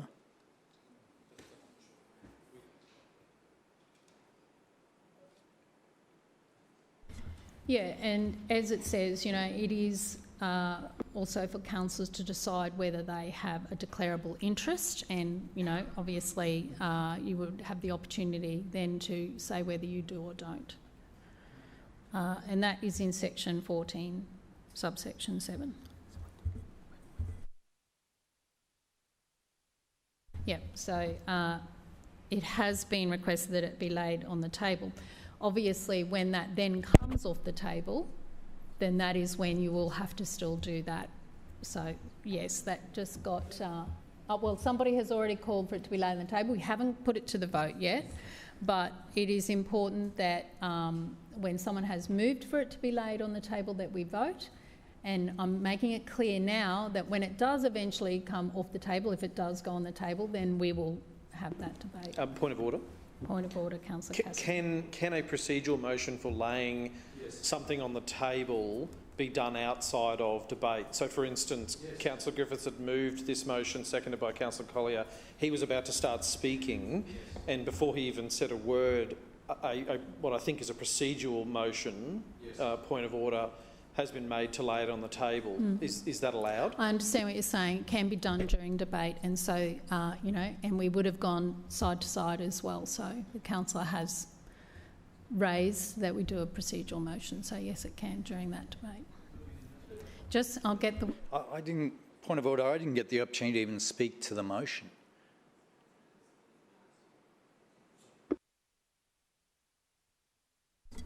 Okay.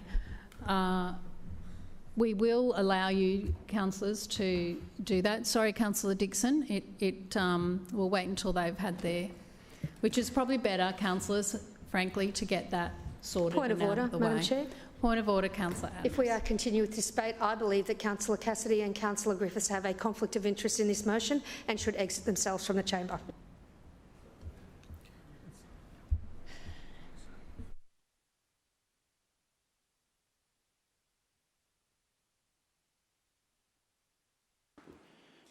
Point of order, I don't believe I have a material conflict of interest in relation to this motion. Thank you. And we participated in the motions that actually sent us off to the tribunal in the first place, and no one had a problem with that either.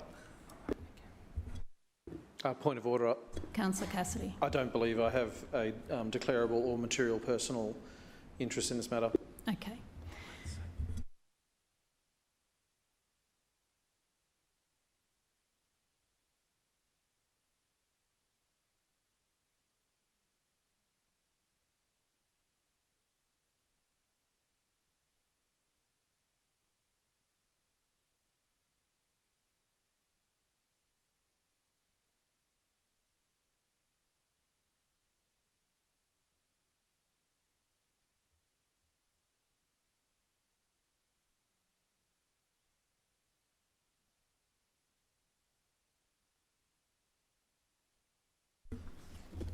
Okay, as Councillor, I'm going to do one at a time. As Councillor Griffiths has chosen to remain in the council chamber, Deputy Mayor, may I please have a motion that their participation in the motion, for their participation in the motion? Just for Councillor Griffiths first. Okay, Madam Chair, I move that this chamber determine that Councillor Griffiths may participate in the meeting in relation to the matter, including by voting on the matter. Seconded. Moved by Deputy Mayor and seconded by Councillor Dixon. All those in favour say aye. Those against, no.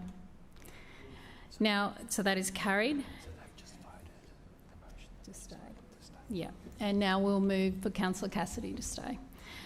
As Councillor Cassidy has chosen to remain in the council chamber, Deputy Mayor, may I please have a motion about their participation in the motion?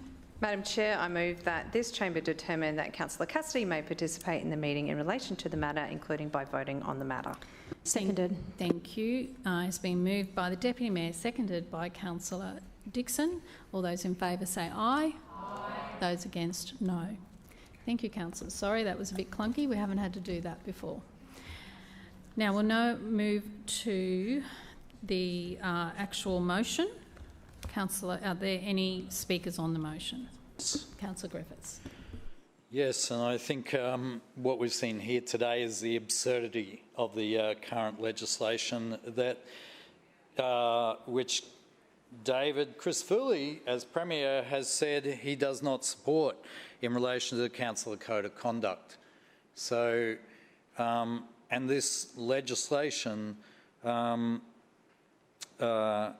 my perspective, and I'm sure from other councillors on this side, and I've said this repeatedly in the chamber, has just been used politically over and over again, both in this chamber and apparently across local governments across the state, where it is used by one group of politicians to attack another group of politicians.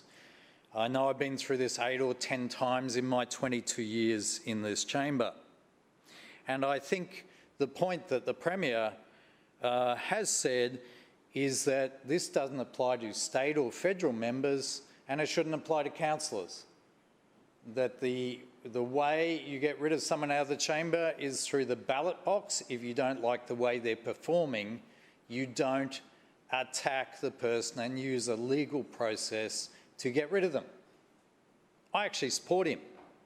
I think that makes sense. And I certainly said that to my Labor colleagues when they're in power. So what we have here is a Premier and an LNP government who are going, we're going to listen to local governments, this doesn't make sense, this has been misused, and we're going to change legislation. And the point here tonight is that we now have the LNP government at the state level have said that they want to move or change this legislation, and by removing or changing it, currently has been introduced to the Parliament, first reading, and it's going to go off to committee to be looked at, and I think will be looked at by the end of the Christmas break. It will come back to their chamber for vote. But not only is that process happening, but we also know, and I know from listening for the last few weeks in this chamber, particularly Councillor Wines, has said repeatedly he doesn't agree with the process of the Councillor Code of Conduct, and particular Councillor Code of Conduct breaches. So that's good. So we've got the state lined up, we've got the Premier lined up, we've got this chamber lined up, LNP members in this chamber. The other factor is we also know, for me, every time you get one of these codes of conduct, it costs about $20,000 or $30,000. That's for me, but then that is covered by our insurance. But we know it also costs the OYA or OIA approximately $30,000 as well. This is a huge waste of money for a process that is political, that is self-serving, and that shouldn't be here. So what I'm proposing in this motion is that we get rid of, and the LNP can do this tonight in this chamber, we get rid of the current charges against the current members of this council chamber, that they be dropped, because that can be done by the LNP and can be done through legislation. I would encourage all councillors in this chamber to see that this has been a process that's corrupt, that has been misused, that's wasted a lot of time and effort and, frankly, money, and get on with governing the city. That's what this motion is about, and I'd encourage all councillors to support it. Thank you. Further speakers? Councillor Dixon. Okay, so Madam Chair, I rise to speak on the motion. So having Labor councillors bring a motion to support the Crisafulli government's changes to the Local Government Act, overturning the former Labor government's changes wasn't quite what I expected to see at today's meeting. But as I said last week, we do welcome the Crisafulli government's proposed amendments to the Councillor Conduct Framework. I'm glad that Labor councillors have finally gotten on board with our repeated calls over several meetings that we don't support the current legislation when it came to dealing with councillor complaints. But at this stage, that's all they are, is proposed. The bill has been read a first time and referred to the relevant committee for consultation. It is yet to return to the House. Now, I'm happy to give a little lesson about what happens to bills at Parliament House. The bills are read 3 times before being adopted by Parliament, at which point they receive royal assent or commence operation by proclamation. Put simply, it isn't yet law. It is a long way from being law. It may still be changed. And we are following the law as it currently applies. But in their eagerness to avoid this admittedly onerous process, the opposition has jumped the gun. It is probably the most cynical and self-serving motion I have seen from the opposition. It is telling, Madam Chair, that the Leader of the Opposition wouldn't put his name to it. So with that in mind, I would like to move a procedural motion that I think it is best that we lay this motion on the table. Seconded. Has been moved by Councillor Dixon and seconded by Councillor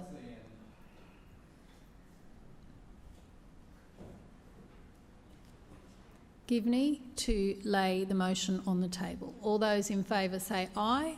Aye. Those against, no. No. The ayes have it. Division. Division. Division called by Councillor Griffiths and seconded by Councillor Strunk. Ayes to my right and noes to my left. Clerks, please ring the bells.